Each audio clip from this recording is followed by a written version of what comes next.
It's time. It is time. It is time. We're live. We're doing it live. How's everyone doing? How's their day? Oh, I'm getting ahead of myself. I'm already on the screen. No, we gotta start out slower. We gotta start out saying hello. How are you? How's your day been? For real, how's your day been? Mine was stressful. Oh man. Real jobs are lame and you shouldn't do them unless you need money to pay rent like me.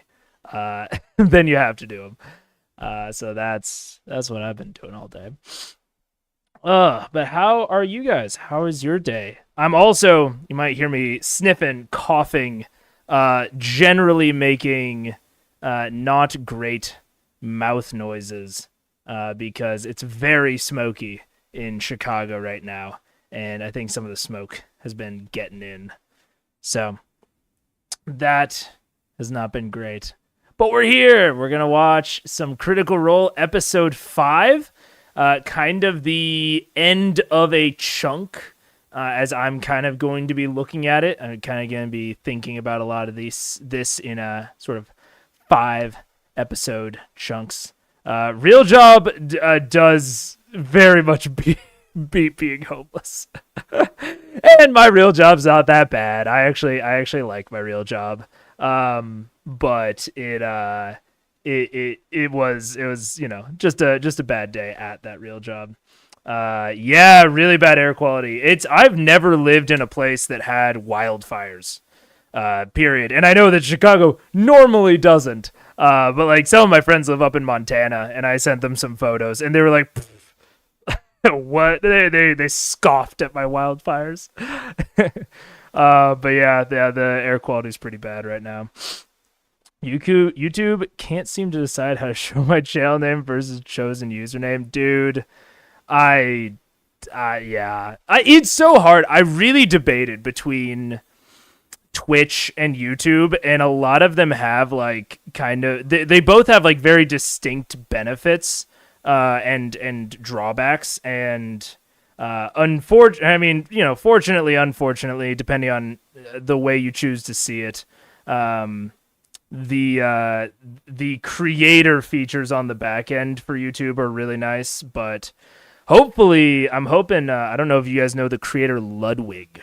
But he has an extension called Truffle, I believe, that brings a lot of Twitch-like features to YouTube streaming. And I know he's kind of extended that extension to a couple of other YouTube streamers, like big ones, obviously. But he has plans one day to kind of release it to any streamer that wants it, and so I will be very happy when that happens, because then I think with Truffle it's kind of like an objectively better experience, or maybe not objectively, but it's still at least comparable. Gorgeous day in San Diego. That is, California has some nice ass weather, man. I have some family over in California, and they just moved out. Actually, they moved to Idaho to save money, surprisingly, but no, they miss the weather. I know that. What's up, John? How you guys doing? All right. Talking to chat over. Never gonna do it again. Gonna get into it. I'm just kidding. I love talking to you guys. But I am going to get into it. Do not a recap of the content that we watched last time, but kind of my general takeaways from episode 4. General takeaway, Matt's a badass. I really like, there are certain things he's done that I'm like, I don't know if I like that, but most of those are like really minor compared to all of the things that I think he does right that I see very few DMs do right. So I'm really loving watching his DMing style, and I'm starting to understand why the Matt Mercer effect got coined, because it would be very easy to look at his DMing and pull away that it's very good and that your DM should do everything this way. I closed all my windows and wore a mask indoors here in Chicago. I was wearing a mask earlier today, and we changed the filter on our HVAC. But yeah, I'm not gonna wear a mask for stream, but I might put one back on later. Although I think maybe getting a little bit better. We'll see. But yeah, I really dug. I just dig Matt's DMing style. I get it. I'm gonna turn down. I see my mic continually peaking, so I'm just gonna turn it down a little bit because I also like to eat the mic when I talk. But let me know if I turn it down too much. But yeah, so that was my main takeaway from episode 4 was holy shit, I like Matt's DMing. Crazy novel take, I know.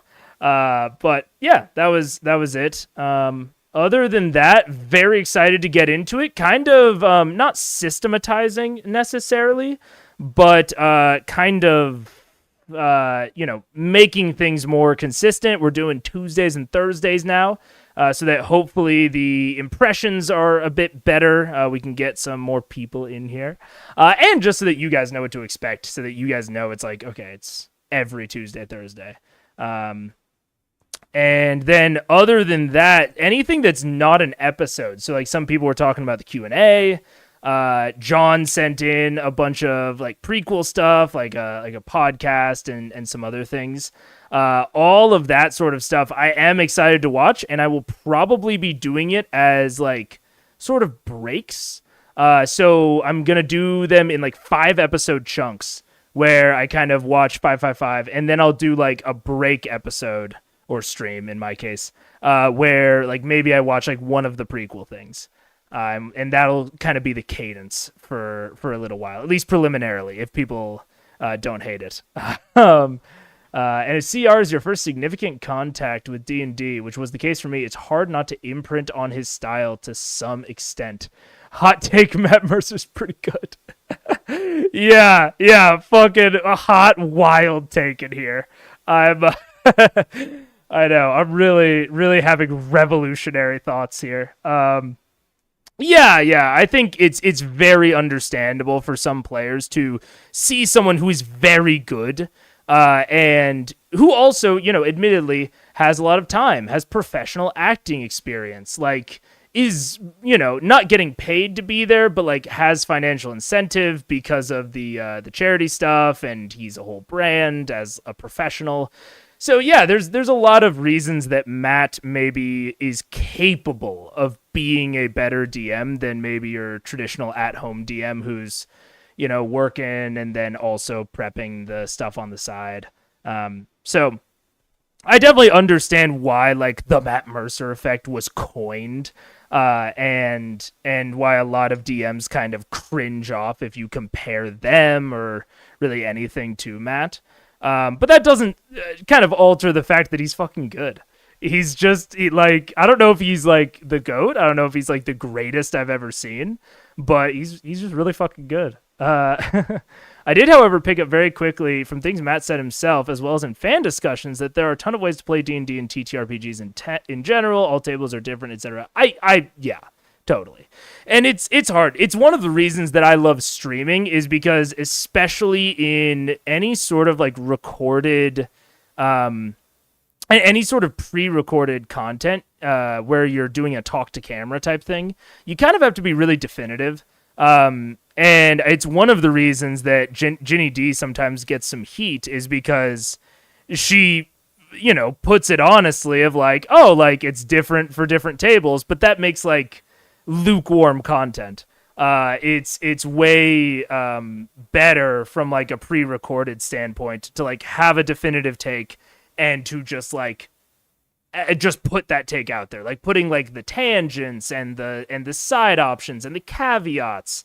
All of that is like tough to fit into a pre-recorded segment whenever you're doing it, because the longer it gets, the less likely people are to watch, and it's tough. So I understand why, when a lot of people are talking about Matt Mercer, especially, it's either it's bad or it's good. there's not this like middle ground, which again, reason I like streaming is because the video's supposed to be 5 hours, 6 hours long. So I can go off on all my tangents and my caveats and my corollaries.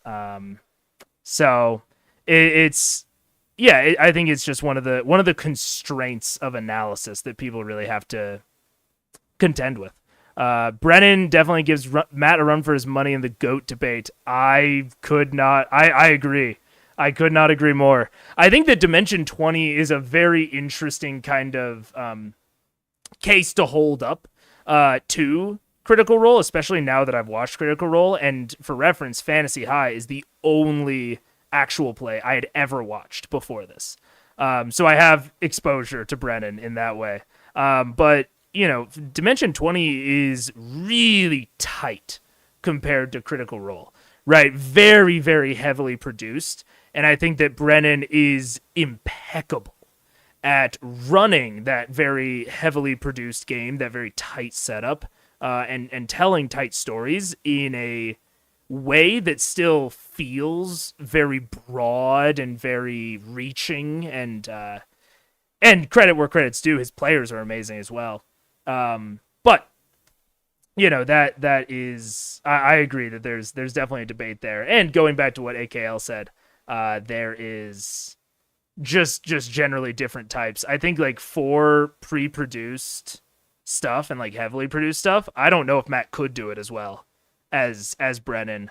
And I've never seen Brennan, I've never seen either of them try to like do the alternate style, so I don't know.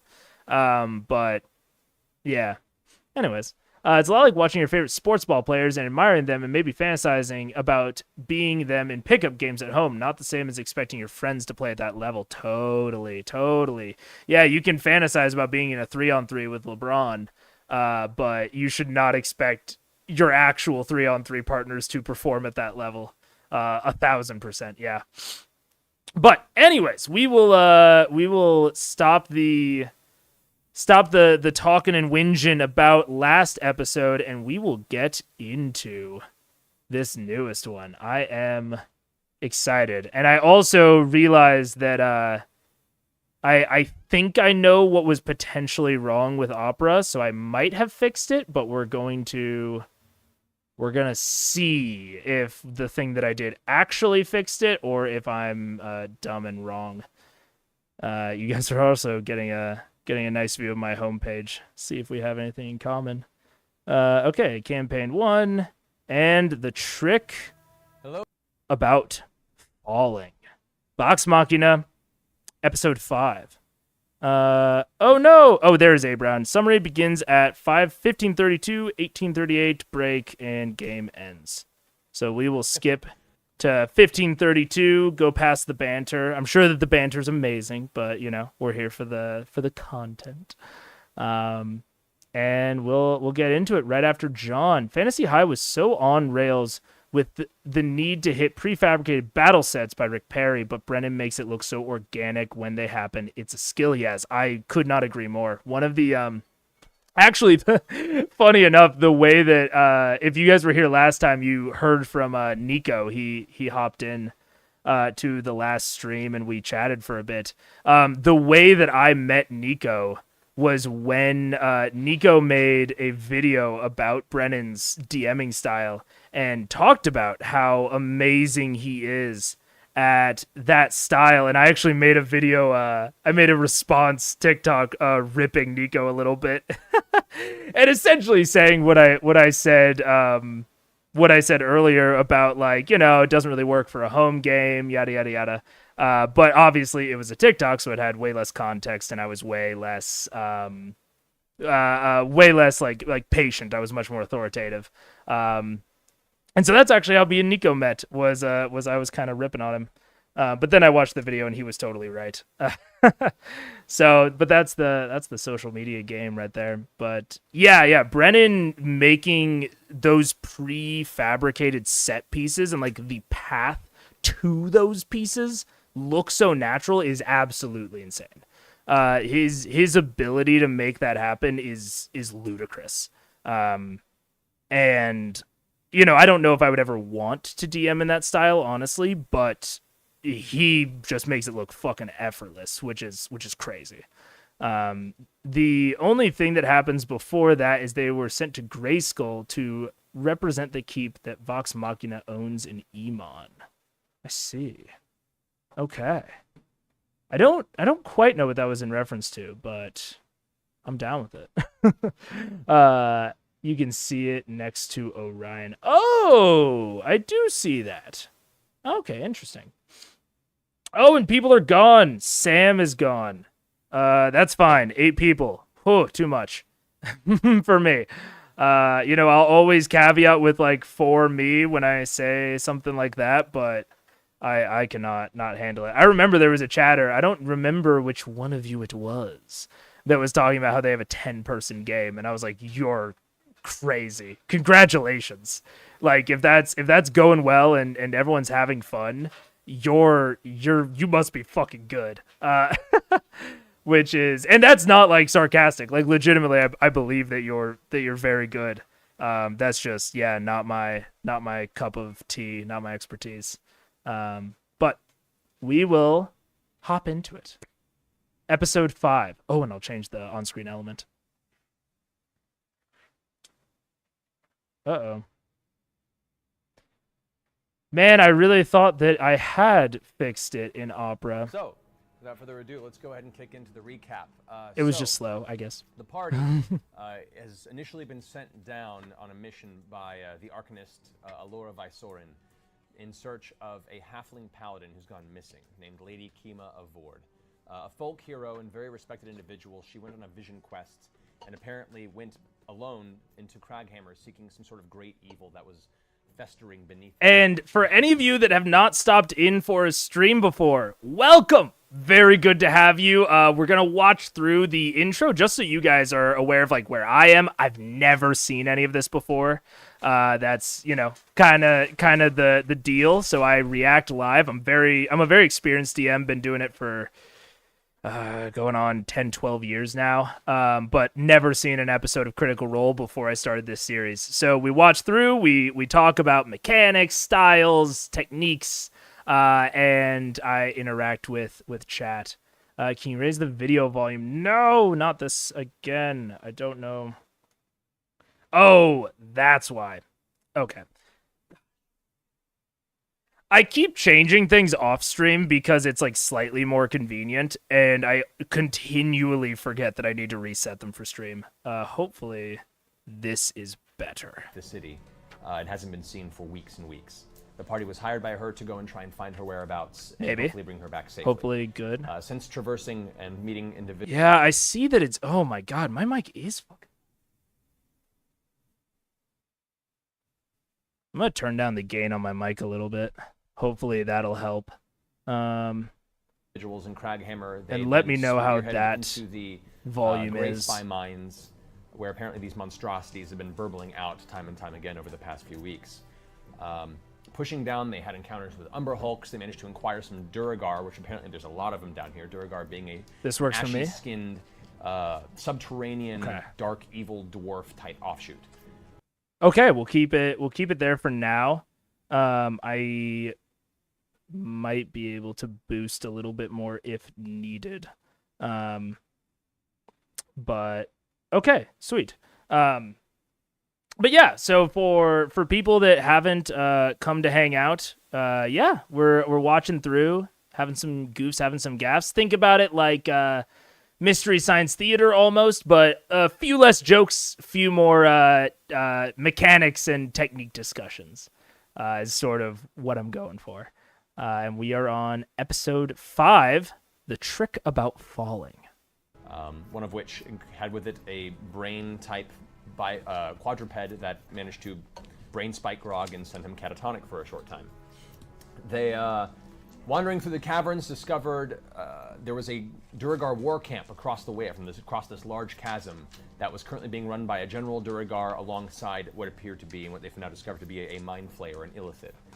They manage to, upon looking deeper into this cavern, finding hidden behind a waterfall, thanks to the druid and the ranger completely stealing from the rest of the group their flying carpet, made a very tenuous relationship and alignment with another mind flayer, apparently cast out of his own society, searching to find a way to both get revenge and find his way back into his colony of people. His name was Clarota, lovingly called Clarence by the group, probably much to his own chagrin.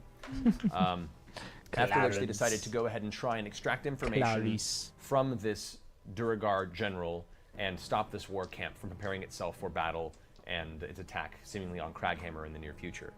Through a strange, crazy plan they came up with, they managed to fly undetected over via flying carpet, giant eagle, and floating sorcerer.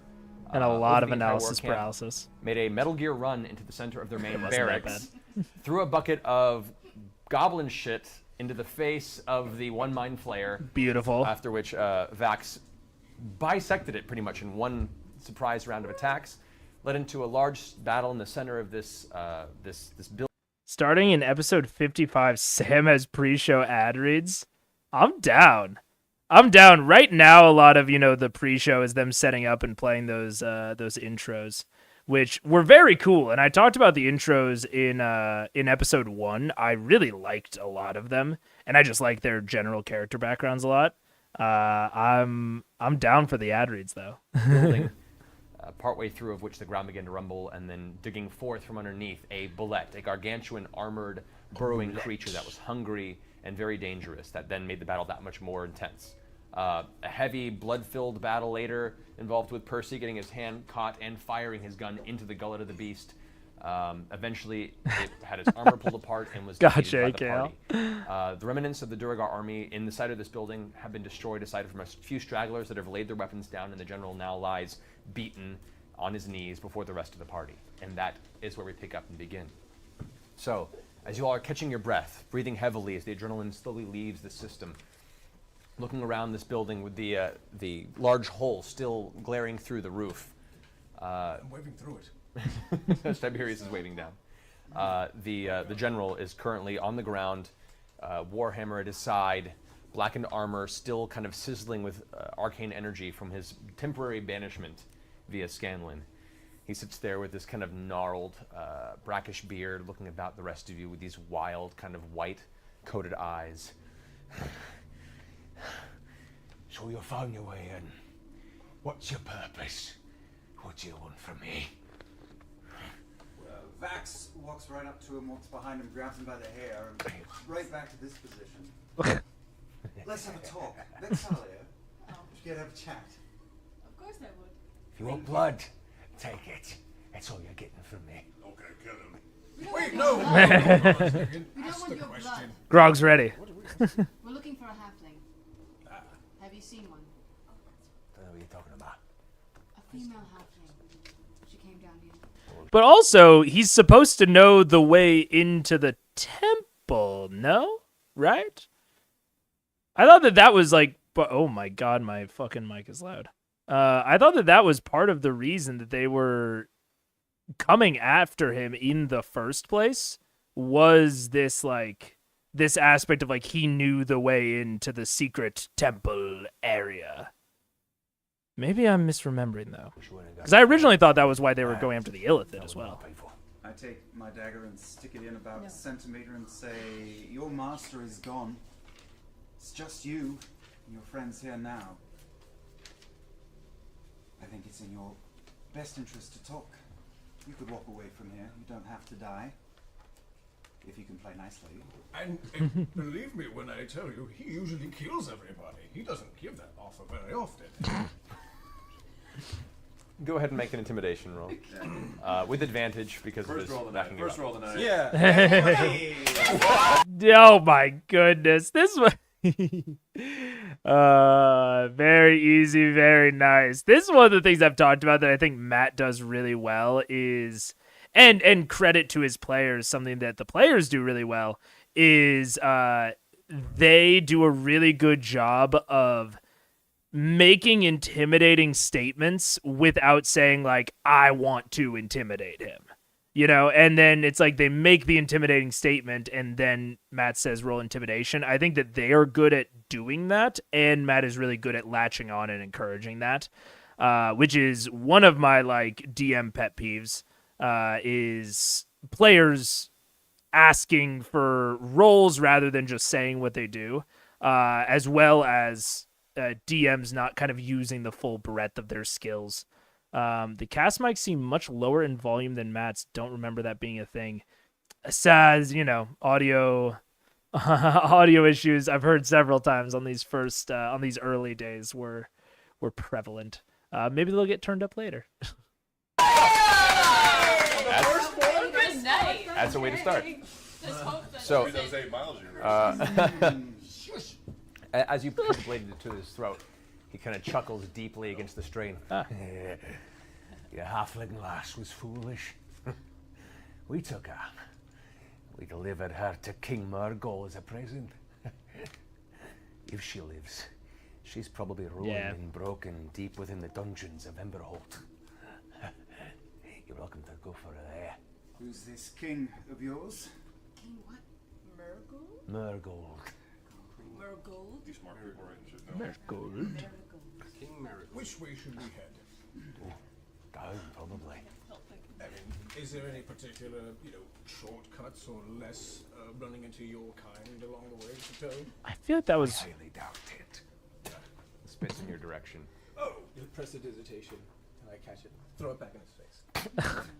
Can I do an insight check to see if he's lying about that? Go for it. I think we have some prisoners to free. Yes. All right. 22.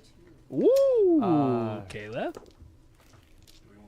He does not appear to be lying about his interpretation of her. Apparently she is where he is. As to where her current state is, you don't know, but he seems to have a very, very made-up mind as to her possibility of being alive still. What about The there shortcut. being like a secret? Yeah. that we 'Cause I feel like that was like the main. was kind of what I was wondering.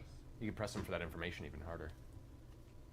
Hey guys, we should press. Well, also, okay, not to metagame here. I don't even really think it is metagaming. It's just me having a memory because I've experienced this more recently than the actual players. But am I smoking crack cocaine here, or was this the whole point? Right? Is that they would bring Clarence, Clarota.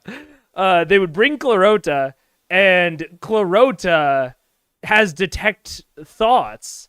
So they were just going to interrogate this dude, and Clarota was going to get like the route and all the information off of his surface thoughts. I'm nearly positive that was like a distinct part of the conversation between them and Clarota in the Goblin Village. Again, I'm experiencing this much more recently than they were, but I think that was the case. Hey, what's up, Senior Chewy? How you doing? Welcome. For information about like a secret. Just a couple Can more I- questions. Oh, go ahead. Can I start speaking to him in Underdark? And I ask him. Forgetting things, TM. Tell me about the hidden passages. I know there are some. What does Underdark sound like? Sounds kind of like It's parcel tongue. It's like Undercommon. airway are the in-hay. It's kind of reminiscent of Black Speech from the Tolkien universe. It has that kind of guttural speech. Oh, Very deep. A little bit of like a whispering darkness to it. kind of As similar she to speaks, Parcel this Tongue. catches Yeah. a lot of you off guard. You've not heard her use that tongue till this point. Go ahead and make an intimidation check. Dex, what are you doing? What is this coming out of your mouth? That sounds real pretty. Right, I Get have your my sheet papers ready. today. You Hold got your on. papers today. Lovely. Hold on. She's notified. 18. 18. 18. No passages to the stronghold, but there is a way in. Ooh. Aside from the front, because good luck getting in there from that point. Come on, Clarota. Is it through the lake? Yes, through the lake. Deep below you'll find Yeah, fight the lake creature. The subterranean passage straight to the stronghold. Can we check to make sure it's not Make an insight. Inside. Dice math is pretty rough for a while. Fair enough. 16? Nah, he's bullshitting through his teeth. Vexalia. Hey, he seemed honest about the passage, but he's dishonest about the he's basically Everything following else. her lead. not lying. Yeah, for sure. Perhaps. Tell us the truth. So, Where is it? If I tell you, will you let me live? consistently inconsistent. Okay, this is something I want to talk about. This is a kind of something that I mentioned with the Derugar when it comes to interrogations. And this is something that I really recommend DMs, like, not necessarily that there's a right or wrong way to interrogate someone, as a player, but put it to your players during session 0 of, kind of, you can even fucking play a clip like this and say, how does your character feel about this? What do you do? Because Vax is very much just like if they help us, we kill them quicker. And in the cases so far, the people have helped them, so he quickly kills them. It is like his established morality, and he's going with that. There haven't been any complications. But now imagine that they just keep their trap shut. Right? Because Vax's threat is, saying, like, I'm going to kill you either way. But if you help us, I will kill you slower. Or if you don't help us, I'll kill you slower. I'll essentially torture you.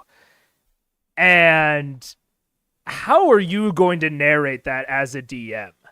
Right? Like these are kind of things to think about, and like interesting moral quandaries that you have to kind of come to as a DM. Your players should address if they ever think that they're going to find themselves in this situation, which obviously Vox Machina already, twice in 5 episodes.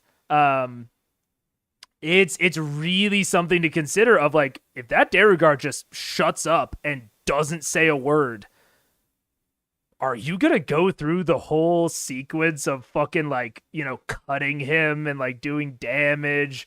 Are we getting more disturbingly creative with it? Like where's that line? Because now you're venturing into territory that there might just be players at the table who are totally uncomfortable with that stuff. Like, if someone breaks out the rag and is about to Chinese water torture, are you good with that as a DM? It might be even something to talk about during session 0 of, like, hey, table, how do we feel about torture in the game? Because, like, fantasy, it's fantasy, it's make-believe, and fantasy and fiction especially are safe ways to explore dangerous topics, right? It's like, fuzzy pink handcuffs, essentially. Of, like, they're not real, you can unlock them easily, but they're a symbolism of restraint, of loss of control. It's a fiction, right? And so the fictional torture is not, like, inherently bad, and it doesn't, like, not belong in D&D. But there are some people who just might not be comfortable with that because it is simulating a pretty dark act. So definitely something to discuss when you're talking about, your lines and what you do or don't like in your D&D games. I think that's very reasonable. I think that's reasonable. That's reasonable. I'm We essentially. will not kill you. I think we can. We could lock him up and then we could kill him. We'll leave you alive. We'll leave you alone. Yes. Don't just leave me alive. Give me a chance to walk from this building on my own, arms Oh. intact, Arms intact. and I'll give you the secret entrance to Emberhold itself, leading you straight to the throne room. Well, that's a good thing. So we have to leave you alive and let you leave That's this a building. good thing. Correct. I walk over and pick up his big warhammer and say, you may maybe leave, but I get to keep this as a souvenir. I actually think this is an I also appropriate think moment that's to play with a bit of banditry. I say we take everything from him and he can make his way out all on his own. I like that. Yeah. All his clothes, everything. Everything. Wait, hang on. Has his undergarments on for why? What if we take him with us? Why? Just in case. At which point, Cold clammy hand touches your shoulder and pulls you aside as a partially hooded Clarota steps forward and says, Oh! I'll attempt to read his surface thoughts. Oh, yeah. If he tries to keep it from me, I'll know. Smart. As he steps forward, he puts one hand in front of him and his eyes gleam with a sickly green hue. You can Also, this sort of like mind player constantly detect thoughts, or at least constantly detect surface thoughts, is very possible as a player and is super fun to play at the table. Having detect thoughts on deck, it is a I'm pulling it up just to make sure I'm not totally going crazy. I believe it's a warlock invocation. Uh-oh, I'm not able to find it immediately, so I could be wrong. Oh no, am I wrong? It could be with the, not the Fiend, not the Fathomless. Oh no. Am I going crazy? I could almost swear there was a, Fiend, Genie. What's the other new warlock in Tasha's? Because I am not. Oh God, yes, levels are diverged a lot more. Oh no, they've diverged again. Am I too loud or is the oh no, means the video audio bumped up again. I am so sorry. I keep needing to, and I think I might do it tomorrow. I do like a yearly reset on my PC. That helps keep it fresh. And it occasionally does this where like Windows will just mess with my mic levels totally separate from anything that I do. And I also remembered that it is not warlock, it's a sorcerer. It's aberrant mind sorcerer that I was thinking of, which is, the warlocky sorcerer. But if you want this sort of thing where you can kind of read people's surface thoughts, great for, think aberrant mind sorcerer. Yep, we're on the same page. You get detect thoughts here. And then with psionic sorcery, if you cast using your sorcery points, you don't have any verbal or somatic components. So there's a really fun build there of, detect thoughts is only a 2nd level spell, lasts for a minute. So, I mean, by 6th level, when you get psionic sorcery, you can do that for 3 minutes straight of they have no idea you're detecting thoughts while you're interrogating them. Very, very fun face interrogation person, even like political person that has, this psionic sorcery with detect thoughts. It's a really powerful, or maybe not powerful necessarily, but really fun combo that I like a lot, and that I've been wanting to try out. See the general kind of. Okay, hopefully audio's better, less diverged. Sweat begins to beat around his brow as Clarota takes another step forward, tensing his hand once more. I can see how quiet. That's the crazy thing, is I can see how quiet it is on your end, but I don't know what's causing it to be that quiet. All right, I'm gonna bump it. I'm gonna bump it by like 2 more decibels and see if that's better. An intensity, a force of focus towards his direction. You can now see the general. Let me live. Let me go, and I'll tell you. This isn't necessary. I'm willing to give you the information. And you can see a trickle of blood begin to pour out of one of his nostrils. It's a mind flare. Clarota, Wait. does he know anything about Kavan? That sounds better. Okay, cool. Yeah, that's crazy, because like from just this stream to last stream, I had to bump the desktop audio by like 3 decibels, and I had to lower my mic by like 10 decibels. So I just have no idea what's going on there. I need to reset my computer. There's a future PC in one of the actual plays you'll likely eventually get to, as being as vague as possible, who detect thoughts liberally. Big part of the character's arc. Hell yeah. Detect thoughts is one of those spells and one of those concepts that is very powerful, but the invasiveness of it presents like a significant moral quandary, and that's been explored in a ton of things, right? That's one of Matt Parkman's big arcs on Heroes is, you know, the overwhelming nature of being able to read people's thoughts. That's a really common facet of mind reading. But detect thoughts in general, because it ends and because you have to activate it, it doesn't have that overwhelming nature, but it still has, like, if you, especially if you're like the aberrant mind sorcerer and no one can tell that you're casting it, that presents a really interesting moral quandary of just like I just know with no save, I just know surface thoughts up here, and if we are getting you down and tied down, I can see even more deep. And if you combo that with like something like encode thoughts, there's, you know, encode thoughts isn't like that good unless you're in a really high fantasy setting. But still, there's a lot of interesting moral dilemmas and moral quandaries. So I am excited for that PC. Let me see. And the Mind Flayer pushes once more into his brain. You can see a twitch to his face as his head kind of lolls back and rolls for a second, resisting as best he can. But his will is currently beaten by the defeat of the battle, the lack of his compatriot Mind Flayer. Totally, Kale. Yeah, you kind of have to have you have to think up something either interesting, funny, or what's the word? Interesting, funny, or like hyper boring to the point that it's funny. Because like the concept of surface thoughts is so chaotic for normal people that it's like kind of actually hard to figure out what you're going to say as a DM, because I think most people don't, like, you know, think in distinct chunks and sentences, which is sort of, I mean, it's one of the reasons that I think it's an interesting spell in general.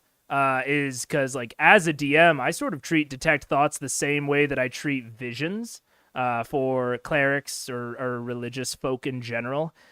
Is a lot of times when you detect thoughts, you're reading the surface thoughts, people's brains are going all over the place unless they're really trying to focus. So I think it's an interesting way to kind of drop little foreshadowed hints without going into too much detail unless they press and probe. Player and the sheer intensity of Clorox are now focused on vengeance and returning to his people. The blood begins to stream, not from his nostrils, but now from his ears as well. Oh, as Clorox Jesus. releases him for a second and goes, "He has not seen Kavan, but knows a bit of his nature. I cannot read it, but we could press for more information." I walk up I think we should just ask him. next to Clarota, push the dwarf against the wall, and say, our friend here is not as patient as I am. We want to know about this. Oh no, audio. We want you and all your men, all your little mates here, to throw your weapons into the chasm. You can go fuck off, but we want to know everything. And this is your last chance, right now, right here. Talk. And you have to get naked. Yes, that's correct. What drunk? I'm with you. Thank you. Yeah, it makes him a thing now. God, I'm watching the audio's levels again, and it looks even quieter. I'll turn it up. Kavarn. Oh, that's actually pretty good. It's just the players, I guess. Kavarn was responsible for forging the Alliance. For centuries and generations. His people and mine killed and fought.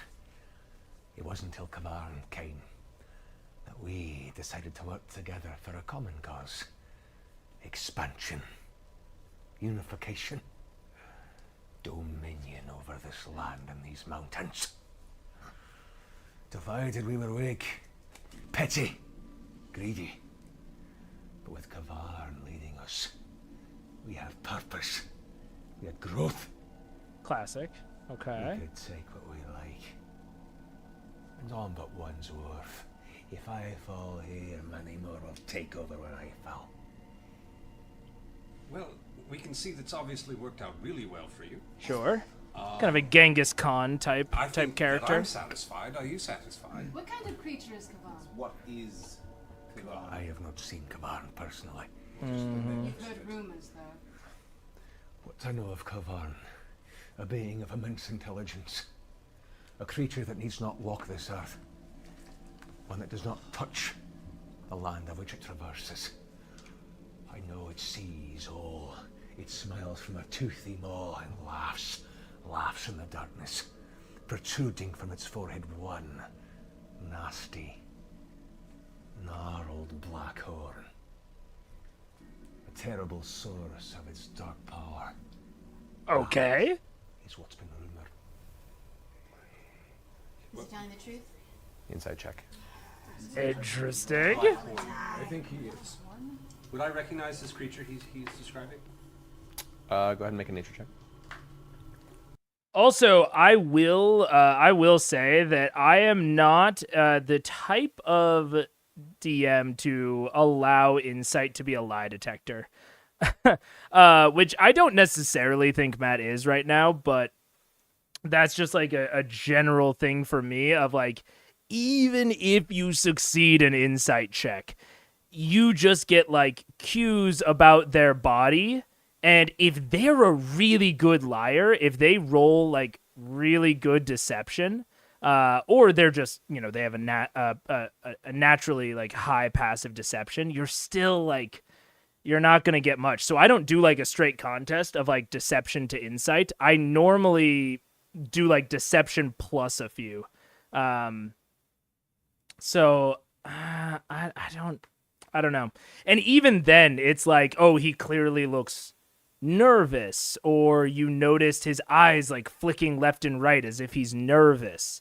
Like things that you could physically see, and it's up to and then I will describe like your character associates these things with lying. But not like, oh yeah, he's definitely lying. Unless it's fucking obvious. Like unless like I just looking at him would know, but humans are not lie detectors, right? So I use insight as the like lie detector skill very sparingly. Flies, big teeth, one horn, clearly describing an alicorn. Clearly. Can I assist him? Or Arcana, either one. Or Arcana? Can I do 14. a nature check? Let's be more from your own personal knowledge, probably not. You can make one yourself. Well, that's what I'm saying. 14. Because you're doing Arcana. I did Arcana. I'll do 21. I'm doing nature. Ooh. Ooh. 29. All right. Nature. So, That is new. no natural creature you've ever heard has this type of essence to it. Having like a single black horn. Demony. It is. It's an awful narwhal. Way to spoil Demon. the story, Liam. Demon narwhal. Demon narwhal. Yeah. Hell yeah. Narwhal. Gnashing teeth, black horn, very intelligent. That doesn't seem to be anything from nature itself. From your experience, there are different entities, but usually they're multiple horns, singular, demonic beings that would have extreme intelligence, sharp. Yeah, because like I'm thinking of some specific demons that are rolling through my head, but I can't think of any that fit this description. So either it's homebrew, or, you know, I don't have an encyclopedic knowledge of demons, so I might just be missing it. But I mean, it sounds very demony. But you know, we'll see. Teeth, horns. You've had brief brushes in the past with demonic entities. That seems to run in the similar vein, but nothing in particular is creeping to mind. It's going to be difficult for you to specifically come up with this with what little information you currently have.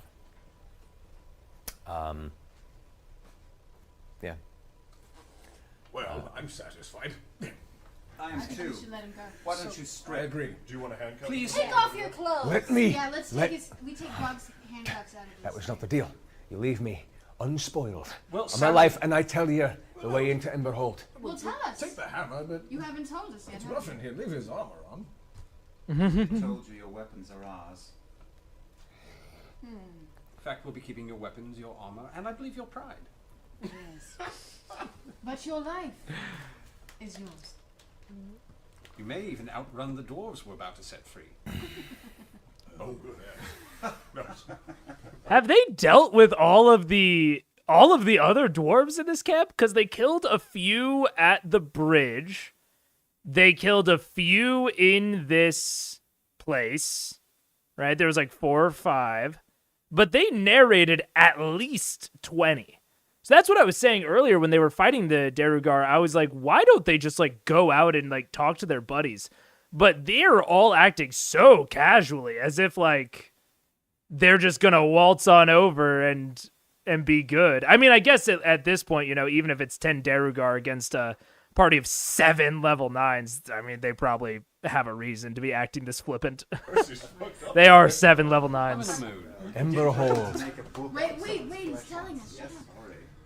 Emberhold is the fortress of our people, built to resist assault from all sides. We've an army hiding about the outskirts of it. Kind of like an army you might have in the soiled pants of yours, if you think you have a chance against it forefront. However, since I now think that's what you carry, your best bet is on the left side of the fortress. There are 2 streams of molten rock that pour down the side. What up, Anna? How you The doing? smaller of those 2 streams covers a secret tunnel. Inside check. Is he full of shit? I rolled. Nothing too hot at all. Okay. I've mentioned this a couple of times about how like my pet peeve is like players just like rolling shit. It doesn't even bother me that much when players just say like, "Hey, can I roll perception?" But insight and roll and be like, "Hey, Mr. DM, I got an 18." I'm not into that. Insight, it's a little bit less whatever, but especially like in a case where a roll wasn't needed and then they roll super high and now there's like an expectation that something happens. Oh yeah. Man, Liam, you've been doing so well. I'm joking. I like Liam so far. Doing all right, enjoying the show so far. They're it's a lot of now. It's like a lot of they had the big climax last episode and now they have to like gather information. So a lot of like going back and forth of like, oh, like we need this, we don't need that. Unfortunately, Liam never stops doing that. Well, honestly, it's weird because I find that it's actually a problem mostly with either hyper experienced players or people that have been DMing for a long time and are now getting to play because they feel like they intuitively know what should and shouldn't be a check. And so they're like, oh, I'll just skip past it. Which, when we think about this in a collaborative storytelling atmosphere, the DM's enjoyment and agency is just as important as the characters or as the players. And we want to make sure that like player agency is maintained, not necessarily at all costs, but it should be one of our most important priorities. And the same thing for the DM. DM agency is very important in telling a good story and playing a good game. Never mind. Forget it. Forget I said anything. All right. Seems to be forthright and honest with this information. However, how to get through the lava, that's up to you. It's meant to open from the inside. A trapdoor-like mechanism that spreads the actual flow from the outside. Well, good luck. I've done my deal side of the bargain. Let me free. Stepping behind him, I take my knife and I cut his belt loops and let his pants fall and give him a little nudge. Okay. You're free to go, not towards your stronghold, but towards the surface. So his belt falls, change purse and everything. He is wearing full plate black armor. Sure. So his trousers do not plummet. Can we have Scanlan turn him into a porpoise? He picks up his warhammer. I don't think so. That's mine. As a token to remember you by. Unspoiled was the deal. No, it's great. You Wasn't can the really deal. argue all you want to, or I'll just smash your fucking head in. Wasn't right the now. deal? Alive wasn't the You deal. said you were alive and your weapons were ours. What do you got? I shit thought you in your meant ears? not you wouldn't get dirty, like, not spoiled. Which I was totally fine with. Takes a couple steps forward towards you, holding the warhammer out. Skull is unspoiled. Yes, Marat. Suddenly, he turns completely invisible, vanishes from sight. My perception's really high. Can I try to Yeah, find we him? can. Perception check. You hear Perception check. Wait, no! It's fine. 18 for me. Just let him Perception check. go. It's Ah, it's all Liam. he's got. It's all he's got right now. He's naked and now he's invisible. He's not running naked. through He's a got his cavern. armor. At this point, I'm gonna attack him. before you have the opportunity, Yeah. he becomes visible again, about 20 feet out, and you're gone down the stairs and towards the front door, and he's Throwing a just, dagger at him. Oh look. go for it. Yeah. And I'm throwing my axe at him with the chain good, of returning that's as great. well. 28 for me. All right, that hits. Yeah, sure it does. Dick. It's not a sneak attack, it's just damage. Yeah, that's fine. You chuck your axe at him. And I just yell, sorry. Okay. 10 for me. All right, let's go ahead and roll damage for both of you. 10. He is there, standing in place with his arms locked like this. Oh, Clarota. 50. 15 damage. Yep. Alrighty. Should have left the hammer. 10 damage. All right. There's now a significant amount of blood beginning to pool down his feet as he's standing there. As he's frozen in place, Clarota just kind of steps up Oh. to the front of him, grabs his cheeks and pulls his head in towards him as his tendrils slowly wrap around his head. You can see the meat at the back of his skull, and with this horrible crunching sound, you see his head shudder as his limbs go limp. Yeah. A few moments of this horrible slurping sound. You hear this dull, sickening, hollow sound. The tentacles release. Clarota releases his grip from his head, and the captain falls onto his back. Giant, bloodied hole in the center of his skull. Uh-huh. I guess you should have left the hammer, shouldn't you? Some people are terrible. I'm going to loot the body. Yeah, well, yeah, we definitely I can. would like to pick up the hammer. This is a good lesson. Clarota. To That no was one incredible. else Clarota, Well done. that's Clarota, watching. I am a fan. No one is watching this Do not- valuable lesson. Do not be an oathbreaker. To not be an Was that Know when you've lost your actually clothes. like a meal? As you're looking, you can see there's the kind of It is very interesting to see how groups like how personalities and not necessarily alignments, but you know how people's reactions change. You know, it was terrible and horrible when the illithid on the stage ate the friendly dwarf's brain, but you know, this dwarf broke a promise to us. And so now, yeah, Clarota, get in. Let's go.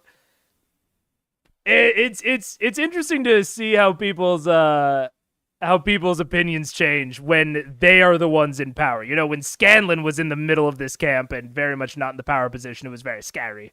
And now they've watched this alien essentially just eat this dude's brain, and they're like, let's go. Fuck yeah, Clarota, you're on our side, which means it's cool. weird purplish crimson around his tendrils as it kind of wipes it off with his hands and goes, it's enough to... Protagonist-centered morality is a fantastic way to put it. I think a lot of stories play with that a little bit. I was just rewatching Underworld last night. And that is like, I mean, spoilers if you haven't seen it. It was from 2003. Come on. The story legitimately, you know, flips on its head that like, oh, the actions of the protagonist up until this point have actually been evil. And like we were looking at it through the protagonist-centered morality. And maybe not like necessarily evil, but we start to realize that she was probably not on the good side. Very much the classic "Are we the baddies?" Situation. And I think that protagonist-centered morality is very common in D&D. And I actually find, and you know, this is not something you have to really take to heart. This comes into like styles and feels that you want at the table. But if you want your characters to feel really real, I find that if your morality stays a little bit more consistent, regardless of if an action benefits you or not, I find that you kind of end up with a more believable character, unless part of your character's like core features is selfishness. Because right, that's an ultimately selfish and self-centered act of like, oh, I don't care what happens as long as it benefits me. So if that is like one of your central pillars, then hell yeah, rock on. But if you are not a selfish character, and especially if you are directly not a selfish character, really thinking about this sort of protagonist-centered morality, I think, is super important towards making your character believable. Starship Troopers, yeah, exactly. There's a lot of media that plays with it. I think that it's especially hard and common in D&D because they are not being written. So, right, you can't have this moment where you force the characters to reconcile what they did, right? You can only present them with ways to reconcile it, but they can just choose not to do it and continue to be selfish bastards.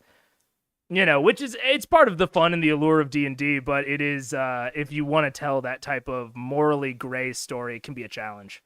Ender's Game is a fun one to question who's the bad guy. Totally. Child, I don't know, what do you want to call it? Not even really slaves, but just like using these children and this child to essentially wipe accountability from people involved. Yeah, again, lots of pieces of media that really grapple with it, but less common to grapple with it in D&D. I would say a selfish character, one who actively avoids any introspection whatsoever, consider Grog. That's fair. That's very fair. If you are playing a character, and I think that, honestly, what you just hit on is actually not necessarily, again, it's not necessarily a problem, but it's kind of the core feature of this within D&D, is that most characters are not actually introspective. It's already hard for humans naturally to be introspective. So many people struggle with it. And so trying to introspect a character that is not you, but has parts of you, and like trying to really like figure out your emotions, that's hard. And most players just don't engage with it. So I think that that's where you start getting this protagonist-centered morality is, most characters are not really introspecting a lot because it's kind of difficult. Sustain me a while. I was getting hungry. Well, better him than us, I say. Yes, an appetizer. Indeed. All right.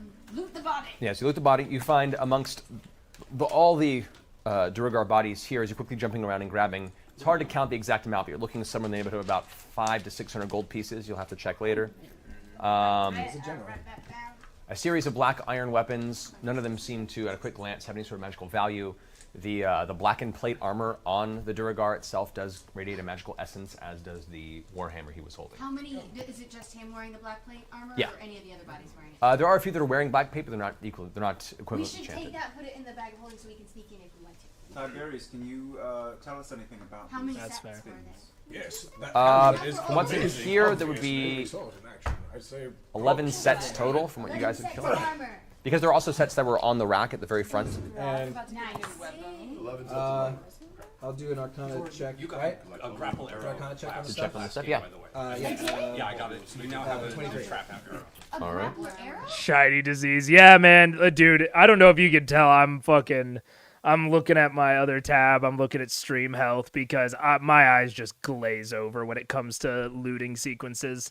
I try to run through them as fast as possible in my campaigns. I like to give people like one very cool good thing from each, big interaction like this. Like at my table, it would be, you got this dope hammer. All of the weapons and armor are kind of subpar from being underground this long. If any of you wants plate, that'd be fine, but they're kind of fitted weird. You probably won't be able to sell them really easily. That's kind of where I get into of like, oh my god, shiny disease is a great way to put it. But that is very much like flavor and tone of the table. That's just how I run my tables, and my players are used to that of like looting segments go quick. They get gold and one thing. Or neither of those, or like only one. That's it. Yeah, you fire it and it prones somebody. Seriously? Yeah, I'm That's like, so cool. I'm gonna, There you go, I'm sir. gonna Hawkeye you out at some Oh point. my god. Can you do a magical check on the? Oh, he's got. I did. Oh, let me blah, blah, blah, blah. So Tiberius is looking over the equipment, kind of pouring through his arcane knowledge. This also comes to some sort of point that I've talked about clocks in the past. I've talked about danger clocks, about like people taking their time, and how in D&D you either want them to be in an explicitly safe area, or there should kind of not necessarily always be a clock, but if they're not in an area that is explicitly safe, then there should be some sort of danger lurking. And maybe it's actively ticking. Maybe it only ticks if they perform certain actions, like the bullet maybe was only attracted to loud noise. But this sort of situation where there are still Derugar outside, they're in this very hostile area. I'm not sure if I would, this kind of goes back to the shiny disease looting sequence of, I would probably be narrating and foreshadowing some danger clocks right now. Maybe narrate that one of them hears a shout or a cry of alarm, and when they peek outside, someone's running away, like disappearing down the hall. Give them some sort of push forward, unless this is a place that you're comfortable with them long resting. Those are kind of the two things of like, either this is super safe and they can long rest here, or there's something pushing them. And that's something that I try to drop and foreshadow. It's not always possible. Like, I don't like blame Matt necessarily for not doing that here. It's not always possible, but it is something I really strive for. Oh, I think Pike and Grog would benefit from this most definitely. Yeah, but I mean, What was it? There's not any kind of dark magic about the armor, is there? I mean it's dark in color, Yes, fine. but it's your standard Arcana magic. Do you also think they're... Oh, the heavy plate armor has resistance to fire damage. It's gone bad for that. Residual memory. Thoughts. It's delicious. And you can see there's like this almost rapturous look in his face you haven't seen before. For a moment, Clarota looks a little younger, a little stronger, a little more dangerous. And you're put off a little bit by it. Clarota's Dracula. But there's kind of this momentary kind of relish. Okay, this is I'm actually again, Matt's kind of goated, man. Of like, me just having that whole long diatribe about protagonist-centered morality. And, Matt's watching all of them revel in this thing that Clarota did. And Matt says, okay, you're going to revel in this? Okay, let's talk about that. Really? You really want to revel in this? You're really down with Clarota doing this? Let's maybe give you a more full picture of what's going on here. So, I mean, again, I'm hot taking in here, Richard. Very, very hot taking that Matt Mercer's a good DM of taking that protagonist-centered morality and really making them kind of face up to it. Clarota is Dracula casually stated, which goes back to AKL, what he was saying about like either a selfish character or one that avoids introspection. Like Grog's entire read of the situation is Clarota's on our side, so anything he does is like pretty fine. And I'm not going to think about it deeper than that. And that is an okay character to play. Like, there's nothing wrong with that character. But I love that that Matt is making the maybe more introspective, or at least introspective facing characters kind of think about what they were doing when they were congratulating Clarota for eating that brain. In the moment. Do we need to give you a moment alone? We can leave. Turn down my mic again. Truth about the path into the Emerald. So he spoke of some sort of trap door that's easy to open from within but not from outside, correct? It was hidden by a lava flow. Yes. 2 lava flows. The smaller of the two. The smaller of the 2. On the left side of the Yes. Sorry about Can I that. ask a question? Yes. Are there a lot of other soldiers still in the camp, or did we? Oh, there are plenty of soldiers still in the camp. You stealthed into the barracks. Oh shit! We should have kept him alive. Well, Okay. walk out the door and call Yes, Mason. See, and this is, I mean, I'm glad that, she was at least thinking about it and she asked about it, but I do feel like to maybe not be, completely and constantly complimentary of Matt, I think this is something he should have narrated much sooner. Maybe during the, Clorota's eating his brains thing, someone could have been like, oh no, an elephant. I think that this is something he should have foreshadowed and established, is that, oh yeah, the camp is still, very active. True. That's true. Can I harvest any natural armor from the bullet? You can certainly try. There's plates that have been broken and cracked. You can try and start cleaving away at it. All right, yeah, so I started even butchering something. Okay, So I you start, started it's going. really tough hide. Because you've tried to cut through before and you've managed to make a few marks. It takes you a few minutes. You manage to get, let's say, about three saucer-shaped pieces of armor out of it. You could definitely get more, but then you start hearing bells going off. Finally, okay, he did it. Good. Yes, Matt, we're on the same page. Do this before the shiny disease hits. This is how you combat the shiny disease. But to be fair, maybe they don't want to combat the shiny disease. Maybe they like the little looting breaks, and that is something that they actively look forward to at their table. And if so, I think Matt's playing it perfectly. In my own experience, I kind of hate those. So to me, it's a bad thing that this is how it went down, but for some tables, this might be desired. It seems unlikely that the combat with the general, guards, and bullets stayed particularly quiet. Exactly. Grog fucking smashing through the ceiling. Come on. Roof. You don't see anything yet. You just hear bells starting to go off into the city. Should we? Okay, we should all put on black armor. We should get out of here. Keela, You start hearing horns. Yes. Okay, this is great. So this is exactly how I play armor when I do narrate it and when it is a factor. Is I normally say armor is generally hard to sell, especially if it's stolen and looted. But if you want to use it as disguises, fuck yes.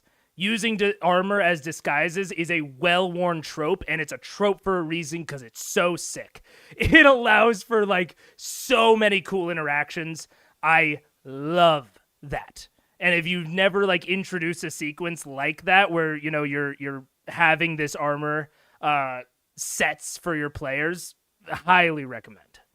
Let's get out. Let's free those doors. Big horns. You start seeing torches being Stealth. We need to get and out. Get out. Soldiers starting to approach. The jig is up! I shoot my grapple thing and go up What? on the ceiling. Cast Get feather out. fly on this fucker over here. We need to get out of here. We just need to get out the way we came in. idea. I cast Pass Without Trace. Great idea. Stand near me, and I'll turn into an eagle and I scoop up the gnomes. Okay, what's the radius? Yeah. Richard, you're right. And those are the sorts of interactions that I love. I love my players getting all dressed up in this armor that looks kind of wrong and weird on them, and then them trying to sneak through and people being like, huh, you look different. That. It's so much fun. It's so much more fun than them just trying to run and getting caught. You know what I'm saying? Two guards go by in a building, two PCs follow them. A moment passes, we hear a bonk, and a moment later the PCs emerge dressed like the guards. So classic, so cool. This is where, I think rule of cool gets sometimes used to do bad things or bad habits or bad behaviors. But if someone, tells me that they want to do that, I'm not narrating the 10 minutes that it takes them to fucking get rid of their armor, and I'm not worrying about where they're hiding it. I'm just letting them do it. That is where my rule of cool instincts come through, is I'm like, oh, this is really fun. It's very creative. It's not insanely powerful. we're pushing ahead. Now, I think if you want to go for a grittier tone, I think it's still really fun talking about like where they hide the armor, like actually thinking about how their armor classes have changed. I think there's still a lot of really fun stuff to be had in a disguise sequence. But even, for my campaign where the tone is more heroic, much higher, more like Critical Role. And sometimes I've run grittier stuff. I've said that in the past that Critical Role is more heroic than I run. I do run grittier than Critical Role, but not so gritty that I am like meticulous about like where they're hiding the armor and stuff. Somewhere in between. So, yeah, I think it's a great sequence. 4 miles, something like that. And I will also note that I've run both. I've run like a hyper gritty and a hyper heroic. I just tend towards the grittier side. But I take the dust of tracelessness out of the bag of holding and I sprinkle it around the cheat sheet.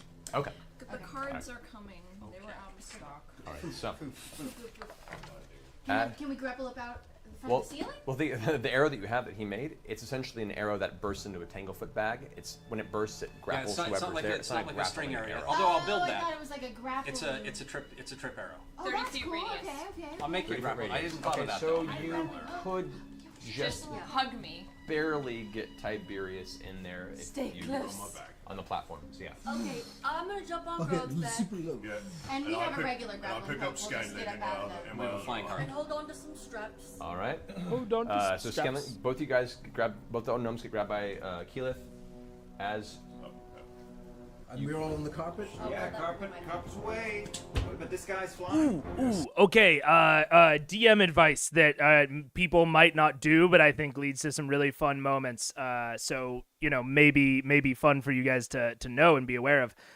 When you have a hyper strong character like Grog, and basically anytime you have a race or any sort of feature that gives you additional carrying capacity or additional like weight that you can push, pull, carry, etc.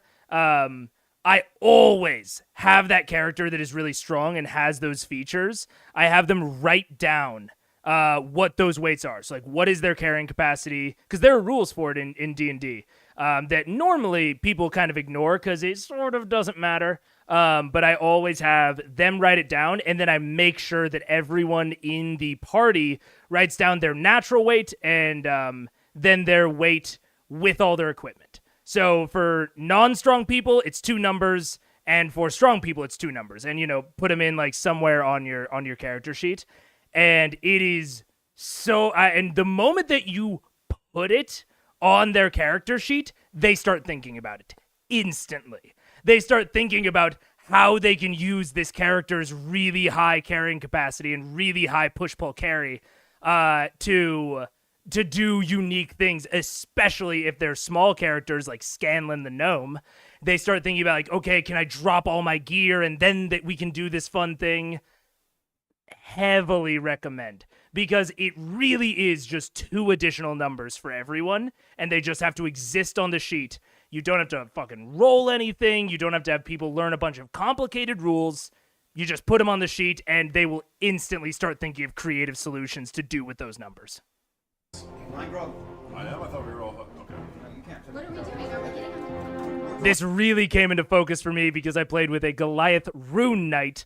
So once he was the Goliath, and then when he enlarged himself with the Rune Knight to get to large size, he was having like a 4 times multiplier to his normal score, and then he got his strength up to 20, so he could push, pull, carry ludicrous amounts, and just having those numbers on sheet, like he would tear down doors, he would uproot trees, because a lot of times it made sense. So really, really fun stuff that can come from that.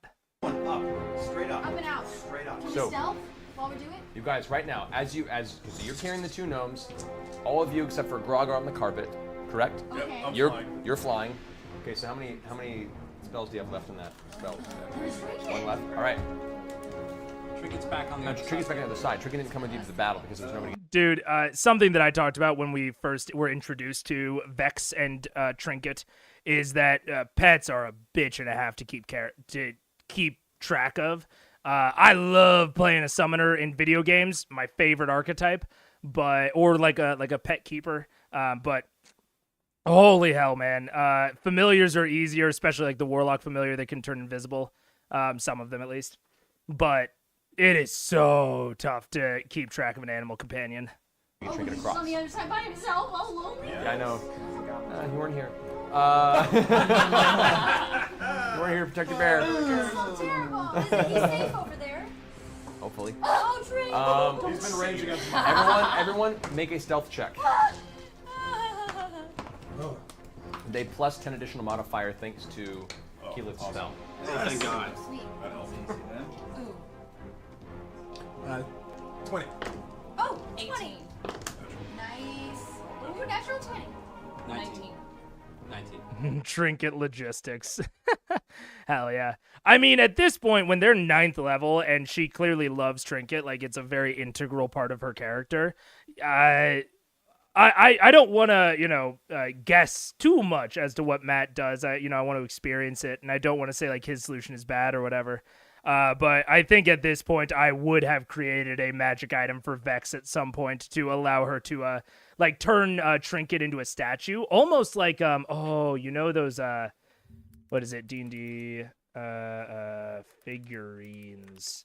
There's wondrous figurines of power, or figurines of wondrous power. Right? Look, you see these, there's several different types. There's like the marble elephant, the obsidian steed, where you have these little guys that can turn into larger, like real animals. I would give her almost a reverse of this at some point that allows her to trick it into a figurine, so that she can just like shrink him when she doesn't want him to be out. And like when she's not actively narrating what he's doing, he's just assumed to be in figurine form. Like the Dritz Panther's friend. Yeah, the bear handling does get better. What is Dritz Panther friend? I am not Gunhwivar. I'm not sure, but maybe like that. But yeah, that's probably what I would do at this point. I mean, they're level 9. They can have a rare magic item at this point. And most of these are considered rares, so I don't think it's totally unreasonable to give her that. 13. So 30. Natural 20. 31 for me. 29. All right, so you all take off. As you do, you can see now, probably close to 30 or 40 Duragar have now begun rushing towards the barracks in the center of that main open area where that wooden platform was, where Scanlan originally saw the Mind Flayer. As you rush up, you hear, you hear it as Undercommon screaming, "There, above, look!" Scream like, no, they went the other way. A stream of javelins come firing up in your direction. I see Oh no, what's the coming and I carpet! shoot a Okay. That's good, that's good. Wait, what? So there's a volley of javelins and a fireball streaking past. You'll be able to get 10 of them in that fireball blast. Go ahead and roll for damage on that. However, there are, for those who rolled less than 20 on stealth, each of you are getting 3 javelins each to you. So that's you two and Grog. Oh, I thought the carpet was about to become a pincushion. Okay, yeah. So yeah, so you 3. So 3 javelins against you. 4 and 8 miss you entirely. Percy? Or actually, one more against you, Keyleth. That one does hit. So Wait, Keyleth. what is it? Okay, this is DM advice about something that I think Matt is not doing well here. I try to call him out when I see him, because most of the time I spend complimenting Matt. For something like this, where there are 20 to 30 javelins getting thrown at you, I would determine a DC using their stealth, and then have them roll some sort of dexterity save, or maybe even an animal handling check to navigate the carpet through this swarm of javelins. And then, depending on what they roll against the DC you set, and it can be like a gradient DC. I would recommend it, in fact. How far away they were from the DC determines how many of the javelins hit. So instead of having a fucking thing per javelin, because how many of them failed? 3, I think. So that's 9 rolls. Instead, you just have them. They already made the stealth rolls. You just have them make the one save or the one like animal handling check, and then that determines how many of them hit, and then you use average damage. Because especially for this sort of thing, like 20 to 30 Duragar, I talked last time about like abstracting threats into like what are essentially environmental hazards.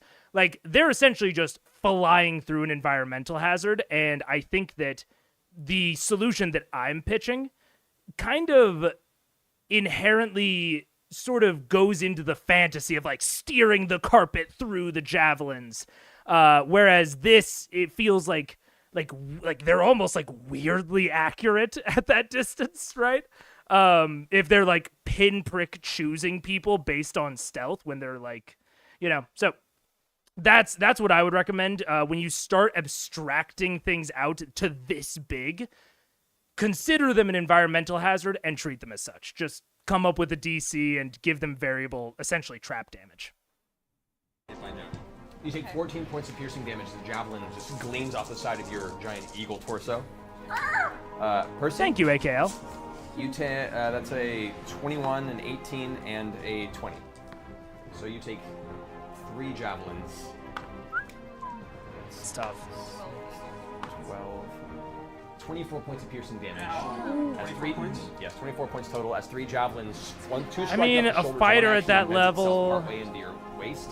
And you have to pull it out, and you probably dug a good 6 or 7 inches in. Oh, it's got second wind still, I think. 41 points. It's already really low. All right. Oh, you'll do me.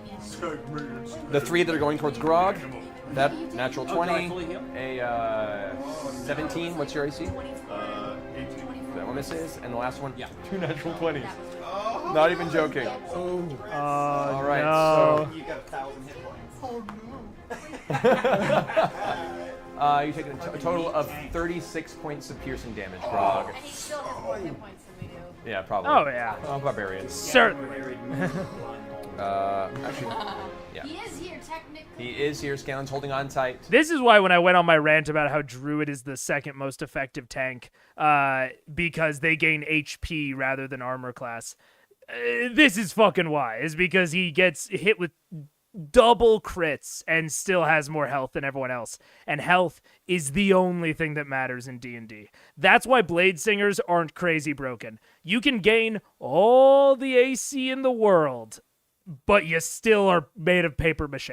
Don't get me wrong, AC is great, especially when paired with a high health pool, a la fighter. But I think the most effective tanks in D&D are definitely health tanks, which brings Druid right on in there with how consistently they can get that large pool of temp HP. As the Scanlan's peeing. However, as the javelins strike all you guys, a moment later, there's a gargantuan an explosion as a flash of reddish light from below. A giant, fiery, blooming explosion bursts in the center of that area. You can see Duragar thrown left and right. You managed to take out about 12 of them in that one blast. You guys and see, like, Matt is kind of halfway there.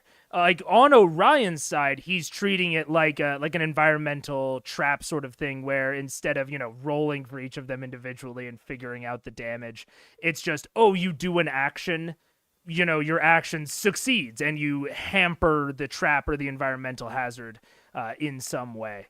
So he's halfway there towards what I'm describing. I would just go all the way.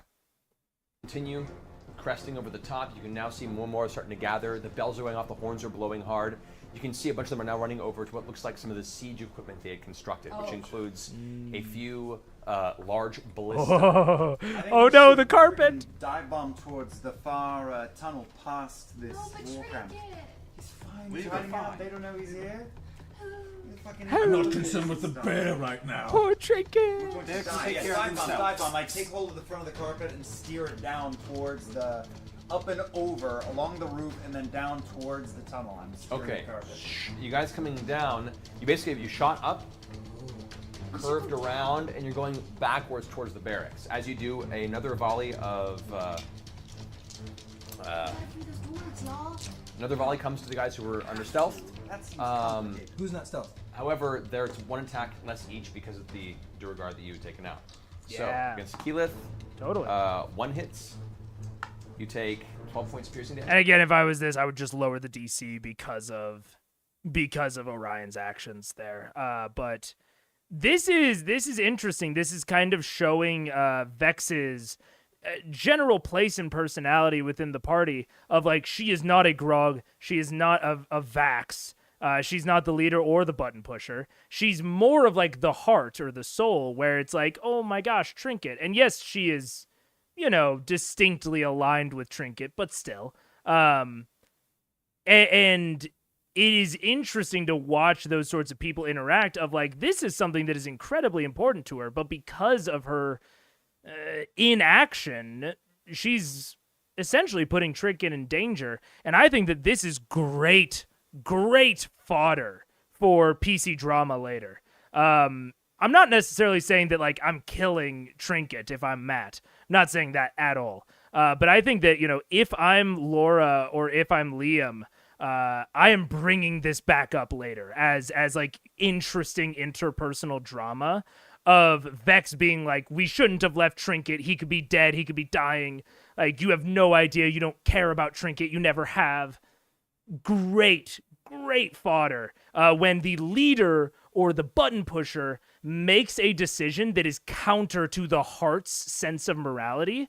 That is a core piece of interpersonal drama within these big groups. So think about that when you're playing. I am no longer an eagle. Oh my god. All right. Uh-oh. 2-1 versus Percy. Uh-oh. Yeah. All right. So. Wait, what? She's not an eagle anymore. I get 0 hit points as an eagle. Wait, what are you Uh-oh. So, Not an eagle and she's falling. Keyleth's form shifts back into that of Keyleth. You guys are about 80 feet up. Takes her a second to fall. Help! At which point, both Scanlan and Pike go into a free fall along with Keyleth. Uh-oh. Are we under them? Are we under them? No, I No. Are we under them? You guys are Where about parallel. You guys are moving together. Go under them! I I cast Glacial Blast and I create a bridge that scoops them up right under them as we dive right under them. Okay. You guys are out in the middle of the open cavern. There's no place. Ooh, I wonder what Matt's gonna do, because to me that's almost an Arcana check. I don't exactly know how Glacial Blast works. They've used it to freeze things, and they kind of describe it like forming ice out of nowhere. So this sounds reasonable, but they're under a lot of pressure. It's a pretty artful sort of usage of it. So I like it, but I'm maybe rolling Arcana for the check, or I might just let them do it. I don't know. I'd be hard-pressed to decide what I'm doing in this situation unless I was in it, because it's cool, which automatically makes me feel like I shouldn't ask for a roll. But also, it's really good drama, depending on his Arcana roll. I don't know. Place to connect the bridge, so you're essentially creating a And to make sure it's not spiky. Exactly. giant ice Chunk. right beneath them, Huh? which is also now in free fall.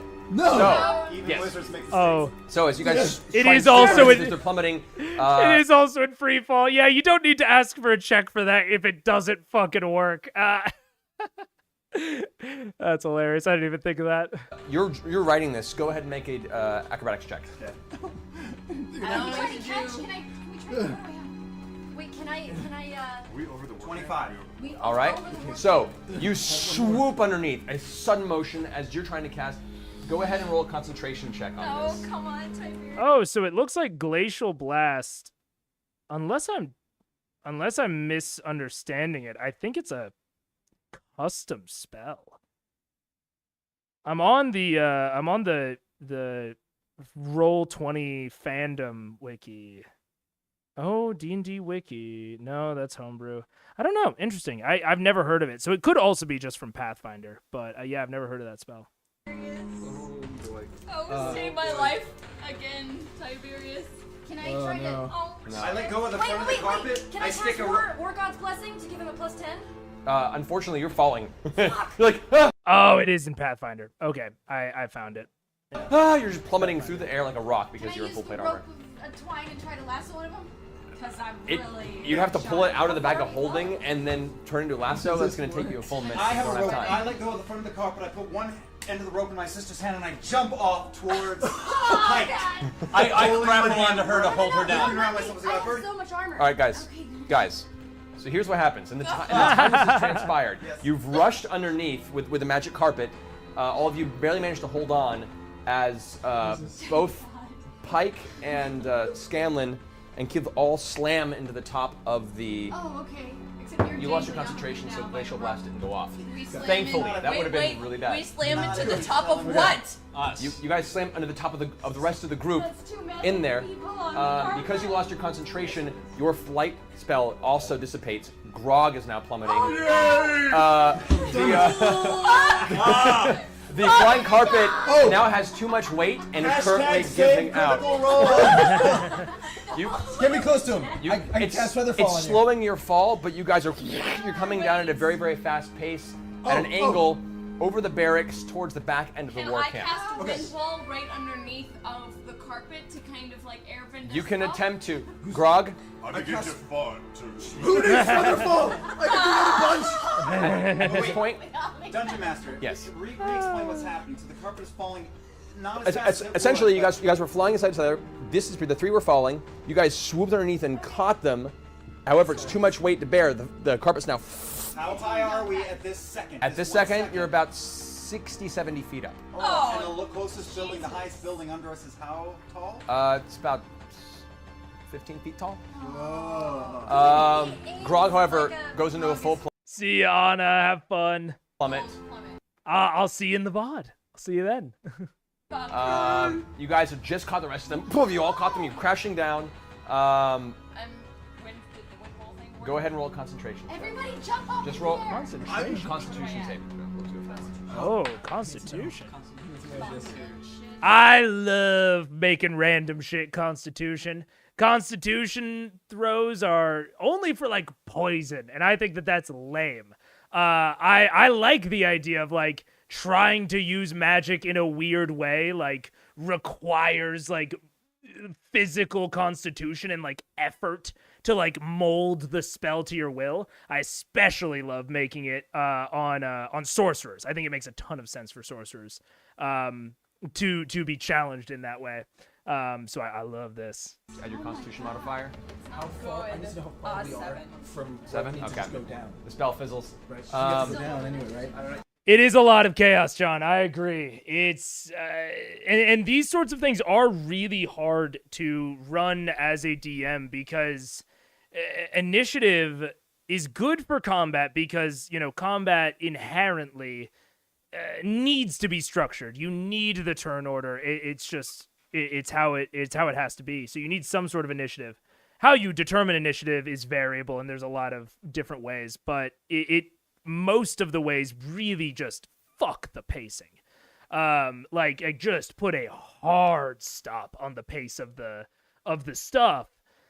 But you're right. If the pace is getting too chaotic, it's too much, it can be hard to track what's going on, not just for you, the audience, but clearly for them. At one point, Liam just has to say, hey, like, explain to us what's going on, because I'm not getting it. So it's really hard when you have these sorts of things. What I normally will do, not necessarily in an initiative type of style, but in a like falling, I'll normally say, you know, how quickly do they fall, which I think it is. Oh, I don't know how quickly they fall. I would have to look it up in session too. D&D 5e, how quick do you fall? You fall 500 feet in 6 seconds? No. When you fall from a great height, you instantly descend up to 500 feet. This answer superseded by the... I am so... Now detailed in this answer. Rate of falling. Holy shit. Dude, that's crazy. I have never seen that Xanathar's rule that you fall 500 feet instantly in 6 seconds, that's insane.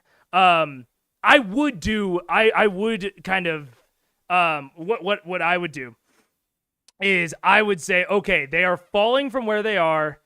You can have an action right when they hit halfway, and then you can have an action right before they're about to hit the ground. That's generally what I would do. And then I'll just say, who wants to take one action? Just try to get it as simple and as quick as possible. That Xanathar's rule is fucking crazy. Not necessarily in its bad, but like, wow, that's a lot.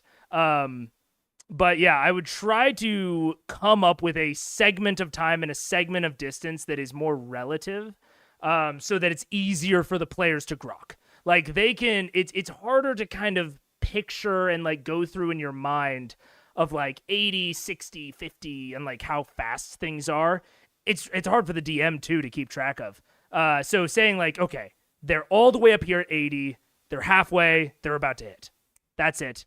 And you can have an action at these two. How do you DM this when you probably have one PC who wants to be the hero and tries thing after thing after thing before another PC can just do one thing? Exactly. It's really hard because that's, Tiberius is talking about Glacier and Feather falling and that, and Vax is like jumping off a rope, and IRL, if you fall for 6 seconds, it's something like 650 meters. That, I mean, that's fair. That's fair. So I guess it's 650 feet, not meters. Still. So that is fair. And I mean, that does simplify things. Like if you just say like, oh, when you fall, you descend 650 meters. Even, I was talking about like one action here, one action there. If you want to make it as simple as, I don't know as a DM, I think I would feel bad being like, you instantly fall, no one can do anything. Not necessarily from like a balance perspective, but more from like a fun, like drama, like them trying shit perspective. But I think it's totally reasonable to say, oh, they're falling, you get one thing before they hit the ground. Whether that's an ability check, like a skill check, a spell, a maneuver of some kind, you get one thing. And everyone gets one thing. I think that's fair enough, and it allows for some people to do some heroics without monopolizing the time, like John's talking about. Because in this sort of situation, especially spellcasters have so many tools in their tool belt that you can start to get a little clogged if you just let everyone go as much as they want. How far are we from the tunnel that we were talking about? From the cliff. From what you can see here, you're probably about We're like right over the 50, camp, 60 feet. I will also say this is something I used to do. I used to say at my tables, full metagaming allowed. Whatever you want to metagame, previous knowledge, etc., you can do it all. But anytime you hit pause on the in-game dialogue, so like right here, Liam's saying like, oh, pause on pause, whatever. If you hit pause, I have an egg timer, or not an egg timer, an hourglass. I had a little like minute hourglass. And anytime they hit pause to talk meta, I would flip over the hourglass. And I would be like, the moment this runs out, you're back into character and things are happening. I don't know. That's not really the tone I go for anymore. That's not really the tone of the table that I aim for. But I do think it's a valid tone. If you find that your characters really like to talk about that meta stuff and they just spend way too long doing it, but it's something that they enjoy, adding a timer can really push their conversations forward and allow certain personalities to maybe naturally find footing where they wouldn't otherwise, because people are sort of inherently forced to listen to each other. It's a strategy. You could also do a 30-second hourglass. This is kind of how it works in the Quiet Year, where when you have a discussion, everyone gets one sentence.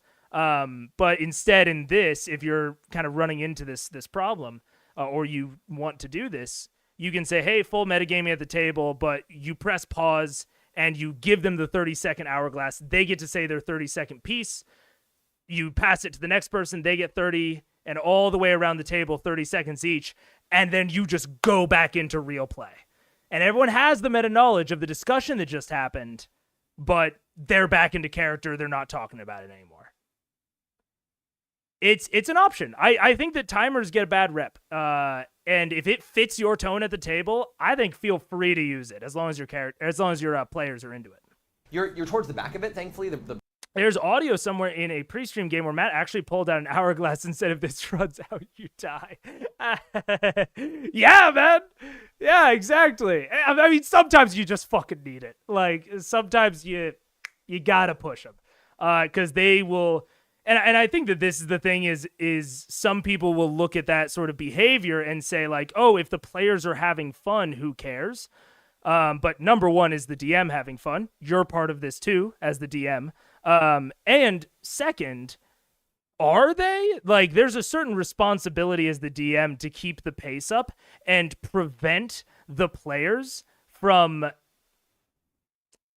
being so boring that they accidentally unfun the session, which is very possible. It's a very real phenomenon of, like, players are trying to do something fun, and through repeated trial and failure, or through repeated, like, delays, the thing that was going to be fun ends up being less fun than if they had just done something random, or just done the safe thing. So there's a lot to consider there when you're talking to your players about what you want the tone of your table to be. The barracks is towards the back of it, so you're maybe about 50, 60 feet from the full tunnel. Okay. Before where the drop is, and that's where that bottom tunnel is down there? Yeah. Okay. So, you guys go crashing at an angle. I'm gonna brace for roll. I'm bracing for Yeah, to we all like. Oh no, this is gonna be... Alright, so... See, again, this is why, the more we're talking about this, the more I am falling for the, like, you're falling, one action. The more I'm falling with that idea, because even this of, like, they're prepping reactions, they're doing whatever, that should be your one action. If you're on the carpet and you're going down and you get your one action, your one thing is, I prep for the fall. Just like if you were in combat and you're saying, I'm going to prep a reaction, like, that's a full action. So the more we talk about this, the more I'm falling for that idea. Falling, lol. But yeah, it's Sam and Liam's podcast, All Work, No Play, where they share audio. Oh, gotcha. Having Pike and going like this. I have Scanlan. Thank you. Where's Grog at? Grog doing? No, Grog's Grog's completely separate from you guys. He was flying and they lost concentration of the spell.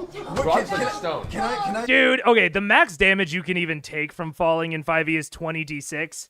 I know that Grog's already pretty damaged, but at 9th level, if he was full health, most barbarians literally can't be killed by falling. Like, because what is 26? That's 120. I don't even know when most barbarians would pass 120 health. It's not that high of level, especially if you have tough. And that's max damage on falling. If you look at the average damage of 20 times 3.5, what would that be? 6, 40, about 100. Did I do that math right? I don't know. But yeah, most barbarians are surviving most falls. Can I leap towards him? Off what? And do Off what? of the carpet? Off the carpet, yes. You leap off of the carpet? What? You go ahead and make just make an To acrobatic. fucking do it the Matrix, like, hand grab at the middle and then swing around. You're not in the Matrix, With a Orion. disadvantage, because you are jumping off of a currently flimsy flying carpet to try and catch up to him. Oh Right now, while I'm doing this, I'm going to cast Featherfall on myself. Before you, but you gotta get to me first because it'll slow you too much. Oh, I don't. Yeah, and see, again, we all of 20 times... Oh, 70? Pah! A fucking level 5 barbarian is surviving that shit. Yeah. Yeah, my math was way fucking off. I don't even know how I messed that up that bad. But anyways, yeah, no. I mean, barbarians are surviving that no problem. And that's from 200 feet up, right? 20d6. That's 200 feet in the air. So Grog's fine. Maybe he'll be downed when you get down there, but you have a healer. Orion is just gonna get both of them downed, which is sort of silly. It's not that bad. But also, we just talked about the one action thing. He's leaping off and doing an acrobatics check, which I would say is a fucking action. And now he's also casting feather falling, which is a reaction for when you fall. Now we're getting like real sticky on the timing of everything. Oh, it would, wouldn't it? I thought it was only when going down. Gotta get to me first. Go for it. Sorry. Oh, okay. So what's your acrobatics check? The lower of the two. 15 and 13. Okay. You managed to fumble out of the carpet. However, you are now just end over end falling now off the side of the carpet on your own. You're having a hard time even seeing Grog now as the world's just spinning and spinning and spinning. So you can attempt. Now I'm gonna cast Feather Fall. So the cast Feather Fall up. Go ahead and roll a concentration check. Concentration check. Yeah. What'd you roll? He rolled a 19. Yeah. 19. Which Okay. is Featherfall gets to you just in time.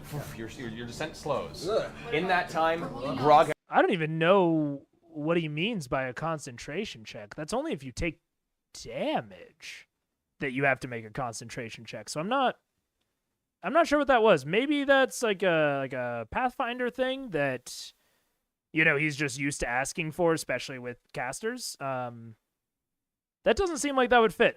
Correct me if I'm wrong. Gets impacted. Oh, Grog! We're gonna hit. I'm shielding the I'm healer. shielding Scanlan. So you all brace for impact. The actual carpet's careening out of control. You can see there's just barely the top of a building that you might be able to try and skim. Can we jump onto the top of the building to try? This is going to be up to the one who's been steering this whole time. Go ahead and make an intelligence. Intelligence? Yes. Can I assist?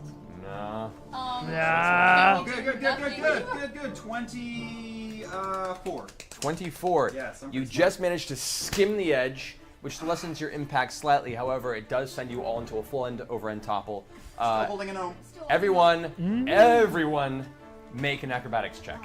Oh no. Which one to roll? Which one? What's going on with Grog? I think I've mentioned this in the past, which I would assume that Matt will get more used to this, but from my understanding in D&D, it should generally always be if there's a negative consequence happening to you and you are trying to have that negative consequence either not happen or lessen its impact, it's a save. So in this case, it would be like a dexterity saving throw. And if you are actively trying to do something, you are using your will to make an effect on the world. That is an ability or a skill check. Just quick clarifier for DMs out there. That is at least my understanding of it. And like I said, I know that this is Matt. They just came from Pathfinder, a lot of different rules. But that is one of the things that makes skill checks distinct from saving throws, is that a lot of characters like rogues, bards can get expertise in skill checks. You can never get expertise in a saving throw. And most people only have a few saving throws. So in a game where people get really good at a lot of things, saving throws are kind of that last bastion of like, okay, you're only good at a few things. You're only good at a few saves. Unless you shank an entire fucking feat on it with, I think it's resilient. Unless you take that entire feat, you have 2 saving throws and that's it. 2 out of the 6. So that's just something I would kind of note for DMs and players even. Can we do anything It's just Grog's impacted. He was falling faster than you guys were. He's 600 pounds going into straight free fall. You guys had a little bit of a fall break from the... this is going terribly. You don't fall faster if you weigh more. Fun physics fact. Wait, do I have to do one too? Do I have to do one also? You gain momentum faster, but you do not actually, your velocity increases at a standard rate. Your surface area interacts with air. So if you're bigger, from my understanding, you actually reach terminal velocity faster. But that might be where my knowledge ends. But I know that in at least the human scale of like 100 to even 300 pounds, you do not fall significantly quicker in free fall. Aha, that cleared up something for me. The part about saves not being able to be beefed up as much. They were on the carpet. He fell straight. Oh, that's very fair. He is free falling. They are resisted falling. That's a great point, Richard. That's a very good point. Yeah, AKL. Yeah, saves are a kind of important part of the game that really get glossed over. Of like, they are like the one thing that like the only way you get better at them is by beefing up your ability scores, and that's it. Like there are occasional like magic items that beef up your saves. But there's no, or at least I don't want to say no, but in the broad strokes, very, very few features ever affect your saving throws. It's only like magic items and I think the resilient feat. But otherwise, saving throws are pretty standard, pretty objective. They're a good like kind of fence post for DMs to balance monsters off of. If you're struggling with balancing a monster, giving it an effect that requires a saving throw, and then making that saving throw DC equivalent to another monster that you want to be at that level. So like say you're trying to make a CR5 or something. One of the good fence post ways to do that is give that your homebrew CR5 a saving throw with a DC that is the same ability and the same difficulty as some other existing CR5. It's a very quick and dirty way to make sure that you're on relative balance with other things at that CR. Although CR is already a flexible system. So that's kind of why this works, is that CR is already kind of fluid. But yeah, CRs are a really good thing to think about if you're just getting into DMing. Or not CRs, saving throws. Oh, except for you, actually. Do the halflings, do the gnomes get an advantage since the half elves are protecting them? Depending on how we roll. It's based on how you guys roll, because you're the ones who are holding onto them. So. Okay. Well, Scanlan. Oh no! Yep. So you got Pike. Yeah, Scanlan. I got Pike. All right. What'd you roll? 18. Pike in her heavy armor. Natural one. Woo! 18. 23. Okay. So But I have The a plus trick 9 about acrobatics. Plus 9 acrobatics. Doesn't matter. Doesn't matter. So we're gonna roll some. Still gonna knock me out. Roll some fall damage here. Okay, so this is big divisive time. Big, I mean, maybe not. I think that this conversation has kind of gone down in recent months. But big divisive time. Natural 1s and 20s are not auto successes or fails on skill checks. That is raw. That's not an opinion. In rules as written, natural 1s and 20s, the only thing that they do in D&D 5e, according to the rule book, is that they make you automatically miss a weapon attack, or they make you automatically hit a weapon attack. 1 and 20, that's it. And if you do get the crit, you either double the damage that the dice deal, or you roll twice as many dice. That's all that 1s and 20s do. Now, a lot of people obviously play with the homebrew rule that a 1 automatically makes you fail a skill check and a 20 automatically makes you succeed. I don't like that because a skill check succeeding or failing can be so much more impactful than a single weapon or spell attack. Oh, Richard, you got me again. You're so right. It is also death saves. A 20 is 2 successes and a 1 is 2 failures. Shit. I was close to being definitively right, but you got me. That's a good one. That's a good actually. That's a great actually question. Anyways, so yeah, but a lot of people play with the homebrew rule of like 1s automatically skill check fail, 20s automatically skill check success. Yeah, and AKL, you're completely right. I think that there's the reason that it's popular. And I mean, some people don't even realize it's a homebrew rule. It's so popular and so pervasive. And they actually talk about this in one of the very first 1D&D playtests that they put out. They enshrined that as an actual rule for skill checks, just directly calling out like, hey, so many people already play like this. Let's enshrine it as a rule and balance the mechanic around it, which is... I think it's fair. I think it's fair for people to play with it, and it's fair to consider that as Wizards of the Coast. I'm not a fan of it for reasons that I kind of just hit on. Of like, it is so impactful because like ability checks there are 3 pillars in D&D, right? There's combat, exploration, social. Skill checks genericize 2 out of those 3 pillars entirely. Like all of social is abstracted into the social checks, and all of exploration is abstracted into like nature and survival. You know, and a smattering of other checks, but it's very, very rarely that you get combat features that actually impact those two pillars. Very rare. Which is why I do like it when people use combat features in creative ways for those 2 pillars, but that's an aside.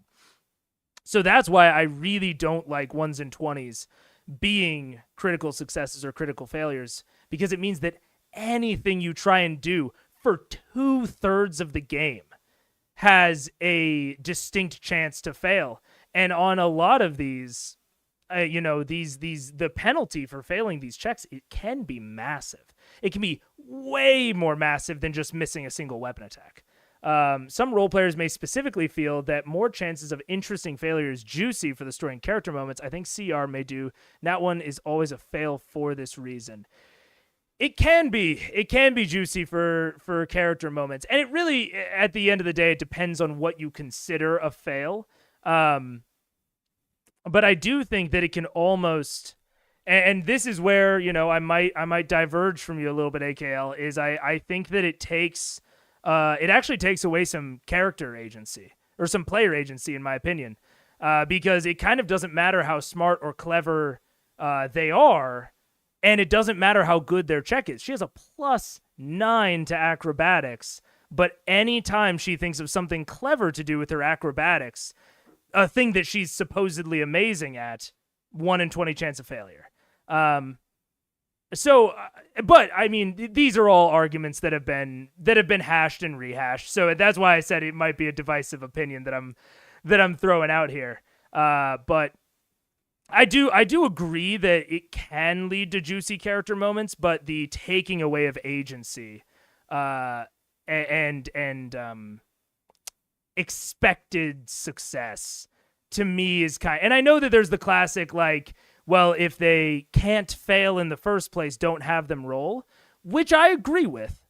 But like her having a +9, if the DC is 12, there's still a chance that she fails, but it is not a 1 in 20 chance, right?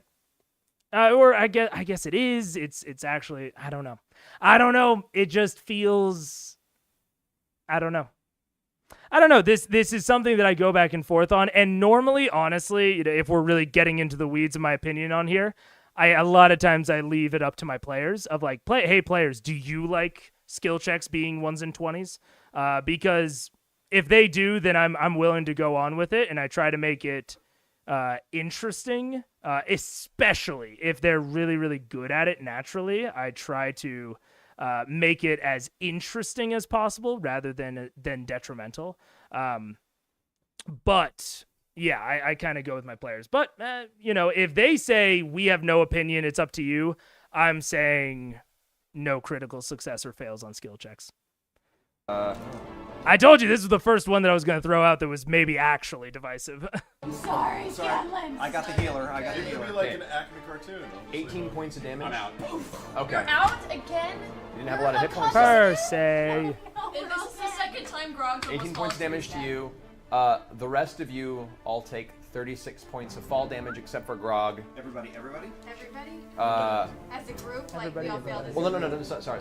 You succeeded. You rolled a 18. 18, so you would also take half damage. You take the 18 Half as well. 36, 18. Yeah. And I take you take half that as well, thanks to his roll as well. Okay. Right. Everybody You were a full plummet. You're going to reduce the damage I was slightly. very graceful on the way down. Yeah. You take 45 points of damage from the impact, Grog. 45? 45 points of damage, Oh. and leave a small crater from the impact. You know, I could have You and Scanlan both take 36, which put Scanlan into negative as well because he was not at. No, he was fully healed. Nope. No, he wasn't. Ah! So, Come on. you all Come tumble on. end over end, come to rest. We just crash landed at a war camp. Yeah. On the far end of it, thankfully, you guys can hear the bells and the horns blowing in the distance. Looks like all the rest of the folks that were stationed here moved towards the center. You managed to arc over them, but they're going to be here shortly. Are we near their big war machines? That's definitely an option, Richard. I've heard some options that try to bridge the gap between like where I am and where other people are, and that's a fair thing to do. Like I don't, and I will say, like, I don't think it's bad. Hey, what's up? Tons of fun. How you doing?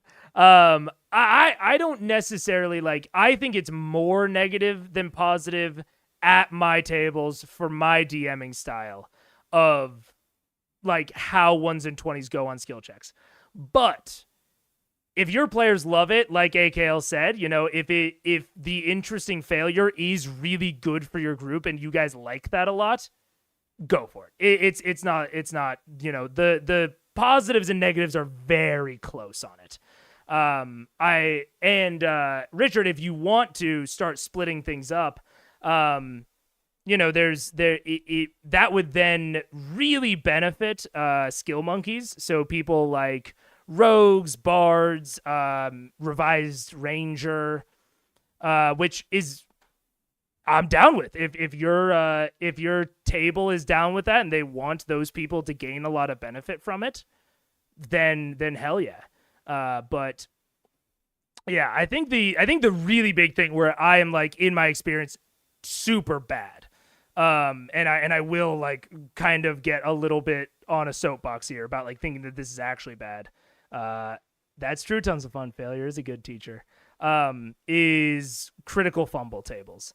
I hate critical fumble tables. If you want to make failing a attack roll more than just missing, which missing is already bad, but if you want to make it more than that, be real fucking careful. But I hate the fumble tables that are like you fucking stab yourself or you hit your friend or your sword breaks.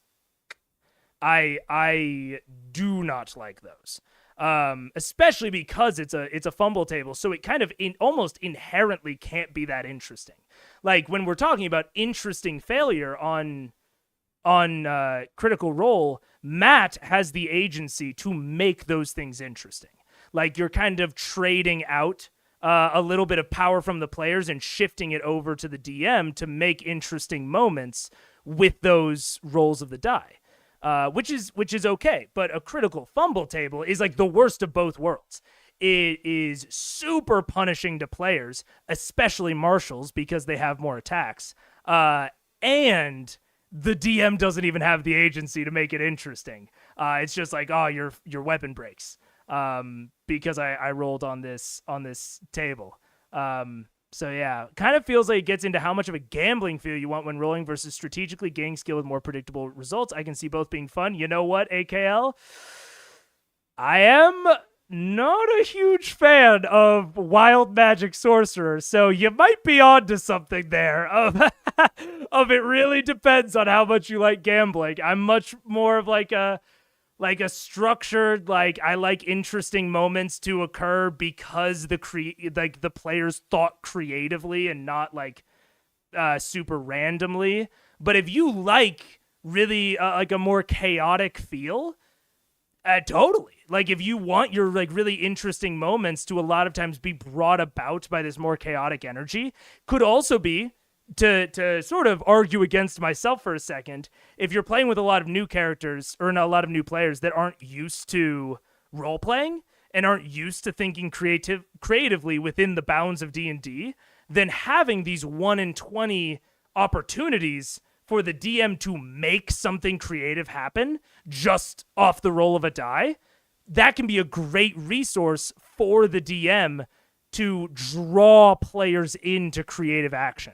So you're totally, it's still not for me, not for my table, but there are definitely use cases and arguments for it. Fumble tables really screw over people with more attacks. Yup, we did, Jinx. Yeah, man, they really, because it's like, especially if it's so, like the really bad critical fumble tables of your weapon breaks, you get -1, you know, because you fucking ship it or whatever. it hurts fighters so heavily. And fighters don't need it, man. Fighters do not need it. So yeah, really, really huge negative. Really do not like critical fumble tables. But if you're giving DM creative agency on it to make creative things happen with 1s and 20s, I'm more down. I'm more open. I'm not a fan of weapon breaks, but then you get into misfiring guns. You do. It is. Yeah, you do. Yeah, you do. I don't know how much I like that part of Gunslinger, to be totally frank and honest. I'm a big fan of reliable mechanics, even if they're weaker. But that is also, like AKL put in there. It depends on how much of a gambling feel you want. I wouldn't use a table, but I would 100% RP a 1 or 20. I mean, fair enough. And that's where we get into like what kind of feel do you want? Do you want it to be more of a chaotic gambling feel, or do you want it to be a little bit more structured? Yeah, that totally gets into what your table wants. No, the ballistae are on the upper. So we can see the ledge and that cavern where we found the. Well, the ledge is back the other direction. You guys are going towards the tunnel on the opposite side. Vax is pulling up Pike onto her feet and dragging her towards Scanlan because I know how fucked up he was from the last time. Okay, you guys, you run up and you're kind of getting up on your knees, coughing. How far? Percy's out. Percy's just face down in the ground, scrapes across Scanlan's face. Scanlan's also out. How far away? No, you take care of him. I'm right next to you. Don't you have a group heal? From us. You guys are roughly about 10 feet from each other from the impact, just scattering, and then you're kind of Do you have a group heal? Magic weapons are different, especially if it's positive. This is where it gets into like, especially earlier in the stream, we talked about how it's hard to give a nuanced take in a pre-recorded thing. And it's one of the reasons that I love this chat interaction is because I can kind of nuance out my take and, get into like, sometimes it's a little bit contradictory. If it's like a positive effect related to a magic weapon, I'm about it. I think that the negative effects feel sometimes a bit too negative.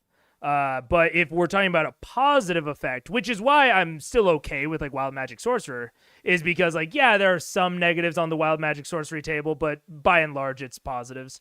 And so, yeah, if you have a 10% chance to break magical weapon, that's a powerful homebrew magic item that might trigger, sometimes it might not, and if the player's into that gambling feel, that can be really fun and engaging for them to interact with that item. So yeah, there must always be a balance, lol, but yes, I agree. Yeah, for sure. Yeah, I think we're speaking the same language. Tons of fun. We see people running towards us. Not yet, but you assume it's only a short period of time. Yeah, we have some time. That's good. Just hit the mass healing part. and then you can give somebody else. We don't. Rog, what are you at? 39. Okay. She's doing a mass healing. Mass healing work. Okay. You barely get yourself out of the crater. That's gonna suck tomorrow So morning. you take Scanlan, I'll take Percy. Okay. All right, as Healing it's happening, potion's out. Percy, go ahead and make a death saving throw. Death saving? Yes, 3. What is that? Is that just What'd you roll? 9? That's a fail. So you have to mark off one fail on your death saving throw on your sheet. No. Scanlan does make his. He's alright. Okay. I've got a healing potion out and I'm pouring it. Percy! Pinching Percy's nose and Percy! Some down Scanlan's throat. Okay. All right. I'm so down, both Richard. you guys, I'm down. For healing potions, that is those are the normal ones, the common. Yeah, healing because ones? this is the hard part. Is like we are in like combat-esque stuff. Like they're not actually fighting anyone, but like time really matters. So yeah, I'm down for 1.5. Go ahead and roll that. I'm taking a level 2 potion myself. 2d4 plus 2? All right, go for it. 8 for Percy. That's So I'm 4. at plus 8. Yes. Back to 4. Scanlan also comes to consciousness. 2d4, that's pathetic. That's the cheapest one. Yeah. D4 plus 2. Let's just the fuck out of here. They can. Okay, fine. She was gonna do a mass healing. with I'd the like mass to healing. know, on the way down, I was doing a little chant, and I was expending my sorcery points to do flexible casting, so I can use slots spell all my 3rd level spells. Okay. As we're getting up, can Sure. I see, is the camp nearby where the prisoners are? Is that anywhere near us? No, that's towards the center of the camp. We gotta keep moving. I pull out another cork potion and slap it into Percy's hand, and then grab by the wrist and Here, start wait. walking. Save the potion. I cast healing word on Percy. Alright. Also, so as you guys are running, she's towards the back, towards the main tunnel. pulling up So it's roughly Mascure Wounds a as 40 we by 30 speak. foot tunnel. You go running through the buildings. You see a few Duragar kind Let of come Claire out from the keep buildings. Stealth while we're doing this, or we're too No, you guys are just bolting at this point. You're not even concentrating on stuff right now. Plus, with coming, you basically a few of you with stealth and the rest of you left in the dust, so you're kind of all pushing for speed at this point. You all manage to push towards the back of the entire war camp, into this tunnel, hearing behind you the distant echoing shouts. Percy's up. I will say, like Matt saying like what, like just telling them what they're doing is fine. Like especially for something like this, it's okay. I would, I'm big into. I just gave a whole fucking rant about player agency. When it comes to 1s and 20s, I'm big into letting the players do whatever they want, but I am also big on like describing the situation and being like, your characters would not think this is a good idea. You're the player. You have control at the end of the day. If you want to try to stealth, that's up to you. But I'm telling you, your characters would intuit that this is not a good idea. Beacon of Hope with Mass Cure Wounds is a nice combo. I don't know Beacon of Hope off the top of my head. But either way, let the girl Mass Cure Wounds, man. Like just everyone's like fucking rolling up with potions. Let her get her Mass Cure Wounds out. Cutscenes with quick time choice is how I like to navigate these scenarios. That is also fair of being like, I think what I like to do is establish a vibe. So establish like if they're stealthing or not, how much they're rushing, things like that. And then go through like you run through camp, you see a Duragar coming from the left, you have straight and right, have some like option quick time sort of things. But I feel what you're saying. Tons of fun. 2 hours on a big combat. Totally agree. Yeah. It's good. Especially when you're, again, we've kind of been abstracting the Duragar in this camp into an environmental hazard this whole time. So an actual combat with them would almost feel weird at this point. So just continuing to use them as like this looming threat that just feels like it'll kill you if they catch up. At this point, it's like 10 or 15 Duragar versus even a damaged party of level 9s. They could honestly probably take it, but I think continuing with it as this abstracted trap is still the best course of action. Almost like you could swap it out for a tidal wave, and the way that you run it as the DM should not change all that much. Of approximately 30 plus Duragar heading in your direction. You hear a few other ballistae. Never mind. There's 30 plus. 30 plus wins that. Yeah, never mind. 5e combat kind of takes creativity away from players' IMO at least, so I try not to spend time in turn-based kind of thing. I like to make a cinematic to keep them engaged. I very much understand that stance. I like to think of, and this is something that I describe to new DMs when they ask me for advice. I like to think of the best D&D combats as a puzzle. If you do not consider the combat a puzzle, it either needs to serve a narrative purpose, and a good narrative purpose, or it probably shouldn't be a combat. So, like, I think it's okay to throw your characters into a combat that they are obviously going to win, to hammer home how powerful they are, and to allow them to have fun with their power increases. I think that's totally fine. And in that case, the combat's not going to take too long. But in a situation like this, where the puzzle would not be, ooh, how is this party going to, pick off and defeat 30 Duragar? Not going to happen. It just probably shouldn't be a combat, right? That's kind of where we get to with this. But I think that if you take it from that perspective of you're doing a dungeon crawl and you want a combat to be in this room, think about it from the perspective of a puzzle, because it does limit player creativity. It really zooms in on the things that players are capable of doing. You're totally right, but that gives players a toolbox in which to navigate a puzzle. So I that's how I generally think about it, is like, okay, there's this thing up here that like we have to deal with if we want to deal with this. And, these could be dealt with if maybe we flanked around them like that. That's where I think that D&D combat can shine. And if you're not looking at it as a puzzle, it just shouldn't be. It should be this kind of quick time cinematic that you're describing that we're talking about. Beacon of Hope, all targets within 30 feet, advantage wisdom saving, death saves, max healing. Love a max healing. Yeah, that's a great combo, Richard. Bolts hitting the wall above you. Are we on the tunnel? You guys have now pushed into the tunnel. I wait for everybody to pass, and I cast all my grand columns. Okay, how many? Three spell? And how many spells do you have currently? That's it. That's what I did the SP for, so I can cast this right now. Right. But even going back to what we were talking about, the falling, I think that when you're in these kinds of quick time decisions, it is, hey, everyone gets one action. Like, oh, we're in quick time, we're in fast time. You're doing this, you're doing this, you're doing this. Pause. This thing happens. All of you get one action for input. And that's it. So we don't have, I do grand columns, and I do flexible casting, and I do this, and I do that, and we pop potions, and all of that. It is, hey, you each get one thing. We're in this quick time. The effects of your things happen, and now we're moving on. Like, and so I think that is a really good metaphor. Tons of fun of like a quick time event. We have one. I have none. Wait, how many spell castings do you have left? Two? I have one. 24. One left. 29. You make 3 columns. It's 30 feet wide. Oh, she just healed everybody for 24 points. Okay, so everyone heals 24 points. Add that up. It's 30 feet wide. I feel pretty good now. That shit. What? Okay. Including myself? No. Yes. Are the caves stone? Like, Okay, walls are stone, yes. Oh my gosh. can I like do from the side? Can I attempt to? Pillars go straight up, unfortunately. Well, wait, I It's the can nature of the spell's do creation. what you're trying to do. Okay, wall of stone. There you go. Okay, so as you're trying to figure this out, Eva steps over. I'm like, oh, is this? Oh, Oh. sorry. You should have just. I would have been over. It's. That column. Yeah. You'll go. No, Are we running? Walls What's happening right now? As you guys are doing this and rushing in, you're realizing there's one member of your party that you haven't had a lot of time with that you didn't think about at this moment. You now see kind of like floating via levitation ability about 30 feet away, slowly descending towards you as you're putting up to the wall of stone. Oh, come on. I also forgot about Clarota. I'm gonna be honest. Go firing towards him. One, which is overhead. A second one, through his back, out this front of his chest, off the shoulder. Come on. He's gotta have more than points. All right. You can see now. And the bolt itself is about 4 feet long, made of kind of this long, jagged, pointed arrow tip. Clarota begins to falter, begins to hover towards you, almost like trying to swim through the air in your direction.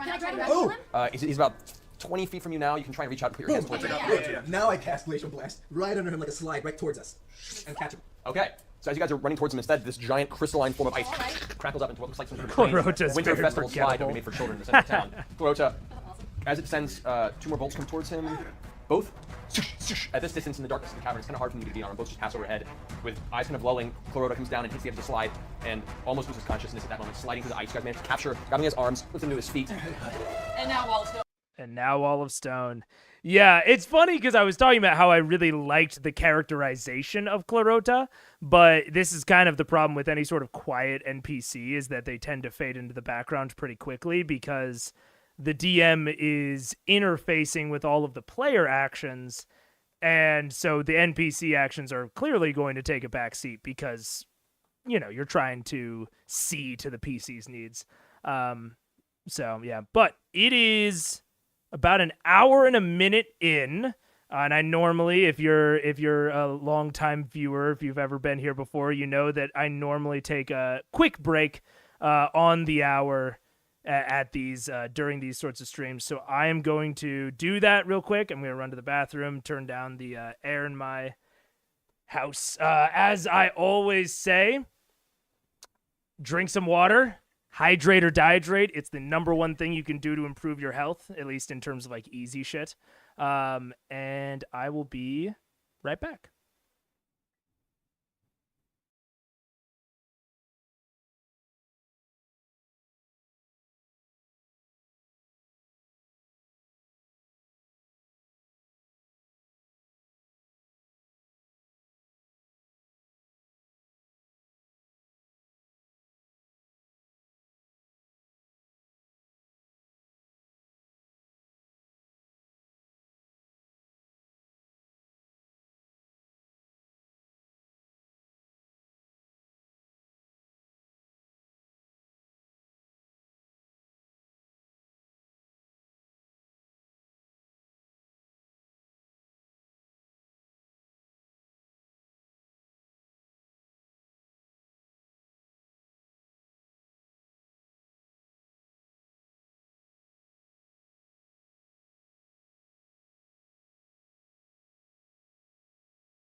What up? I'm back. I'm back. Don't run away. Don't go. AKL, no! I'm joking. You're going to step away, but leaving this run to listen when I can. Thank you so much, AKL. Watch time is is the hardest hurdle to monetization. So I very much appreciate the support and the listening. Just in general, everyone that's here, thank you so much. I love the streaming. I love talking to you guys. I love talking about Critical Role and DMing strategies and tips and combos, everything. It's been really, really dope. So I am ready to go. I got the second half of my dinner, my potion, which some people also might recognize. And we will get back into it. While making it to the tunnel, Keela turns around, raising her hands. The actual blackened stonework of this tunnel shakes for a second, and then a giant, thick wall of natural rock closes off the entire tunnel behind you. Nice. Let me trinket. Completely seals it? Oh, God. Completely seals it. You guys are now in complete darkness. As the light hits, you can hear, just on the other side of the surface of the stone wall, javelins, other things are being shot at the stone wall, but it's keeping it at bay. You guys are now at the wall, and behind you the tunnel continues into a passage you haven't seen yet. Whatever we do from here, I sprinkle dust of tracelessness behind us the whole time like a fucking flower girl. They could have magic in their possession. They could use magic as well. Yeah, they can get through it. Yes. Will healing potion work on the rest? Can I go over to Clarota and don't try to heal him? You might need to I'm going to try. I've got a potion, so. Grog, should we give him a potion? What? Do you have any? Certainly try. Yeah, I do have a cask, actually. I think I need a drink. Right, What's a level 2 potion do? A level 2 potion would be 4d4 plus 4. I go and hold his shoulders while she tries to heal him just in case he gets all stuck. Okay. I think he's gonna give him a potion. Bam. That's my slut. No! That's not nice. 17 points of heal. Okay. 17 points of heal. Which administering a potion to a mind flayer is an experience that very few in this world have probably ever or ever will experience. As you kind of reach over, grab his shoulder, you look for where to put it, and the tendrils kind of like flail about, but begin to, as he notices what you're doing, kind of relax and open up, and you can now see the circular lamprey-like toothy maw of the mind flayer. It's a very disturbing, disgusting image with this kind of jagged, yellowed teeth in a circular form. You pop the cork and just pour it in. As you do, you see the wounds across Clota's form begin to seal. The arrow is still stuck in its torso. Can we try to pull it out? Break off the part? You can certainly try. Go ahead and make a. This would be a medicine check. You want to do that, Rob? I'll do the breaking part. It's iron. It's solid iron. Oh. Breaking it off is not going to work. You have to pull it from the wound. What do you have? Medicine. Okay, alright. Four's good. Go for it. Roll this guy. 9. A 9. So you take a moment. You view up with. Keeping it at 1.5 for a sec might go down to normal time once they kind of establish what's happening more. The puncture wound is a little bit of Grog's help. You both grab to the edge of it on 3. 1, 2, 3. Pull. You pull through the wound, not against the arrow, because that would just tear everything out in the process. But nevertheless, in doing so, Clota does take an additional 8 points of damage. I'm sorry. But the wound is now no longer a giant. It is not able to heal completely. So Clota takes a moment, kind of grasps the wound. I hand him a little healing potion and say sorry. Shatters the glass. At which point you now hear against the stone wall. Let's keep moving this. All right. I pick up Clarota. Yeah, why not? I pick up Clarota and we start running balls. See, and that shit is, you don't even have to, as a DM, you do not have to have any plans for the dangerous environment to actually get to them. But I think that having the ambiance of danger is very important during a dungeon dive, which this entire excursion into the Underdark is, essentially one long extended dungeon dive. So I think that even he's not rolling any damage for the stuff, he's not rolling to hit against the AC. He's just narrating the ambiance of danger to get them to trek a little bit faster. Is he good enough to walk, or is it? He's good enough to walk with you Well, guys. I put one arm under his Okay, so you're helping him. No, hold on a second. I take out a blind carpet. I still have a blind carpet. Sure we do. Yeah. And here. Sure we do. If you need it. Be easy, yes. Clota gets up on the carpet. Thank you. The carpet kind of drifts alongside you guys. You guys are pushing backwards toward the cavern. The tunnel kind of begins to pinch a little bit. It gets to about a 15-foot width before it opens up again. You're about 100 feet back. You can now see it opening into what looks like an extension of the war camp. Oh. We should have gone down. What are we thinking? Go ahead and make a perception check.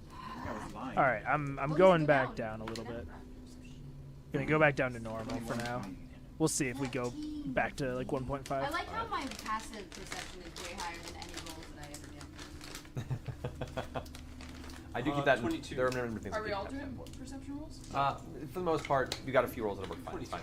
Looking inside, though, this camp looks like it's been abandoned. It looks like it was built, and then the expansion into the war camp you just escaped from seemed to be the next step. Like it's slowly advancing, and this section of it has been in disuse. As you push in towards the center of the camp, you can see there's older campfires. A lot of the tents have like partially collapsed. Dust has gathered, and Keeping my eyes peeled for useful shit. Okay. Looking around as well, you see all the equipment.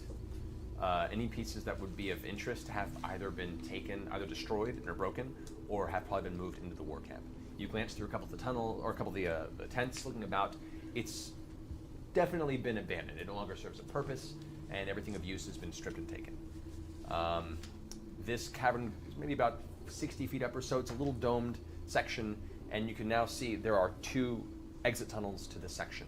One that's kind of straight ahead a little bit to the left, and one that veers off to the direct left of you. So if you're looking straight from the direction you came, there's one right ahead of you, a little bit to the left, and one that goes directly to the left. Should we take the left one? Which one's the left? You mentioned the left. Yeah, so maybe we should stay left. Yeah, stay left. Clarota, do you know anything about these passages? Wait, you Why remember did he say anything? that? Why did you say that? Because they're both kind of left. It's a joke. Clore takes a moment and kind of looks at you, kind of getting his breath. I've not been this far up these tunnels. It was too dangerous this close to the war camp. I would have been killed in a second. What about the general's memories? Anything there? Kind of closes his eyes for a second. One of these leads below. One of them leads to the surface. I can't recall which. Can we go up and Let's split up. No, can we go next to the one on the far left and see if I sense any like wind coming down? Is there? Going to the one on the far left, as you're stepping, you hear a against the distant stone wall that you put up. Love it. I think we get to pick one. Love it. The environmental As you hazard. head to the tunnel, There's a you clock. don't There's sense any sort of danger. temperature change, but it does seem to steady off into a decline that curves to the left. That sounds good. Do I see any, like, there's any wildlife, any bats, any type of animals, anything like that? We'll say a general sense of this area. You look up and you can see in this area, unlike the previous sections, there are small clusters of bats on the ceiling.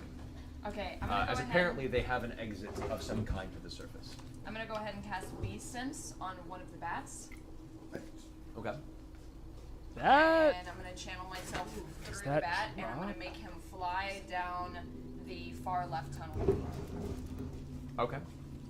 So as you guys are walking over there, one of the bats. That's concentration. Uh-oh. I think the wall's gone, right?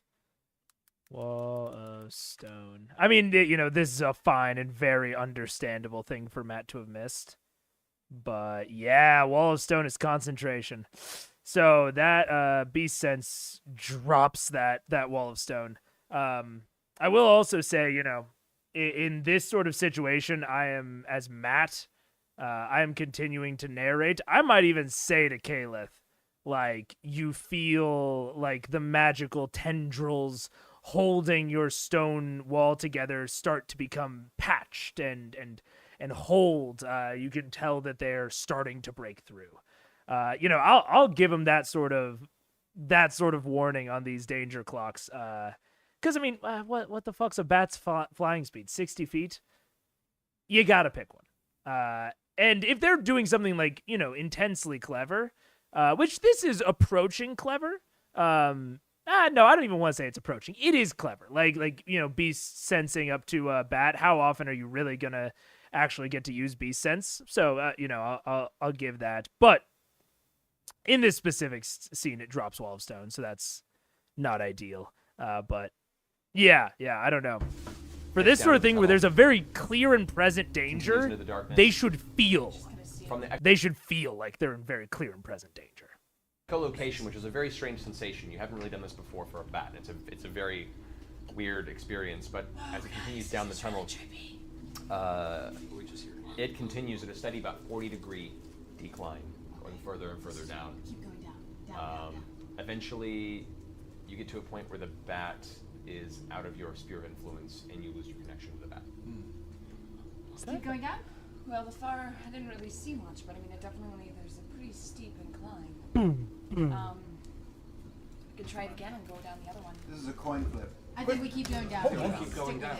Incline means up. Oh. No, it's a decline. Decline. Decline means down. Well, then let's go with the deep line. Yes? Yes.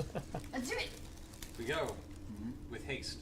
Alrighty. I will say, obviously, Ryan's come up, and as I mentioned in the comments of the last VOD, I'm trying to do as little looking into Orion as possible because I know he's divisive, and I want to, form my own mental opinion on him, just as I'm trying to do with, the Marisha May stuff that I had heard, as well as the Matt Mercer effect. Like, I'm trying to form totally clean opinions of all of them. Fucking Orion does not listen, man. Like, even like some of them have pet peeves of mine, but Orion will just sometimes just hear shit that didn't happen, or just won't hear shit that did happen. And it's weird because he's not even like on his phone. It's just like he was just like spacing out, which as a man with a clinical diagnosed ADHD who has been on meds for a few years now, I understand spacing off, but he is it's a lot, especially when you're on a performance. With stealth, we dust of tracelessness behind us. Flower girl. Wait a minute, flower girl. Actually, that might have been a little bit hard for that easy of a mistake. That's just like a mishearing thing maybe, but it's a pattern of behavior. 2 tunnels, right? There are 2 tunnels, yes. And one smaller than the other? Correct. Yes. There's no right answer here. There's just Matt. Yeah. Yeah, please don't, Richard. I know it's gonna be tough. Especially, with people who are controversial, with decisions or actions that are controversial in the community. It's gonna be hard, but I think, one of the great draws of the stream is seeing my fresh eyes and my fresh opinion on it. So I appreciate you holding back. I legitimately do. 'Cause I can, imagine an IP that I'm very passionate about, and it being difficult to hold back, especially if there were, very distinct points that I wanted to talk about. How big is how wide is the... So I legitimately very much appreciate it. There's one, the one on the far end, the one that does not appear to be a decline, seems to be the widest of the 2. I'll pull out a torch. Will you light my torch? Light my torch. Oh, nice. I'll go to the left. Yeah. I'll take up running to the left. Okay. Running. Yes! Travis, push those buttons. Take action. You are in okay. I obviously, we had a whole conversation about analysis paralysis when they were safe on the other side of a gorge. They are not safe right now. They are in the ruins of a camp with 2 potential places where enemies could be, and 1 place where enemies definitely are, and where the enemies are definitely currently breaking things down. You need to fucking go. Travis, my man. Fucking pushing that button, pushing the session forward. Chef's kiss, A+, go running down the tunnel. Running. Because it's not even like they're really arguing about it. They're just like, oh, I don't know. I don't really know what I want to do. It's kind of a hard choice. And Travis is like, just go. Just do it. Running to the left. Rod goes charging into the darkened tunnel to the very left. No, don't stop. You hear the echo-heavy footsteps of Grog disappearing into the darkness. Grog, don't run too far ahead. You guys give chase. It's like having Goofy as a party. And I also, I love that. I was just talking about, right before Tons of Fun brought up kind of the QuickTime cinematic stuff of how I was talking about how I like to get like an initial stance. So I didn't love Matt saying like, oh, you guys are running, you're not trying to stealth. I like to get an initial stance of the party and then kind of go into a more cinematic sequence. But right here, Matt's like, you guys run after him. because like let's be real, like that's what's going to happen, and let's cut through the bullshit. Matt, the DM, is just like, you guys run after him. It's that simple. As you guys catch up to Grog, which isn't too hard, unless are you going to a full sprint though? No. Right. You catch up to Grog. The tunnel itself is about 30 feet wide, 20 feet tall, and it is a slow, continuous. Do you guys use any sort of sprint rule? I've seen some sprint homebrew rules around the internet. That is like some of them are like, oh, if you like take like 2 consecutive actions to dash, you can then sprint, which is like 5 times your normal movement speed. I've never played with any like dashing rules at my table, but I have always been kind of like faintly interested. If any of you have used them, I'd be curious to know how they went at your table. Continuously gradual decline and curve to the left. Can you do another like a spiral downward. Maybe we could do a cave in. Well, that might be dangerous. Yeah, but it'd be fun. You guys continue for another 20 or so minutes down before it opens up into a small alcove to the right, but the tunnel continues. This alcove, it's about 35, 40 feet in, and it looks like there are remnants here of a camp that was set up once. Similar to the war camp, but once again abandoned, or at least currently not in use. Dude, these Derugar are moving like 20 minutes of marching at a time? What? There's not even like weather to to contend with. They're doing like these like tiny little moves of like up here, then up the cavern a little bit, and then here, then like through a tunnel. These Derugar are moving fucking slow. So much of a fucking war effort. Never have personally. I would love it though. I always end up as a halfling or dwarf or gnome. That's fair. Small races are dope. Yeah. I've heard some positive things, and I've seen some like kind of conflicting methods for sprinting. So I'm always curious about it. How far into the episode are we at? We are 1 hour 12. I think they're taking the break not too long from now. Yeah, they're taking a break at 1:23. They escaped from the actual Derugar camp. There's like the wall of stone up blocking them, but they're going to break through the wall of stone eventually. And they are descending down towards one of the tunnels and are kind of encountering progressively more derelict and old war camps that have been abandoned. Which I was just kind of right when you came in. I was talking about how I kind of find it a little silly that these Derugar do not move very far between their camps. Any useful shit? Can we go in? We should probably rest, heal up, get our post spells back. Can you cast the illusion terrain and make it look like there's no hole in the cavern here? No, I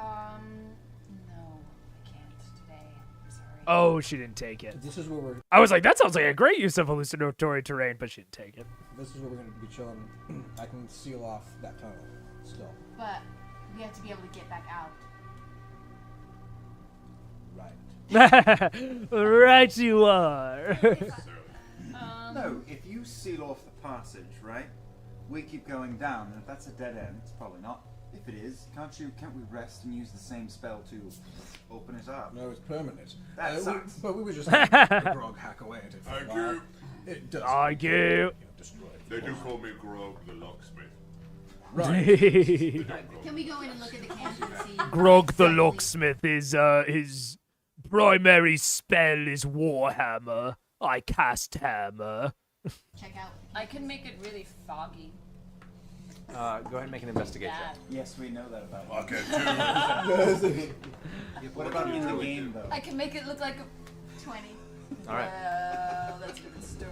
As you guys are having this conversation, Vex does a quick glance over. There are about 4 tents that are still set up. There appears to be a small ring where a fire was set up. You can see bits of charcoal and bits of long forgotten burnt meat, remnants, charcoal and such there. I'm going to look for a seal to see if there's a seal anywhere around. You do see on one of the walls there's a similar Grog seal. cast iron. Oh, this was her camp. Kima was here. However, there are 4 No, iron is the material component, obviously. Grog cast smash. tents here, which means previously you saw just one from what you saw. There are 4 here. I'm so upset we didn't say Which is this. an interesting change to your appearance. Means either it's been repurposed, Verbal or component is wither, yelling. or since then the camp has been used by other individuals aside from her. However, glancing through, you do notice that there are a few discarded travel bags. Carrying rope, grappling hooks, general cluster of torches, about 8 in total.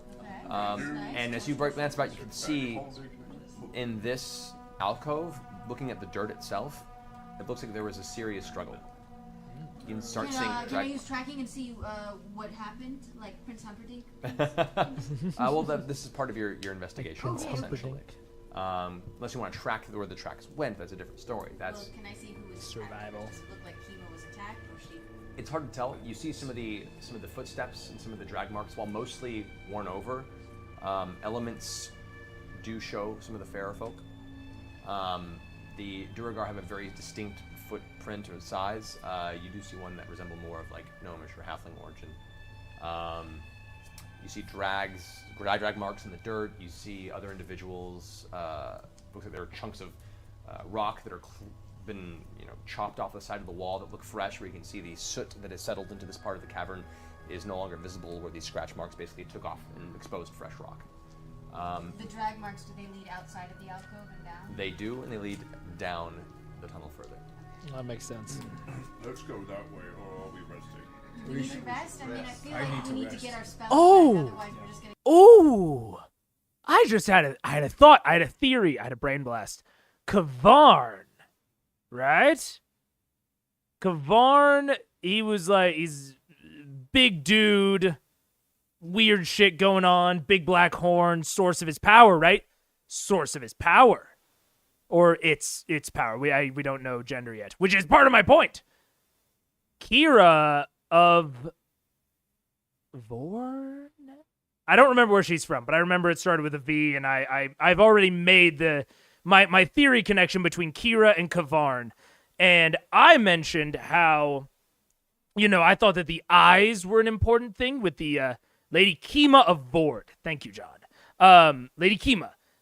I made the connection that with the Gaze of Two Minds Warlock invocation, how it seemed like with them narrating how the Mind Flayers are all connected and they all share experiences and visions and yada yada, that if she charmed the Elder Brain, then she could theoretically use Gaze of Two Minds to cast more spells through the Elder Brain, and through all of the Mind Flayers that are just around. Right? So, if she is a fiend warlock, and a pretty high level one, right? She would have to be high level to be an appropriate boss battle for a group of 8 on a good day, level 9s. So she has to be pretty high level. We're talking 16, 17 maybe. At that point, a lot of the times, warlocks get more and more distinct marks of their patronage. What if Lady Kima has been a warlock this whole time, and she's been just faking all the Bahamut shit? She's been using the it's Mask of Many Faces, I think. Mask of Many Faces, another warlock invocation to disguise herself, make her look like a paladin, and she's using this vision quest as an excuse to go down there. Or potentially she actually was a paladin and she got transformed into this very high-level warlock at some point in the journey. And she got transformed into Kavarn. Also possible. Not quite sure. But that big long horn sounds like, all warlocks are supposed to have some sort of marker of their patronage. Whether it's your eyes are weird, you got weird skin. That horn could be a very distinct warlock patron mark, which would make sense as to why it is theoretically called the source of the power, because it's a mark of the patron, which the patron is the power.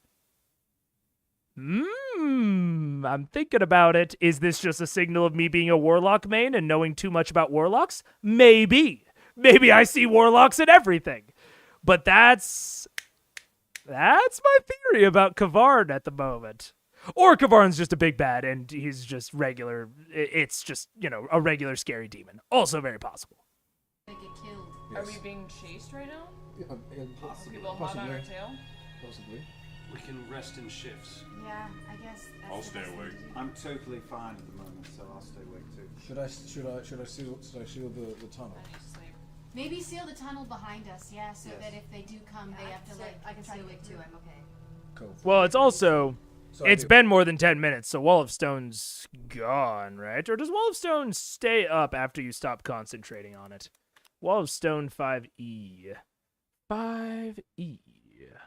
The wall is a solid object. If you maintain your concentration on the spell for the whole duration, it becomes permanent. Okay, fair enough. Wall's still there. Fair enough. Warlock Maid wants to take a short rest after an hour. Shut up. Stop looking at me, Richard. Stop making me feel seen. It's the worst. I love me my short rests. Okay, so use your spell. You seal off the tunnel with pillars. You can just barely get most of the entranceway covered. There's a couple of small slivers and spaces between. But we would sure hear them if they were Trying to Yeah. get through, if they're- Alright. All right, so you guys end up making camp. Are you guys lighting a fire? Are you keeping it dark? What's Yeah, your plan? I've got 2 firewood bundles in the bag of IKEA I holding. think it's a good idea. We're fine. It's warm down here.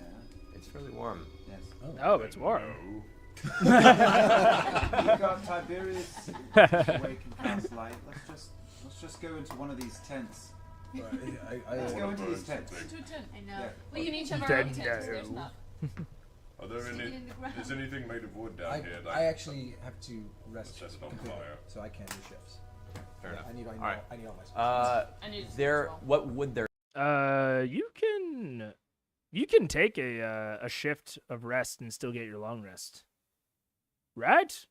Unless I'm wrong. Richard, AKL, correct me if I'm wrong, but I believe that long rest has to be 8 hours of an uninterrupted rest, but at least 2 of those hours just have to be light activity. You don't actually have to be unconscious for any more than 6.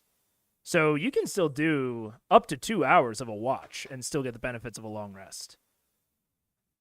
Like I said, correct me if I'm wrong. There is used charcoal in the abandoned fire pit, unfortunately. Yeah, but can we? When you get back from rest. Okay. One of the So, pyro. you guys set up? I pull out some dice so that Grog and I can gamble while everyone. I get my social Ooh. points too. Fair enough. How much does a rest heal? Out of curiosity. A rest heals beautiful. Oh, I'm so excited, John. The original way that I actually pictured this going, back when I was just like theory crafting what the stream would be and like the whole stream concept. Again, I'd only seen Fantasy High before this, so in my mind, Critical Role Campaign 1 was what, 15, 20 episodes, maybe 30, right? I was like, no way that's more than 30.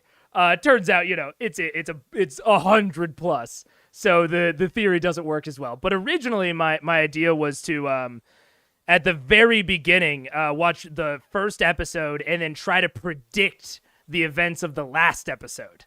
And so since it's, so much longer, I am still trying to do the prediction stuff. It's just, I'm not going a set amount of episodes out. Oh, you sweet summer child.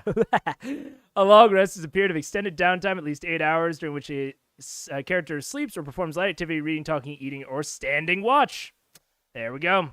So yeah, he should. So Tiberius is fine to stand watch. Yeah, I was a sweet summer child. That idea went out the window real quick. C1 115, C2 141, C3 so far for 63. Woo! Yeah, I was never going to predict what happened on episode 115. My theory, what I'm kind of doing now is doing in like 5 episode chunks. So being like, I'm gonna try to predict like, on episode 6, I'll try to predict episode 10, that sort of thing. But yeah, I did not know what I was in for when I signed up for this, but I am I'm here. I'm down. We're doing it. C1 is 114 because episode 12 is Q&A. I see. Oh, Fair enough. Yeah, let's fully rest. Do I have time to do a quick engineering feat as well? You do not have, like, at this point, I mean, you could, what are you trying to do, I should say? Make an explosive arrow. I'm just in a mood. Do you have any currently built explosives? No, but I have gunpowder. You know what? I'll let you go ahead and try it with just your Tinker's kit. It's going to be a difficult That's fine. roll. Go for it. What do I add to my just straight roll? You add your proficiency bonus, which is the Tinker's kit is 4. Oh, okay. Proficiency bonus. 15? 15? I was just gonna have my potion for dinner, but my wife went and got pizza. Hell yeah. So now I'm having pizza. Let's go. But it's actually 117 because there are 3 important canonical one-shots which follow the main campaign. Oh my gosh. I have stepped into an actually nest, and I am extracting myself. Okay.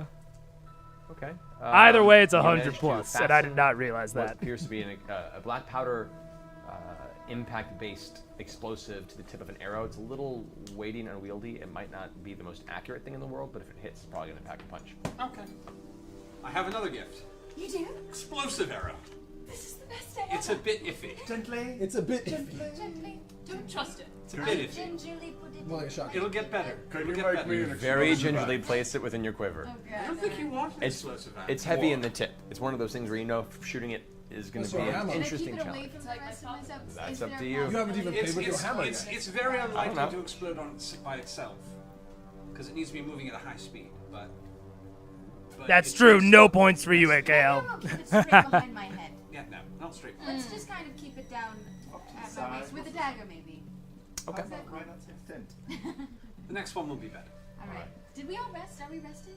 As the evening transpires, you all get your evenings of rest. You guys kind of keeping watch, gambling away. At a certain point throughout the evening, something perks up your ears. You begin hearing footsteps. Many footsteps.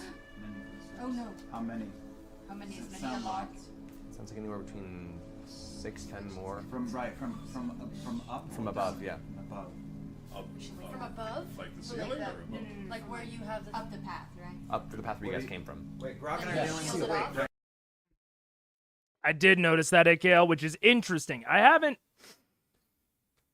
directly talked about it because I'm not sure how I feel. I'm a very classic. I think I've addressed this before when we were talking about the enchanting that Tiberius did for them. I'm super into homebrewed magic items at the table. Love them. Especially, I like, if a character wants something specific, I'm always down to give it to them for like a decrease in relative power.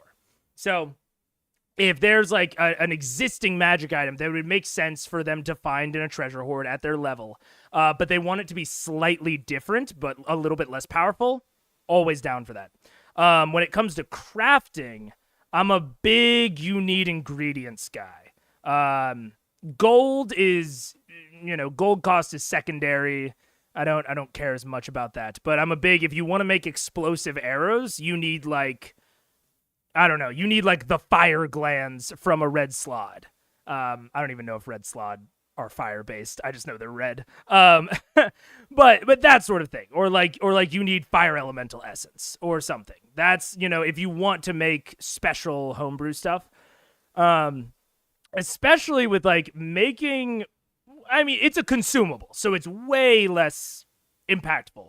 It's essentially making like a potion, and you could use kind of similar balancing rules and techniques. But even for potions, I'm still a big like gotta gather ingredients sort of dude. So I don't know how much I love Percy being able to make them, especially on long rests. Like if you're doing downtime in a city, fucking make arrows away. And I'll tell you this, as a DM, I would rather only engage with crafting with Percy and just being like, Percy, you need a setup to like make these arrows and shit. You need a whole setup. But if you have them, you can make entire cordons. Like you can make like 10 explosive arrows at a time. I'm way more into that than like every down rest you trickle out one. it's interrupting things. It kind of feels weird because it's like, oh, that's kind of intense work. I don't know. Yeah, what if I have the salivary gland from a Charizard? Fuck yeah, Richard. That's exactly the kind of ingredient I'm looking for. If you want to make a fucking blink potion or like an ethereal sword, you need like the skin off of a blink dog, or you need like a blink dog pupil or something. Like that's the sort of shit I go for when I'm looking into crafting, because then it makes these items like kind of side quests in their own right. I feel this way about MacGuffins as well. I think that if there is a MacGuffin, you should have to essentially build it. It's sort of like the Infinity Gauntlet needs, each individual stone. It's a little different, but same general premise. I learned from Taliesin and Percy about how you don't necessarily need to limit your imagination on what your character can do. His collaboration with Matt on class features and new items is inspiring. I fully agree, which is why I haven't, when we talked about the enchanting earlier, I was like, oh, like, I'm down with it. Like, this is the way that I do enchanting, but I'm down with it. Percy is super, like, they're making class features, they're making homebrew weapons, there's a lot of homebrew with Taliesin, but even getting into what we were talking about earlier with guns misfiring, I actually, in the different lens of this conversation, I'm actually down with it. Because, just like I said, if you want something homebrew, if you want something specific that would better fit your fantasy for your class, I'm down to give it to you. It's just going to be less powerful than maybe the standard option. And I think that, and like I said when I first talked about this in regards to homebrew crafting, I've never met a player that was not down with that trade. Like, I've never met a player that was like, oh, I don't want that homebrew that thing anymore. I've always met people, or always worked with people that, like, if it's something that does damage, for example, and like an equivalent item at their level would do 3d6, this one's doing 2d6. And every single time the players have been like, sick, sounds great. So I love doing that as a DM. I really, really like giving people what they want to help them better fulfill their fantasy. With this specifically, again, I go back and forth on him doing it specifically during long rests and having this kind of like constant tinker vibe. But it's something I would talk one-on-one with Taliesin about. Like, if I'm in Matt's shoes, I'm not bringing it up during session. I'm probably going with exactly what he wants to do during session, and then I'm pulling him aside in between sessions and be like, hey, Taliesin, like, this is more like the vibe that I think would make sense for our table's tone. What do you think? And if he really prefers this style, then I don't feel strongly enough to deny him. Like, I think if this is what he wants, if this is what makes him feel the most his character, if this is what Percy is to him, then hell yeah, let's go. Right, Grog and I are the only ones awake. Right. Do we lay low and hold quiet in these tents? Give one up? They're gonna know because we blocked off the path. I'm asleep. Sorry. I'm still awake. Lay low. Let them come. I think so. What? Keep sleeping and shut up. No. I roused my sister quietly. She's in this tent. Wake her up. What's coming? All right. Leaving the rest asleep. A stealth. The three of you make a stealth check. I stealth as well. You do, Grog. You do. Fuck yeah, I do. Wait. 17. Still passed out. Oh, yeah, that was a 1.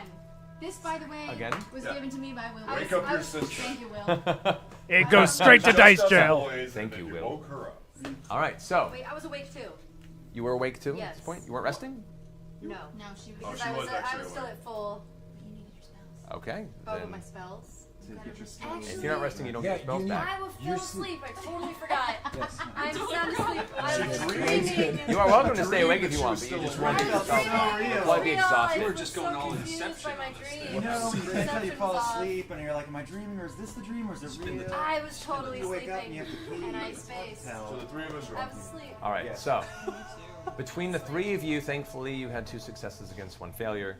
You managed to cover for your sister, who, Thank you. who, Thank you. when you wake her up, Foreshadowing?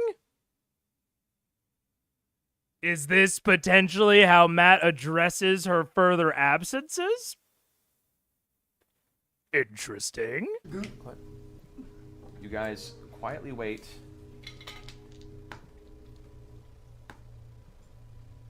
Oh no, that was a bad Daggers expression. Daggers out. All right. So, the footsteps progress through, and there's no light source, as Durgar for the most part do Can we not see through the dark, require but we can see in light the to dark? see the tunnels. You guys have low light vision. It's not dark vision. Not dark vision. There's no light in this area No, at it's all. No, All it that is stuff. pitch Fire? black. You just hear. No, on purpose, You just no hear fire. the.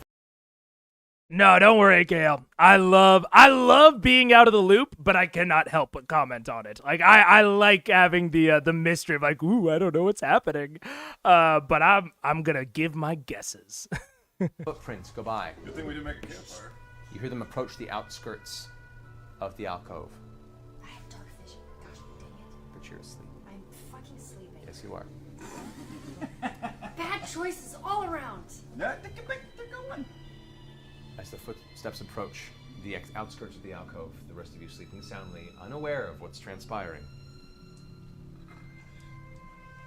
A few moments pass, and the footprints appear to be passing past downward in the tunnel.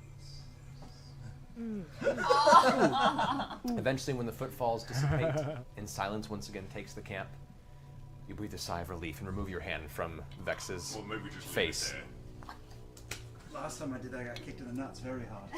there. I liked it. All right.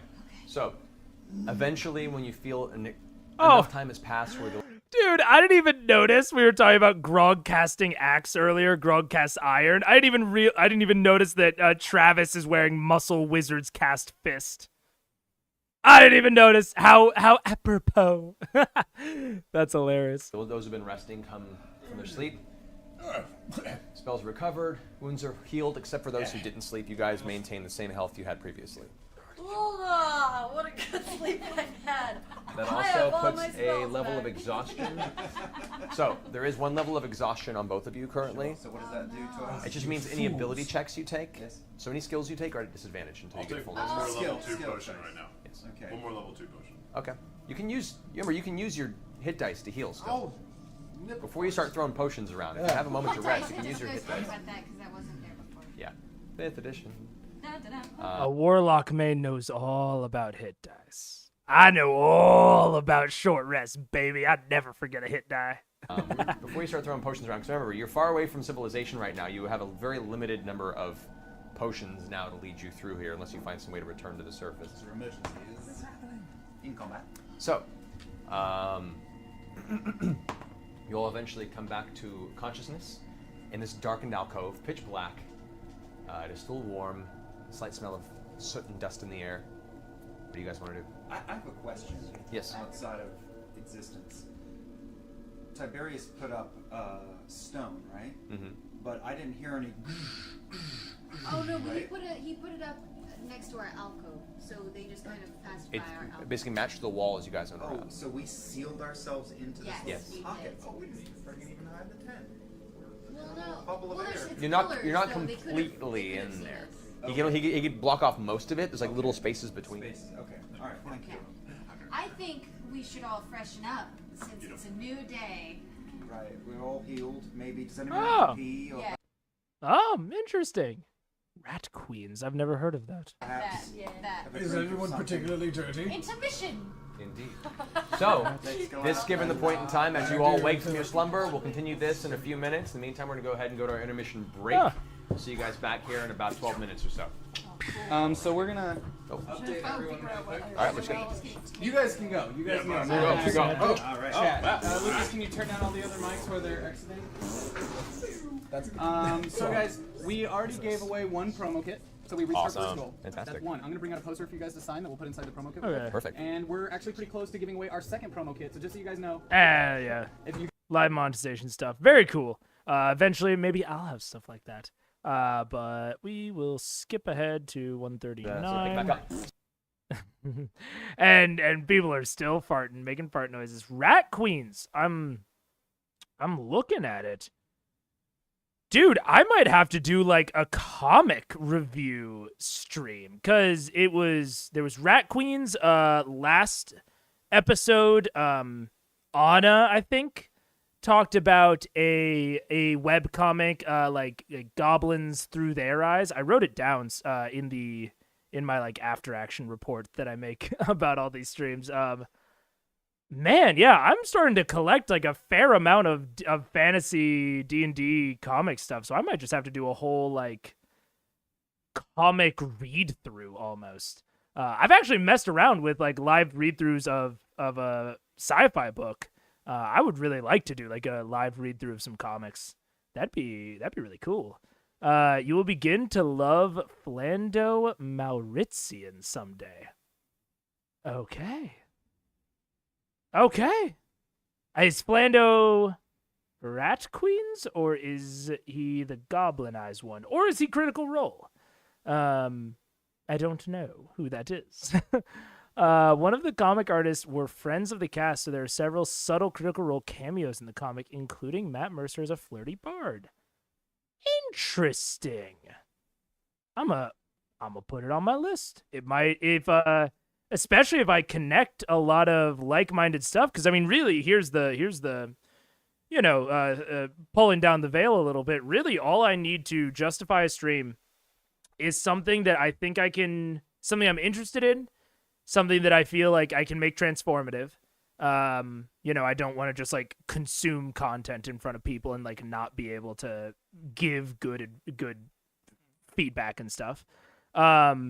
And there just needs to be enough of it for me to do like a 3-hour stream, kind of minimum. So if I mean, depending on how long the series are, I could probably do a lot with this. That's very interesting. I'm gonna seriously put that in my back pocket. That might be one of the intermittent streams that I mentioned. Flando is a chatter in CR YouTube chat who does a highlights timestamp post every video. Oh, I see. I've been scrolling down to A Brown, but eventually it sounds like A Brown will get replaced with Flando. Interesting. Okay. So, as you all regain consciousness and prepare yourselves for the day ahead, once again, you've gone a number of days without sunlight, without any vision of the sky. It's a very disorienting experience for all of you who are unfamiliar with subterranean territory. Even though you are rested, you don't feel rested, and there's kinks in your back from the rocky floor. The best you can find yourself, any sort of comfort here is from whatever you have on your back. Most of you are sleeping your armor out of necessity and paranoia. As consciousness comes to you, there's a homebrew rule that is from Wild Wastelands, I think. No, that's Wild. Oh, I can't remember. And it's by WebDM, I think. Wild Waste. No, this is not at all what I'm thinking of. Wild Wasteland in D&D. World of WebDM, Weird Wastelands. It's WebDM's Weird Wastelands. Is a supplement for 5e that fleshes out exploration rules. And one of the things that they implement in Weird Wastelands is a rule where I believe it's if you rest in medium or heavy armor, if you do not specifically like take it off, you take a level of exhaustion from the rest. You still get like your HP, you get all that back, but you take a level of exhaustion. Which I always thought was interesting, especially for like heavy armor, because heavy armor takes 10 minutes to put on. So if you get ambushed in the middle of the night, I believe that's the rule. Anyways, it was something similar to that, and I've always thought about that for like hyper gritty campaigns about like donning, doffing armor and having that be part of the potential risk of a nighttime surprise encounter. I don't think you posted this early in the campaign. I see. Are we in combat speed? Not at the moment. Oh, we are. You eagle-eyed chatter. Yeah, we were still at 1.5. You were like, why does Matt's voice sound so weird? There we go. You guys are able to try and find your way back out now that you can seal in. Thank you for reminding me. Through the little cracks? No. We have to cut it down. You have about a 5-6 inch gap between each of them. So So, we gotta break our way out of here, Grog. Oh, do I get to hit things? You do. Start smacking on the wall. Can I just give it a try just to see? I make 10. Yeah, go ahead, make an athletics check. And just to try it out, I'd like to bring out the flaming hammer of... Actually, for this, I'd say it's a straight strength check. This is just physicality. You want to say hi to stream? This is Ladybug. I don't know if you saw her. Now you just see her tail. This is my dog, Ladybug. She's so black that we have like trouble taking pictures of her because she's so dark, and she never shows up, especially on like video stuff like this. You just see the tail moving. I know, I love you. She doesn't like it when I stream. She likes she's a health nut, man. If I sit in my chair for more than like 2 or 3 hours, she comes over and like starts pawing at me, and I just have to like get up and like walk around the apartment with her. Otherwise, she will not leave me alone. But she's a good girl. Anyways, hi Ladybug. Yeah, I used to have a black dog. Know that pain. Yeah, exactly. Oh, but she has this little white tip on her tail, so we can sometimes see it. Strength against the stonework. Might need to take your armor off. Yeah. 23. All right. All right. Playing pillar All right. pinata. So, as Pike, as you go and swing at the pillar, you impact with all your might, and the pillar cracks at the impact. You're like, that is awesome. And you look up a few inches and notice that Grog's axe also is in the same pillar. Loosen it up for me. Yeah. You guys, you take about 5 or 6 minutes or so. You manage to hack away enough in one of the pillars to leave enough room to squeeze through. It takes a little while, but you manage to leave that open. You all gather your things. You've grouped together, and you can continue in whichever direction you wish. Down. Yeah, we're going down. All right. As you guys... There's also some, I believe, some Durgar. We didn't tell you. Yes, while you were sleeping in the middle of the night, Durgar walked, and I assume Durgar walked down there. Was that? That was a crazy fucking sound effect there. This is where while you were sleeping. But we thought it best to lay low, and they went on. So steady as she goes. We should probably before we leave, I want to go ahead and take a minute to meditate. If you guys can just, watch while I meditate. We'll lend our energy to Yes, if you guys could lend your positive energy, it'd be very helpful. So I can commune with nature. I want to do commune with nature. Commune with nature? Yes. Commune. You want to start a commune in nature? Commune. Yeah. Commune in a commune. Can we do that? Commune. All right, Mr. Sigil. I don't want to hear shit out of you, Matt. Don't give me that. How high is that roll? On the homeopathic route, I like it. Okay. Keeping the best essence of the scenery around you, you take a moment. That was the reach on that one? In the reason. So what's the reach in community? And the reason is You got 3 miles. 3 miles. The natural entities that you can sense from this cavern system are the few cluster of bats that exist in the back portion of the war camp that you guys just ran from. Okay. That's about it. I mean, there are a few other strange things that you've seen. I mean, yeah, sometimes nothing's there. I mean, as a DM, I try to be as, make it as interesting as possible, but sometimes you just got nothing, and it would be weird to add something. Down here, but they wouldn't be anything that considered natural within your sense. Lots of bats. They're very nice bats. I love bats. Very pleasant. They're very friendly. That's about it. Very good. Bats. Yeah. Bats. Okay, carry on. Let's go. Right. Thank you for your positive energy. All right. Greatly appreciated. You guys step back into the tunnel, all eventually squeezing through with the rest of your materials, heading further down. About 15 minutes of travel go by, and the very air itself is becoming steadily warmer. The smell is this combination of kind of still water, groundwater type of a scent mixed with an ever-growing kind of sulfur type brimstone smell. Smells like grog. I would like to trip Vax. That was quick. I saw you and you tripped me in a half a second. Would you like to take a shot? Make an athletics check. Yes! Athletics 3. Oh, see, campaign 2, damn. And then Flando's the guy. Interesting. 24! Make an acrobatics check. Suck it. What goes around comes around, baby. 22. Oh. Face down. Vax, a slight bruise on the cheek as you go face planting into the stone. Slight bruise on the cheek, slight bruise on the ego. I'm going to voluntarily What happened?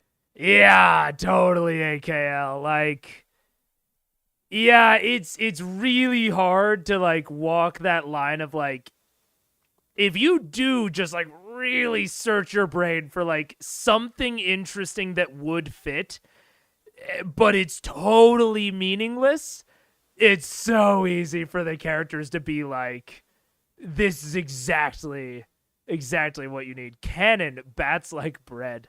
No spoilers, this is another I'm out of the loop moment. No. But yeah, I am not surprised. I'll say that. I've had more than a few experiences where I described something that had absolutely no meaning. But because, the characters only have a window, or not the characters, the players, only have a window into the world through you. And so the amount of time that you spend describing things like places relative emphasis. Like if they walk into a room and you spend 2 times the time describing said room just because like you got inspired and just it's a cool room, but that description is not like narratively important, they're still going to latch onto it because you gave it 2 times the description time. They're going to think it's important, even if it's not. So yeah, really thinking about like your cadence as a DM and like what you choose to describe and what you don't is important. And sometimes there's just nothing fucking there. It's just how it happens. There's a particularly infamous case of that in C2, which gets brought back to annoy Matt once in a while. No, really, what was up with totally innocuous thing. I've had players, if players want to tangent off, I'm generally willing to let them do so. But there was a point in my most recent campaign that I DM'd where the party was about to throw away like an allegiance they had spent like the first arc of the campaign building. Like they were a den of thieves and they'd gotten like this patron that was going to give them jobs. And they'd spent like 7 sessions getting it. And as they were leaving, after like the 7th session, they finally secured like this patron, this contract. I'm narrating it on the way out. I'm describing like the patron's manner, and I don't even remember what I described in the garden, but the players got it in their heads that the patron was like growing a specific type of plant to poison them and like later double cross them.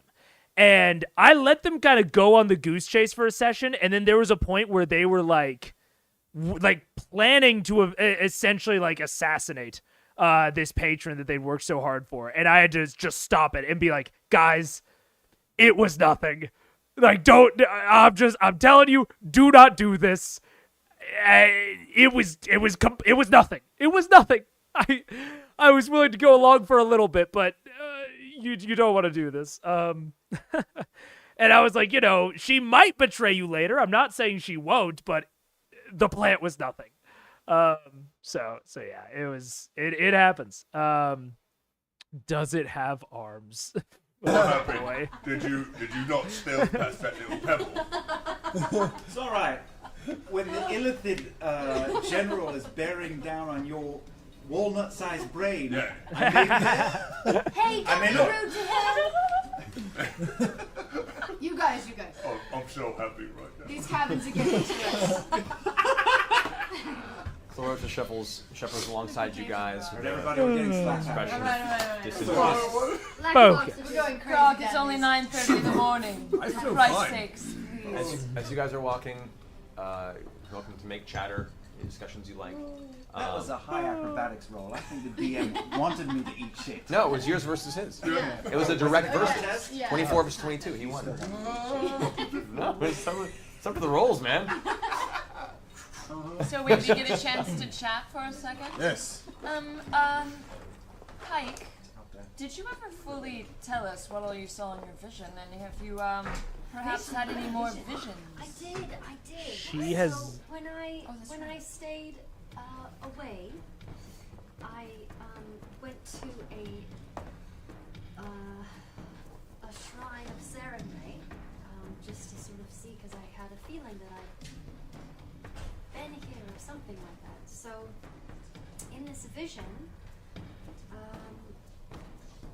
Okay, you know what's great about this? I've talked about in the past when in regards to Pike how I like visions as a narrative device within D&D, and specifically with Pike, I think it's a good kind of 2-for-1 deal on. It's a good way to lore dump.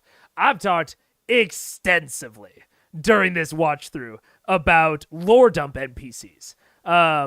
And like the right ways to do it, the wrong ways to do it. Matt's done both, in my opinion. And having a lore dump PC is very interesting, I think. Because one of the things that I talked a lot about with lore dump NPCs is that the NPCs have to have a reason to want to lore dump. Like, they have to want something from the players, whether that's companionship, information in trade. You know, there's a lot of things that an NPC might want. With the PC, that's not a concern. The PC wants to share everything that they have, unless it's like, you know, character shit, like if it's like backstory stuff. But like for this, I think it's a great strategy to, when Pike is gone, have her almost go into and maybe this is how he justifies it later, we'll see. But almost have her go into like a like catatonic, like holy state where she's like receiving these visions. And then whenever she comes back, Matt can then use her to deliver some foreshadowing, some lore, some hints, some clues.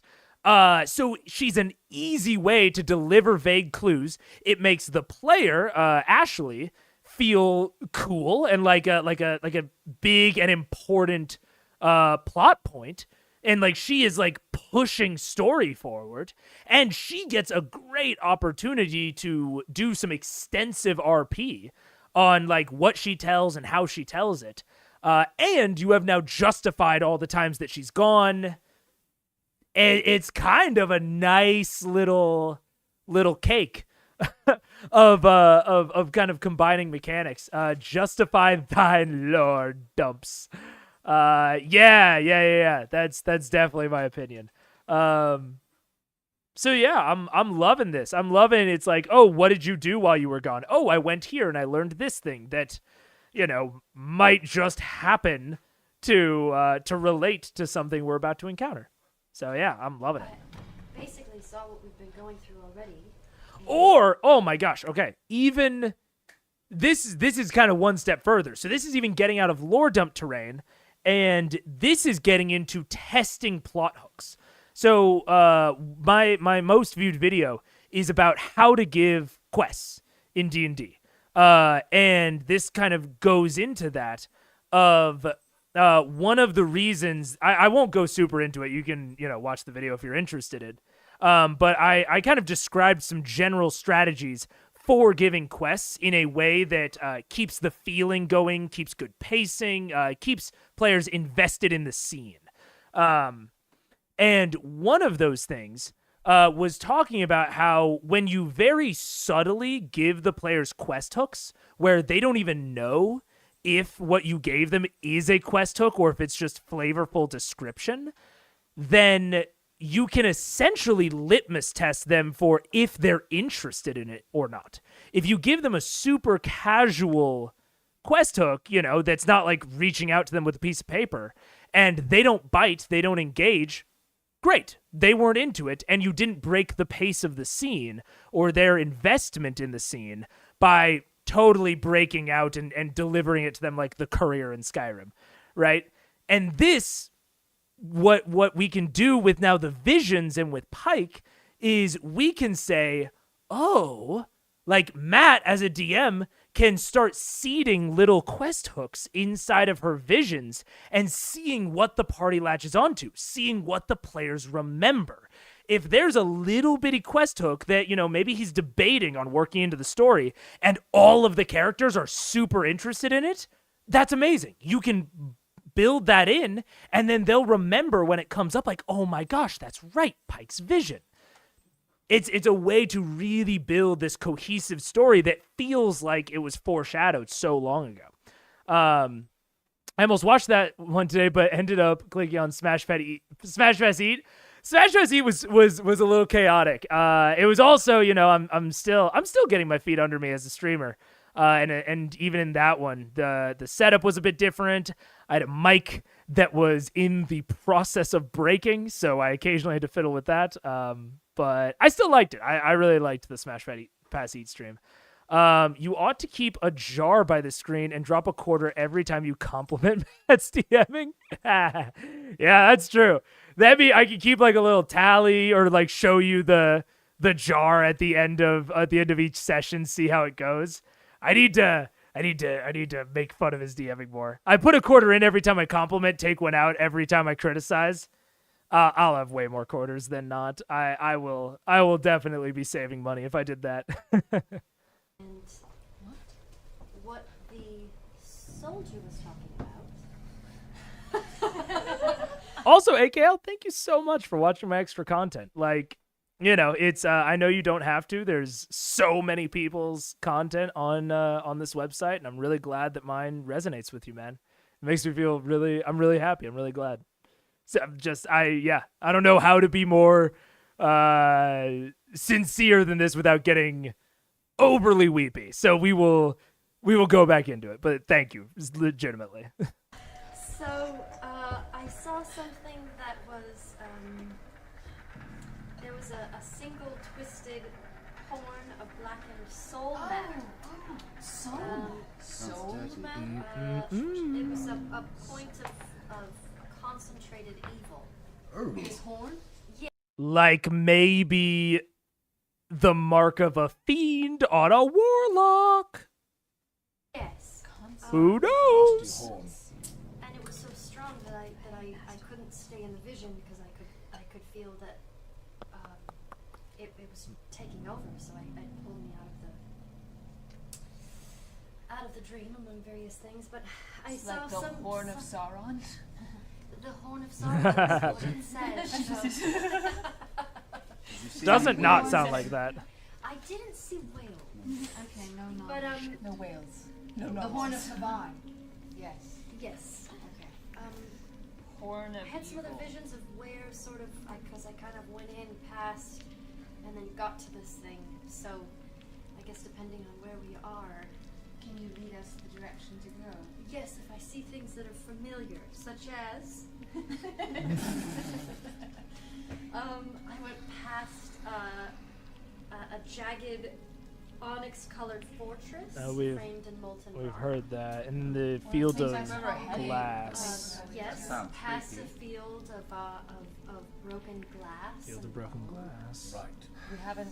Obsidian? Oh no.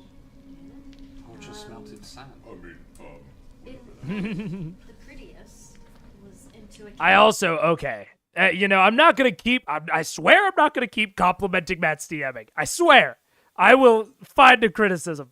But with this vision specifically, I also really like the idea of like, oh, they go past the fortress, past this, past that. If you give them kind of these signs to look for, you can even start doing some future telling stuff.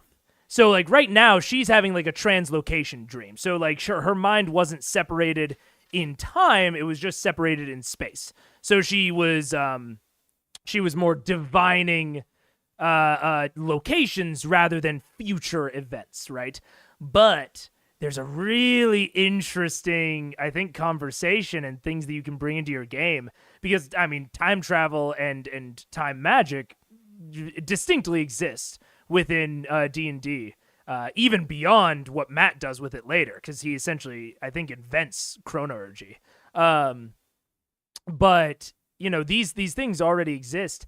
What you can start doing then is you can start giving specific prophecies with Ashley, right? So when she's gone, she talks about how she saw a vision of Grog doing X or Scanlan doing X.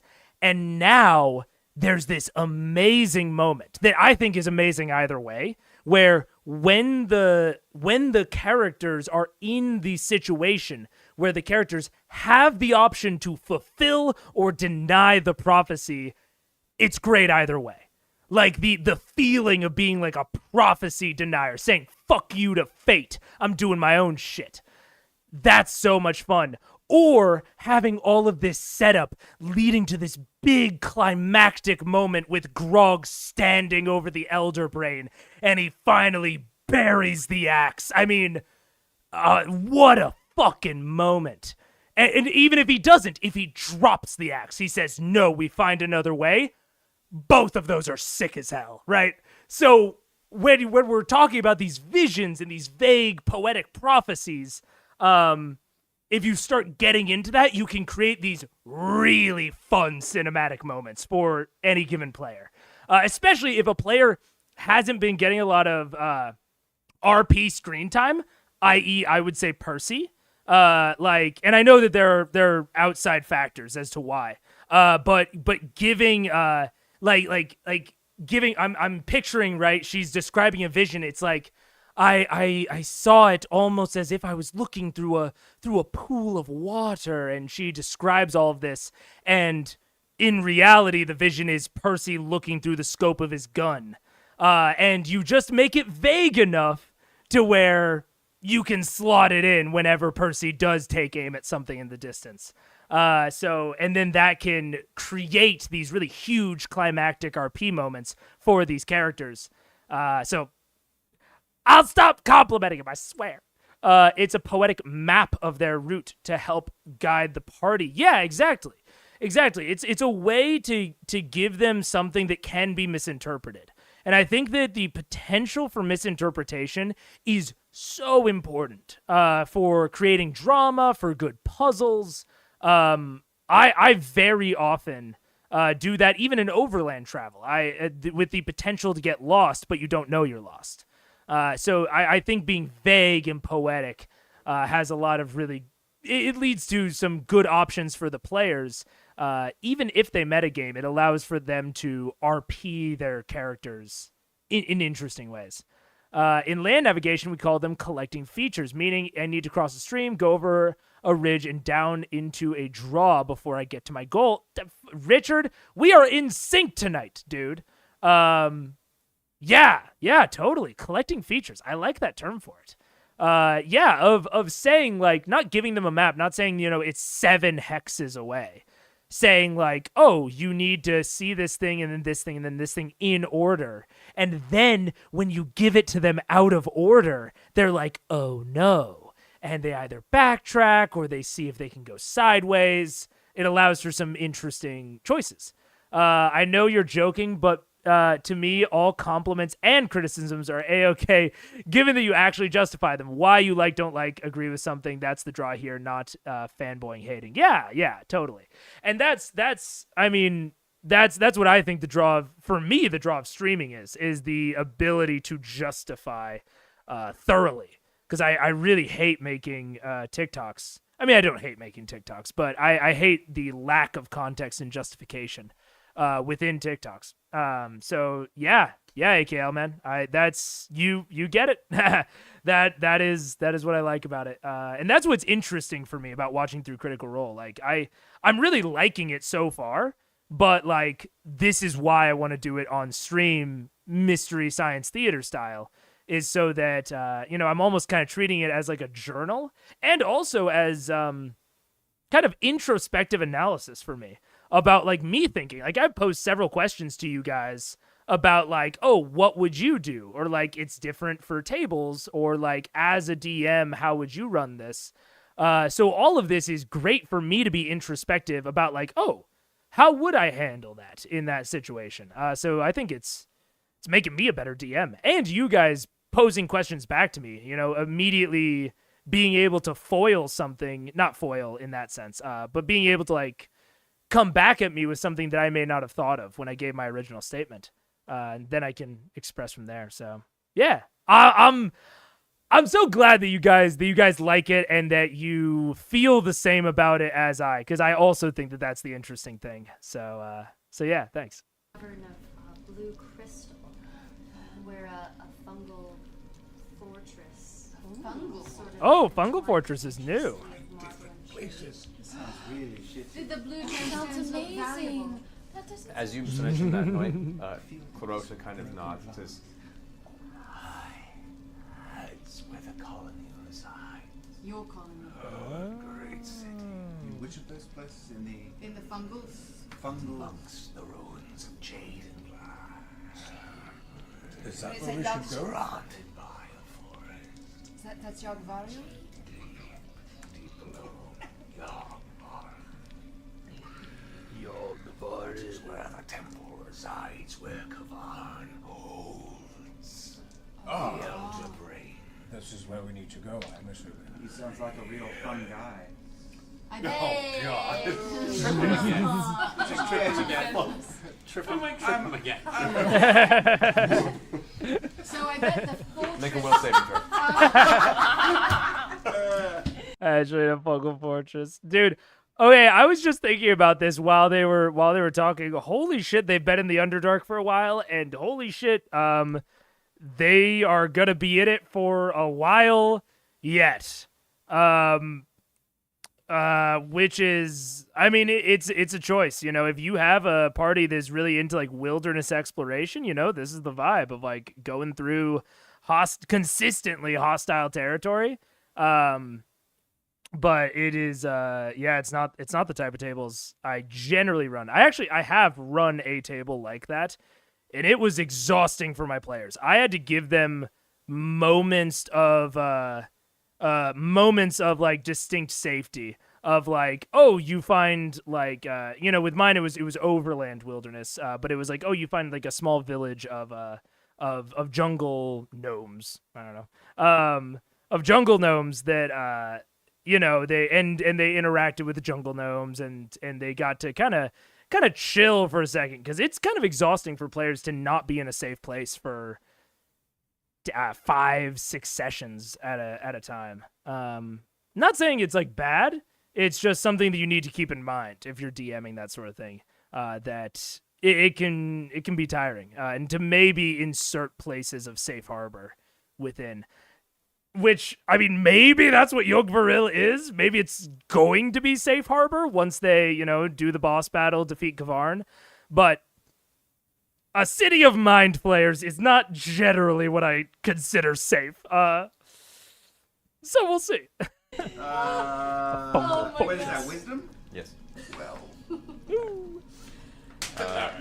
You feel a mental slap as Clarota glares at you from across the tunnel. Be none of that. My presence. I got bitch slap. Hate.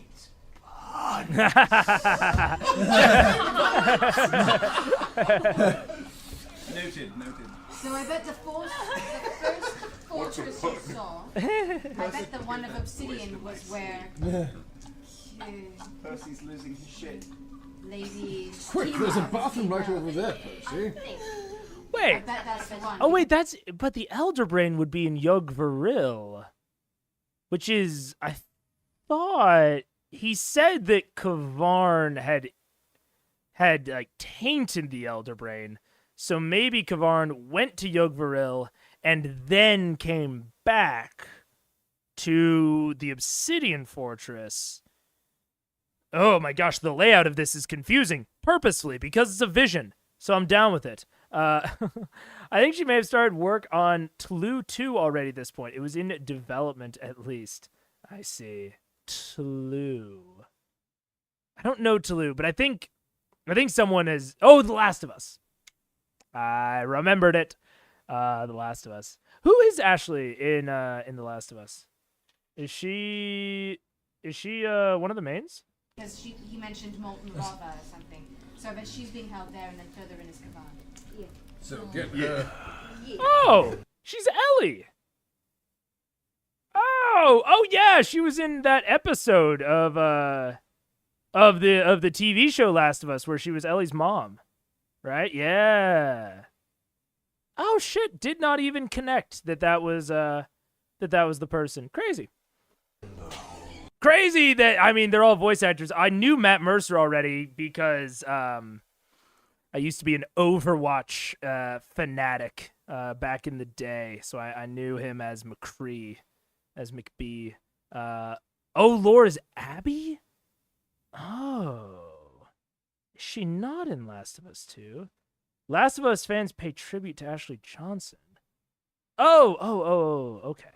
Oh, interesting. That's all very interesting. Okay. So yeah, I knew that Matt was like, you know, McCree or Cassidy now. And someone said last time that Travis plays a lot of Superman and Thor, which is great. But it's very weird to remember that these are like celebrity people, right? It's like, because I don't know their faces. I only know their voices. So yeah, it's very, very interesting to be like, oh yeah, she's in The Last of Us. Emberhold, yes. Is that an Obsidian Fortress? It is black and jagged. Yes. So the ultimate let's keep question going is, that are we way. heading the right way? Are we heading the right way, Pike? Do you know? Can I perception check? You When guys you are put a little bit unfamiliar of with this fruit tunnel. on it, Clarot it is gets unfamiliar with this tunnel. All you know is it's going down. So that's I feel better like than up. that's the way we need Gotta to give do us Roy Mustang? Fuck yeah. A lot of grunts you kill once you know their voices. Interesting. I've always thought about that, of like a lot of like voice acted grunts sound kind of similar, and I was like, I wonder if it's just like there's only a few ways that like sound good to like do a grunt, or if it's the same people over and over. Interesting. Voice acting is always something I've been like massively interested in, but I've never put in like the time and effort to like really dig deep on it, which is kind of a shame. I should.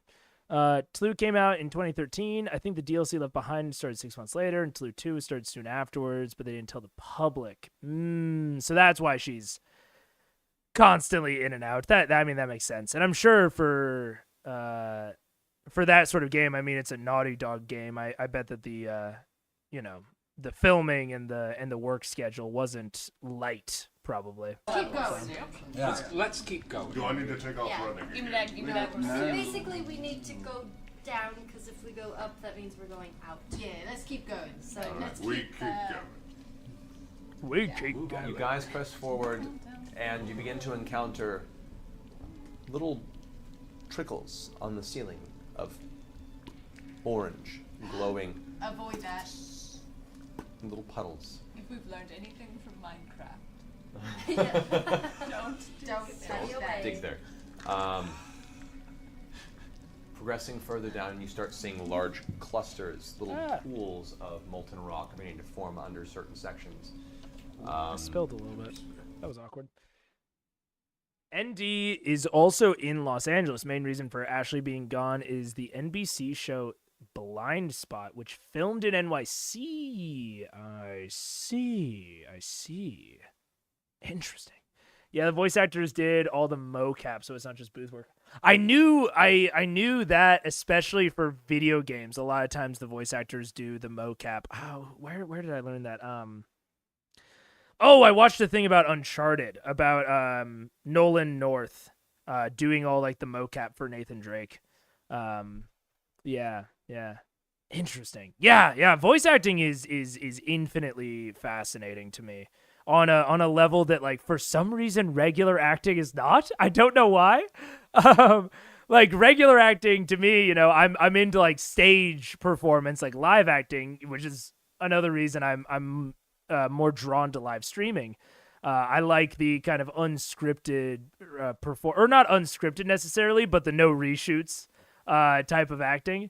But voice acting is this whole separate world because you are playing characters that often don't look like you. And it's endlessly fascinating to me, the level of skill that people can employ within their voice to evoke an entirely different persona, an entirely different appearance, that you just can't quite get with like regular acting, right? Like, you can have all the prosthetics in the world, but like there's a reason that the same dude plays like every alien in every alien movie ever. He like played Abe Sapien, he played the one on Star Trek, the Way of Water guy. Like, the same one dude plays a lot of aliens because he just has that kind of face. Whereas voice acting is like this whole wide world of like additional skill that you can employ, and there's so much more flexibility because it's just your voice, which I find so interesting. Liam actually did mocap for Gollum in Shadow of War as well as the voice. Dude, that is... Oh, I would love to see that. That's very fun. I just flashed back to the Order of the Stick. We need to go down a level, but we just leveled. I've never played Order of the Stick, so I don't know the reference, unfortunately. South Park is one of those is one of the like animations that I just kind of missed out on. Kind of same thing with like Family Guy and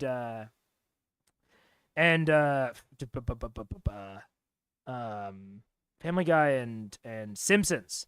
I was a big Nickelodeon kid, so I just didn't catch a lot of those. Wrecked his knees a bit, apparently. I can't imagine. It is really, I do a lot of, my ankles are kind of fucked up. So I do a lot of lower body mobility, like stretches and exercising. And if you are not like consistently doing it, like every day, every other day, it is astonishing how quickly you lose mobility in your lower extremities, your knees, hips, ankles. I try to do at least like one deep squat exercise every day, just because otherwise my ankles go to shit. So yeah, I can imagine that creeping around like Gollum, especially when you probably didn't like super prepare for it for a long time ahead of time, could really mess up your knees. Nolan North was David in Tlu. Who is David? David. Oh, yeah, the cannibal leader. I had no idea. God, they're everywhere. The voice actors are everywhere. I can't track them. Sorry, Order of the Stick is a D&D webcomic. Oh, I was thinking about, isn't that a South Park game? Is Order of the Stick? Am I going crazy? I thought that was like the South Park video game. But I could be totally swapping out names in my brain. Another D&D webcomic. I'm writing it down. I have a list now that I've started making. So I have Rat Queens, Order of the Stick. Ben, you got it. I was thinking of Stick of Truth. Exactly. Yeah, okay. Order of the Stick. I recognize that. Is that... I think that's like a very popular one, right? Is that like... the Critical Role of webcomics? Is that one that people would know? I feel like it is, because I feel like I recognize it separate from Stick of Truth. Doug Jones is the all the monsters guy. Yeah, Doug Jones is in freaking everything as like the alien monster kind of fishy guy. Great actor, amazing actor, but like, there's a reason he gets cast in those roles. He just kind of has that look, which is not a thing. And the little ways up, you begin actors. hearing We're voice actors. some additional footsteps to your own, further down the tunnel. Oh, Further out of can we stealth? Can we stealth? And my favorite terrain is the underground. It is. I don't know what that means though. Where we are. No, I know, but I don't know what favorite terrain gives me because I tried to. Oh, I do know Giant in the Playground. That's like the original like D&D forums. I remember going on to Giant in the Playground when I was like, oh god, this is going to date me. I mean, I think a lot of you guys are older. But I'm like 25, and I remember going on Giant in the Playground when I was like 11 or 12 to look up 3.5 stuff, because I don't think at that point 5e had come out yet, or maybe it had, but I was just like the group that was like introducing me to D&D just was still playing 3.5, because that was 13 years ago, something like that. Yeah, I remember going on Giant in the Playground to look up like 3.5 rule clarifications. That's crazy. I had forgotten about Giant in the Playground. I will definitely look up Order of the Stick. Look it up and I can find it. Does it give me advantage or anything? Here's a sheet that has all the information you need. Oh, good, thank you. There you go. Everyone. By the way, I take one of the earrings from Scanlan and give it to Grog. Hey, okay. So Grog, you now have one of the. I got a hearing? You got the walkie-talkie earring. Scanlan is not happy about this. Well, he's not saying anything. Everyone, there's sounds. There's footsteps coming from ahead. Let Vexalia and I scout ahead. Wait for a moment. Oh, come on. Yes, okay. There's Let's always go. something. Stealth checks to both of you. Yes. There's 22 for me. All right. The same for me, actually. All right. So Twinsies. you guys Sorry. vanish into the darkness best you can tell, kind of weaving between the portions of the tunnel that naturally shift and give you moments where you can hide off to the side. As you guys hold back, you guys push ahead, and you can see the little points of glowing light where these lava pools every 100 or so feet begin to appear. You begin listening out, and you hear these footfalls are very heavy, and the gait of whoever's walking seems to be wider than that of a normal humanoid. Oh, let me play, please. Well, it's definitely not Durgar. Can we see How it? far ahead of us do they sound? Probably a good 60, 70 feet. You could hear some muttering. Can I understand what they're saying? No. I'm listening. I'm trying to make out how many sets of footsteps I can hear. And I look on the ground and see if I can find multiple sets of footprints as well. Look on the ground. You guys have no light source currently. It's pitch black. But there's lava spilling, and we can see in dim light. Okay, do you want to go to the nearest lava pool? All right. Yeah. I'll see you. It's very, very faint. I was about to say, like, obviously lava luminesces. Like, we know that lava puts out light, but I'm actually kind of unaware of how bright or not bright the visible light from lava is. I tend to kind of feel, I think, what Matt's feeling of like, yeah, lava puts out light, but not very much. Obviously, if you have dark vision, that might be a little bit of a different story, but interesting. Very, very faint visual. You can see there are a number of tracks up and down for all different sizes. This tunnel's traversed quite a lot. Traffic, yeah. Listening, you hear two sets of heavy footsteps. And you hear what sounds like some sort of a squeak sound, like a... I was just about to say, yeah, like two giants carrying a cart. They're level 9s. They're long rested. They're fine. Could be some sort of device or comes. Even like a hill giant. From around the edge, you can just barely They're make out these two lumbering humanoid shapes. Can we tell what they are? Oh, just trying to see if they're seeing us. Yes. They begin to step towards your direction. Back away. You guys back up and kind of flatten yourselves against the wall. Separate signs. Also, for reference, I think about this sometimes when I am DMing.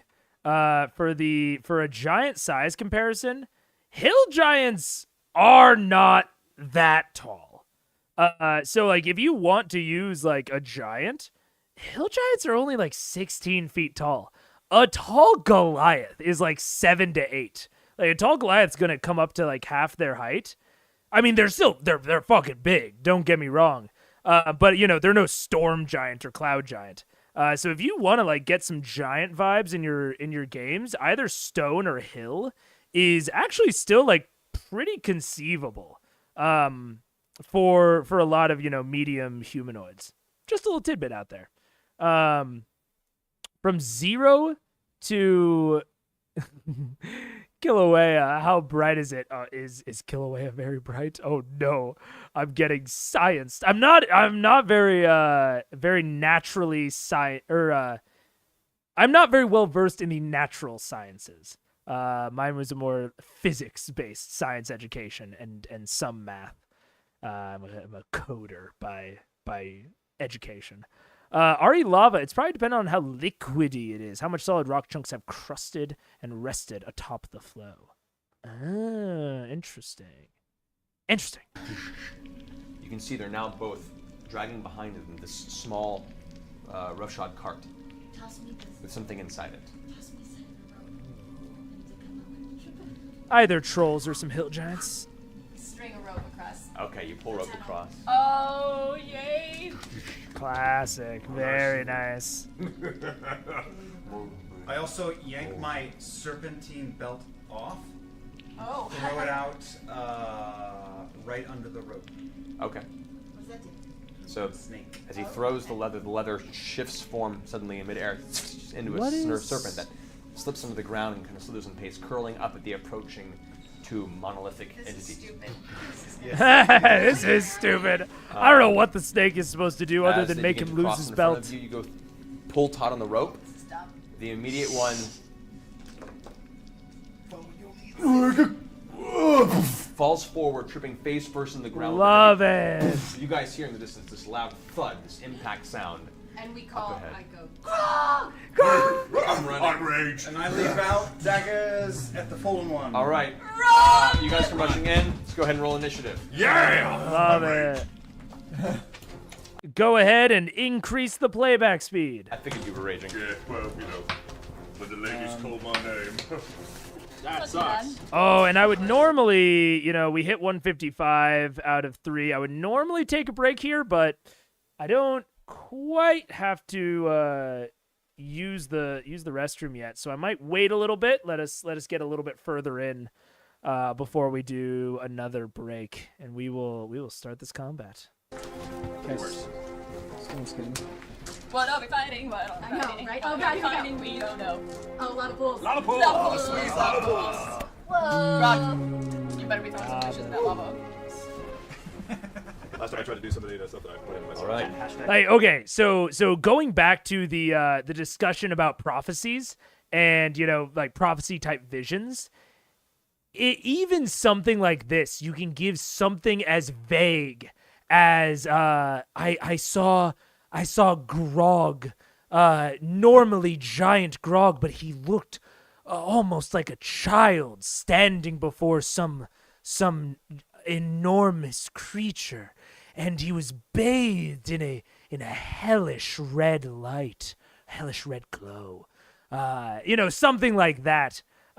Just including that little bit of foreshadowing about something that will obviously happen. Grog will be in the combat that they are about to do. That can be so much fun for seeding little foreshadowing bits. Yeah, and that's something I love doing with prophecy type things. Hashtag bitches in lava. You guys are going this way? Bitches in lava. Bitches in lava. I don't know. He's excited about lava. I've got 99 problems and a troll ain't one. Trolls? They are 2 giant ogres. Oh god, Which what's back here, and one These are really big. that's just fallen over there. Holy And they are cow. carrying some sort of large cart-like object, I'll just say for now. This is so dumb. What Use is the D20. this? We'll say it's about there. Alright. What's in the cup? Ogres are 9 to 10 feet tall and weigh 600 to 650. So they're honestly not that much. I mean, they're thicker than Grog probably is, but they're not that much taller. So, initiative order, guys. Do we get a surprise at all? You do, actually. I'm just... Only like, I think Grog's like 7 feet tall, maybe 7.5. So they're like 2 to 3 feet taller. I mean, significant, but not that much. Rolling is just we have the order, but you guys are going to get a full random surprise on the Okay, order. cool. Alright, so 25 to 20, Oh man, really? 20 to 15. 19. 15. 15. Alright. Upon the third, I got scared. I cast stones coming. Me. Guess what? Yeah, stones coming. So Vex and Bax both got 15? Yeah. Okay, 15 to 10? 13. 13 as well. 11. I'll roll a 9. Oh, Grog. Poor Grog. Alright. How much does the ogre weigh? Or the ogres? The ogres each probably weigh nearly a ton. Oh shit. They're big. They're huge. So like 200 pounds. They are. Yes. Yes, exactly. How Yes, much is a Grog. ton? Close to that. Alright. Just let my sheet go fast here.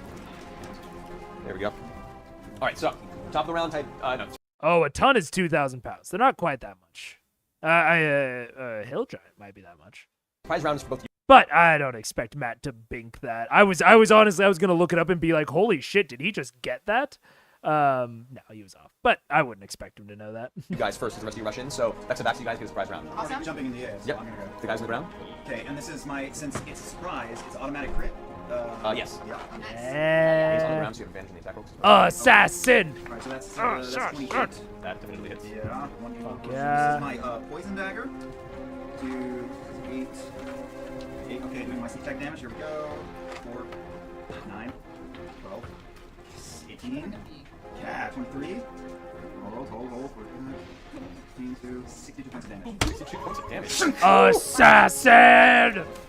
You leap on and entirely eviscerate the ogre. I fucking love Assassin Rogue, dude. If you're a player and you don't have an idea for a rogue and you want to play something that is useful and will be very flashy and is really and pushes you to be creative, Assassin is so great.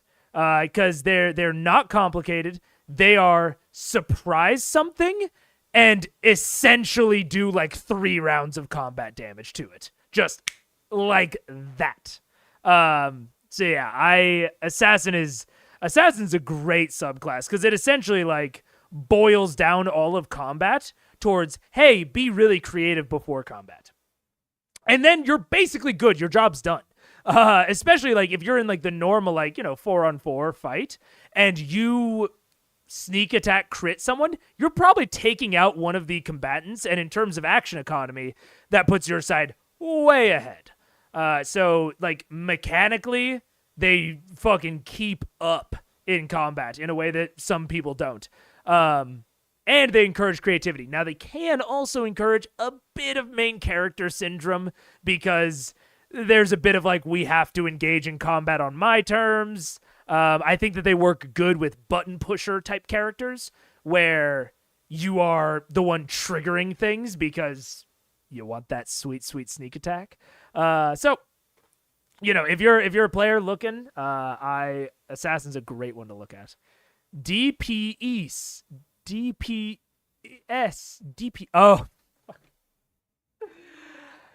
Oh, I'm ashamed that it took me reading the second one to get it. DPS. They are a great DPS because unlike a fucking sorcerer where you have to think about how to do your damage, I just have my fucking dagger. I shove it up their ass. I'm good for combat. One of its back, slash into its back of its torso as you pull open the flesh. You expose the back of the rib cage, and it kind of uses this horrible gurgling sound as it dies immediately. What? He's dead! Nice. I'm gonna use my bonus. Dies immediately. That's an assassin, baby. We don't even need half of this combat. We don't need the Illithid and then in that Derugar Illithid bullet fight. We don't need one of these ogres. I'm just making combat fucking easy. Stab. Action to hide. Okay. Let's go. So, go ahead and make stealth check. Yeah. Natural 20. All right. See you later, motherfuckers! There's a big old ogre right there. We're going to say that's an ogre on the ground. They can't be stopped. What? It's considered rough terrain because you're now having to go over this giant dead body. All right, your turn. I Hunter's Mark him. All right. And then I'm Dude, poor fucking Matt just... Matt having half of his combat just die. Like, honestly, like, basically before initiative was even rolled. Holy shit. You shoot him. I feel Matt's pain. Explosive arrow. Yeah. So I'm gonna see if it hits. I'm gonna use a blazing bowstring. That's a 22. 22 definitely hits. Okay. Oh. So blazing bowstring that gives me a plus d10. Okay, 14 plus d10. Wait, that's a 10. Yeah, that's 10. Plus 19, and then Hunter's Mark plus 6. 25. 25 plus whatever the explosive So, is. as you pull the arrow out, it's a little wonky. It's actually what you rolled. It's a -4 penalty to hit with it, but you still managed to hit with a big creature. Even though it's in very big darkness, in darkness you would ignore while she's covered. You fire it, it arcs slightly, smacks in the side of its chest and stomach area with some cacophonous explosion sound that rocks the immediate vicinity. It takes an additional. Also, as a side note, something I've always wanted to play, but have never found the right opportunity, is an assassin rogue that uses a longbow. Oh god, just being able to fucking plink them from 400 feet away. I think maybe longbow's like 800 feet. Oh man, that would be so much fun. It's like the Oblivion, Elder Scrolls 4 Oblivion character that I always played, was just plink them with a longbow from a million miles away. There's a few times in the campaigns where Matt is just like, so much for that encounter. And yeah, which, dude, I'm down with it. Like, that's part of the puzzle, right? I was talking earlier about how, like, D&D combats should be puzzles, like when you really abstract them. And if the characters solve the puzzle by looking at it and engaging with it off the bat, well, like, if that's their solution to the puzzle, fucking amazing. Like, that is a great solution. So, because otherwise, you know, if they don't get the surprise, right, if none of that they just did works, then Assassin is kind of, you know, it kind of doesn't do much if they're not surprised. So I think with an assassin in the party, at least, that's a very viable way to take out one of those combat puzzles. Longbow range 150, 600. Ooh, baby, that's 600. Oh, just give me that. Maybe throw a sharpshooter on it. Oh, God, I want to do it. I want to just be the fucking ranged assassin. 2d8 points of explosive damage. Oh! Nice. 9 points. Yeah. Also takes the additional Sharpshooter. The other thing, fucking you on this build, you take Sharpshooter and fucking Skulker. Cause wait, I didn't look up Skulker 5e. I just looked up Skulker, and it was like someone who skulks. When you are hidden from a creature and miss with a ranged attack, making the attack doesn't reveal your position. Now, that can be interpreted to say that they know that an attack was made, but they don't know where from. I think that could be very generously interpreted, depending on the terrain, probably. Like, if they're in the middle of an open field, I might give Skulker the kind of opinion that that they don't even realize they were attacked. So you can keep that surprise. 300 feet, ignore cover, do 10 extra damage. You bet your ass, Richard. And the ignoring cover thing means that, like, in fiction, right? I imagine this where you're lining it up through just, like, the slimmest of cracks, right? So you have, like, all of this shit in the way, and it's that perfect cinematic shot of, like, the arrow flying and just taking them right in the eye. Like, no one knows where it came from. They all are like, well, they're all scrambling to hide for cover. God, it's such a cool fantasy. Oh, I want to play that. I will play that someday, but I don't get the chance to play all that often. So not gonna happen for a while, but man, oh man, do I want to. Damage the full radius does. The wood on the wheel side shatters and breaks and falls to one side. What you see in some sort of a glass container that was in the back of the cart shatters and cracks. Oh no. I'm still happy. Well. Lateral damage. Top of the round. Oh, and can I move away? You can move on. Yeah, I move back. Back here. Yeah. Okay. All right. Use point if needed. Oh right. Well there. He painted minis for this. How rude. I'll take a few steps forward and be like, "Oh, this is poppycock," and I'll shoot a scorching ray right at the dude. All right, go for it. Go for roll the attack. Right at the dude. Okay. So what am I rolling? You ignore partial cover. Oh. Yeah, Idris Elba shot. Very much so. Yeah, very much the gunslinger. Which is funny because I wouldn't even in this fantasy, this character uses a bow, not a gun. But yeah, very much that. Besides not being a rogue, you basically described my vision for my Gloomstalker Ranger Druid Archer. Gloomstalker is a fucking crazy good subclass. Crazy good subclass. That's what I've said about Ranger. I think I talked about it in episode 2, maybe. I talked about Ranger, or maybe even episode 1, because I was talking about Vex. How, like, the main class of Ranger does not, like, I don't find it very interesting. I don't find it overly good. But, you know, me and some of the chatters had a discussion about that. I think it can be good, but I think it's easier to be good with other classes. But a lot of that is kind of mitigated by the fact that Ranger has some cool-ass subclasses. Like, Gloomstalker is so cool. Swarmkeeper is so cool. Horizon Walker is so cool. Man. But yeah, I'm curious what is it what's the druid dip for on the archer? Or is it even a druid dip? Because you didn't give a subclass for it, so I'm assuming it's like a 1-level dip for some reason? Or maybe you just haven't chosen the subclass yet? Why the druid? Because I'm trying to think about what druid would add to that build. I mean, besides the natural fun tanking.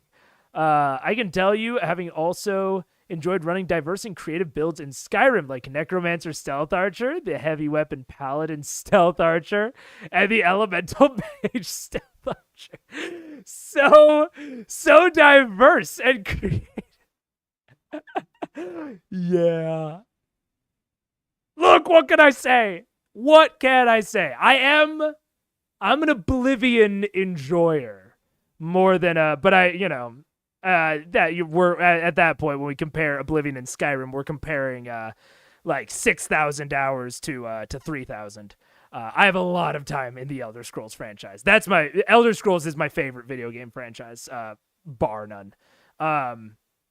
So I've done everything under the sun, but I will admit to falling back on Stealth Archer more times than I would care to admit. Druidcraft's great. Druidcraft's especially great because then you get to ask your DM every single session what the weather is like. And they have to tell you. The thing that they probably they don't even know until you ask. You spawn weather into existence with Druidcraft. Druid multiclass Order of Land to get invisibility. And then you can scout as a squirrel or rat in different locations. That's a small dip for a lot of value on that dip. That's very cool. That's very cool. I'm not like a general, like, I'm not into like Hexblade dips. But I am into dips that increase the class fantasy. So like, just dipping druid for like scouting and invisibility towards this overall ranger fantasy. Very fun. Very cool. Can I just in general? Do you have that, that feat? No. Okay. So yeah. So you're rolling. Okay. So what would you roll to hit? Oh, I rolled all 3 at once because I have to do 1 for each. Right. Yeah. So I got 12 and 13 and 12. Okay. All 3 rays unfortunately miss. Due to the darkness in this room, it's very hard to see, other than the slight glow from the lava. So you fire all 3 rays and you streak through, and each one gives off just enough light from the actual flaming ray to glow the vicinity, not the actual target. You can both streak off and slam the wall on the opposite side. Wait, do I add my dex on those? You add your spell modifier. Does it have your spell page? Oh no, I'm sorry. 20 plus 9 on all that. Good to know. Yeah, sorry. All 3 hit. Go ahead and roll damage. Okay. So there you go. Okay, first one does 5. This is first time casting spells. No, plus 5, 10. I rarely do long hits. 10 on the first one. All right. 17 on the second one, and 17 on the second one. Okay, is that saving throw for half? No, I mean 12 on the second. How does it work in Pathfinder? Is the spell attack modifier like, I'll give him leeway on not reading spells, but again, it's I give a lot of new players leeway on spell casting because I've seen more than a few people just forget about spell attack modifier. Spell casting's hard. All right. Yes. So you blast the ogre for 3. As each explosion hits, you see the rippling of its kind of grotesque flesh from the impact. The third one blasting off a portion of its shoulder, exposing this meaty bone and blood. It gives up this horrible into the tunnel itself, causing just the atmosphere to shake, the bits of stone to get a rumble and fall from the ceiling. All right, that ends your turn. Yeah. Still standing, barely. It's now its turn. It steps away. Can't see me. Over the dead body of his friend. Oh, this is fairly random. Lol XD random. But it has to do. I was thinking about like beginners and what you can do on your turn. If you're a DM working with new players, or you're a player working or going through a campaign with new players, something that I have found useful that I saw on a Reddit thread once, and I wish I could give credit, but I'm not going to search for it. So it's not my original idea. I got it off of a Reddit thread. Is for new players, especially at low levels, making them a cheat sheet of like all the things that they can do on their action, all of the things that they can do on their bonus action, and all of the things that they can do on their reaction. And just like kind of categorizing it into those 3 things for combat. I have the post that I got it from said it was helpful for them, and I've run it like that once or twice for new players, and they've communicated that sort of segmenting was incredibly helpful for them. While they were still getting used to things. This is at like level 1, so even if they're a spellcaster, they don't have that many spells. Yeah, it does sound slick, John. I agree. Just going to charge through, as all I can see is the figures in the distance. But yeah. That's where it is. At which point the cart seems to shift slightly. Oh no! What did we do? You see something slowly, something dark, something That'll be a good thing. amorphous in liquid nature begins to shift in the shadows. Oh no! Is it on fire so we can see? Is it on fire so we can see what it is? No, oh my god, it's just this giant, black, liquid, ooze-like creature that's black. We just opened Pandora's box. This is really, really bad. Fucking dangerous. Great. I'm sorry. I exploded it. Stay away from it. So, go wrestle. All right. French Go jump kiss in. that shit. What do you It's think? mine. The classic big boy with 2 small boys. The ogres were just the opener. Classic combat configuration. Although I wonder how it stacks up to 7 people. I'm scared of it. Black ooze. Ranged All right. attacks. Ooze. Fire How do I handle and that? ranged So, attacks. that brings us to Scanlan. Oh God, Scanlan, do something amazing, Scanlan. Sing, Sam, sing. Scanlan's gonna go ahead and sing a song of inspiration to When we Save have to Rob. fight the Oh, interesting. They're acting out Scanlan while he's gone. They didn't really have cause to do that much with Vex because they didn't get into combat until she got back. So they are acting as if Scanlan is there and just being very quiet. That's totally fair when you have, 7 other people to pick up the narrative and vocal slack. It's a little bit harder when you're in like a party of 4, but I still think it can be done. Have you seen the web series The Party here on YouTube? I was reminded of a scene by what you said about helping newbies with a turn flow chart. I have not. A web series. Okay, we're adding it. I have a list. My list is right here of the things that I need to consolidate my other lists from past streams into it, but I'm starting an overall list of things that you guys recommend. Web series The Party. D&D web series on YouTube. I will look into it.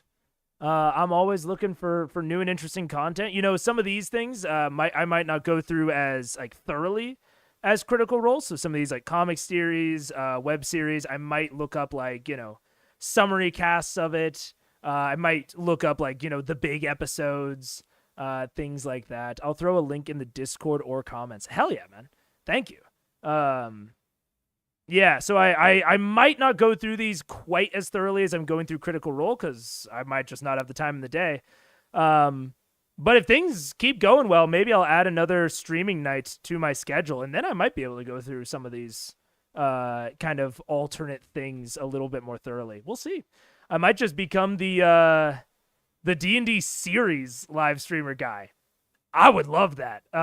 If that's a viable path forward for me, that would be so sick. So yeah, I will be looking through these. Thank you. We'll never have to lose. Oh, yeah, thank you. It's an 8, right? Yeah, it's a D8. Inspiration dice. We're up all night in the dark. We're up all night in the dark. We're up all night in the dark. We're up all night. It's going to cast invisibility on himself as a immediate self-sustaining reaction. That brings us to Vex. Me? Yes, you're just. Okay, on the thingy? Pew pew. Okay, well, I'm gonna lightning bolt.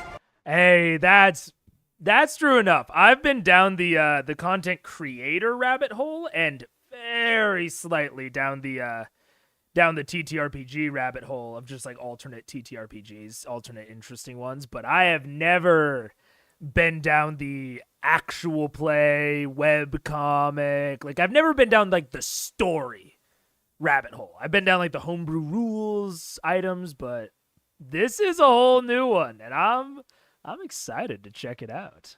The Black Goose. Okay. It's a good one for me to fall down. So you lightning arrow. Yes, I do. Okay. Oh, and the other. No, never mind. The other guy still has mark. Okay.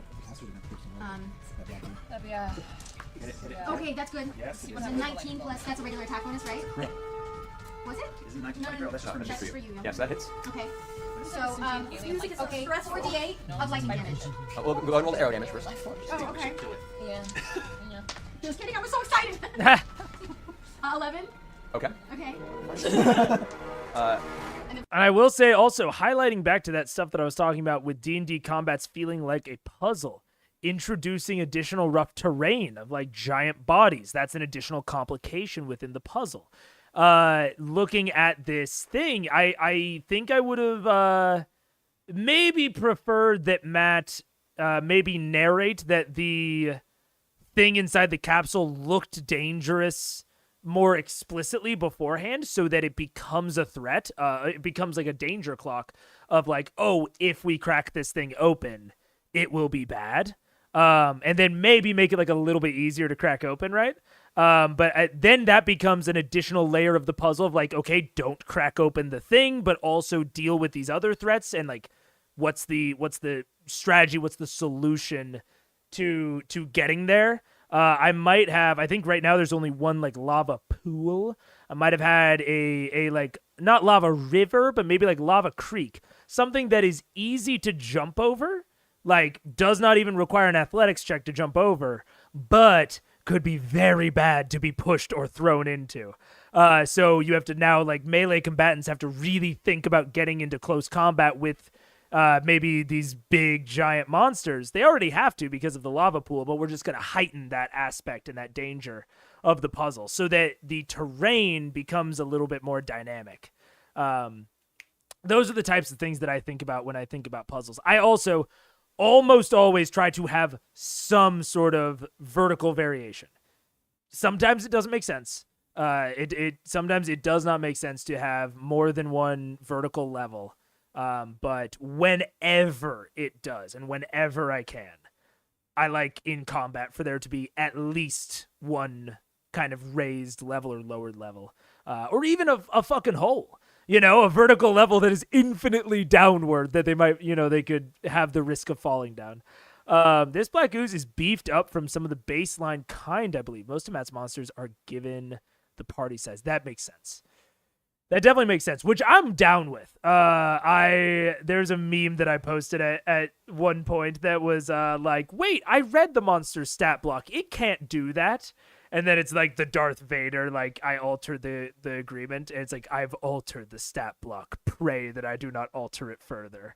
I love that. I love messing with stat blocks to make monsters more dangerous. CRs are so, like I said earlier, they're so fluid that it's totally fine and cool to mess with stat blocks and CRs going up and down. Maybe add some damage here, a new ability there. Shit like that. I'm super into it. Before you get a lightning damage? As the arrow disappears into its form. Is this the ooze that if you cut it in half, it becomes two smaller ones? I think this is technically a black pudding, which I think the pudding does become two smaller ones. Let's see. Let's check it out. Because the black pudding is a large ooze. It does. Yeah. As a reaction, it can split into two new puddings. If it has at least 10 HP, each new pudding has hit points equal to half the original pudding. Yeah. That's a great one. Monsters that grow into new little mini monsters. Mwah, fantastic. I remember him pointing out somewhere to not just add HP because that leads to a boring slugfest. Up their damage abilities as well or instead. Totally agree. Most of the time, I mean, so the way that D&D is generally designed is that heroes have less HP and more damage, and monsters have more health and less damage. And this leads to combats generally being longer and allowing players to show off their fancy fun abilities. Which is fine. It's just something to keep in mind that, like, whenever you're modifying a monster, it already has a lot of HP. Like, at any level. If a monster does not have a lot of HP, that is, like, the exception to the rule. And they have often other things to compensate for it, like the Intellect Devourer or the Shadow. So when you are considering beefing something up, when you beef up the HP, it kind of goes on this like exponential curve of like how much longer it will take them to burn this thing down. But that can totally lead to a boring slugfest if you just give it more HP and don't up its damage as well. So, you know, messing around with those things, it's a fine line. Sometimes you accidentally create something that's too powerful, which again is why most of the time I think about them like a puzzle where there are not necessarily easy ways to win the combat, but there are distinct ways to gain advantage. In case I have accidentally overtuned the encounter and the shit's a little bit tougher than it should be, I like offering them a lot of options where even I don't have like an intended solution and watching what they come up with. But yeah. Homebrewing stuff is, and also, if you guys don't know, there's a website that I will not officially recommend because it steals a lot of content, but so does Wizards of the Coast, so I don't mind showing you guys. It rhymes with Shmee Tools. That website. One of the things that I really like doing on Shmee Tools is if you go into their bestiary, you can click on the challenge right here. You can click on the CR and this little tool right here, and you can pull it up or down to whatever CR you want it to be. So this adult Kruthic, I can take it from a CR2 to a CR4, and it'll automatically adjust ability scores, perception, to hit modifiers, damage, HP, all that shit. So that is that. I think that's really the only thing that I use this website for. That again I will not name. But it is a very nice tool on the fly, especially if you're if the characters are in a place where it makes sense for them to get into a combat, but you didn't have one prepped, and you think of a monster that's like a good fit, but maybe it's not quite the right CR for what you're going for. You can just throw it up on here, modify its CR up and down, and you're kind of good to go. I will say, if you go beyond like +2, like plus or -3, it starts to get a little wonky, but Yeah. What is your stance on fudging HP if, say, a very cool attack takes the mob down to almost death but not quite? Do you give the kill to that player or stick to the math? This is something that I address with my players during session 0. Some players are a fan of dramatic narrative, and some players really want you to stick to the HP. And this is kind of another one where I fall into a camp of like, my opinion isn't quite strong enough to go against what the players want if they have a consensus. If I'm choosing totally independently of the players, I would say ask your players. Fuck. I'm giving the cop-out answer. I'll say this.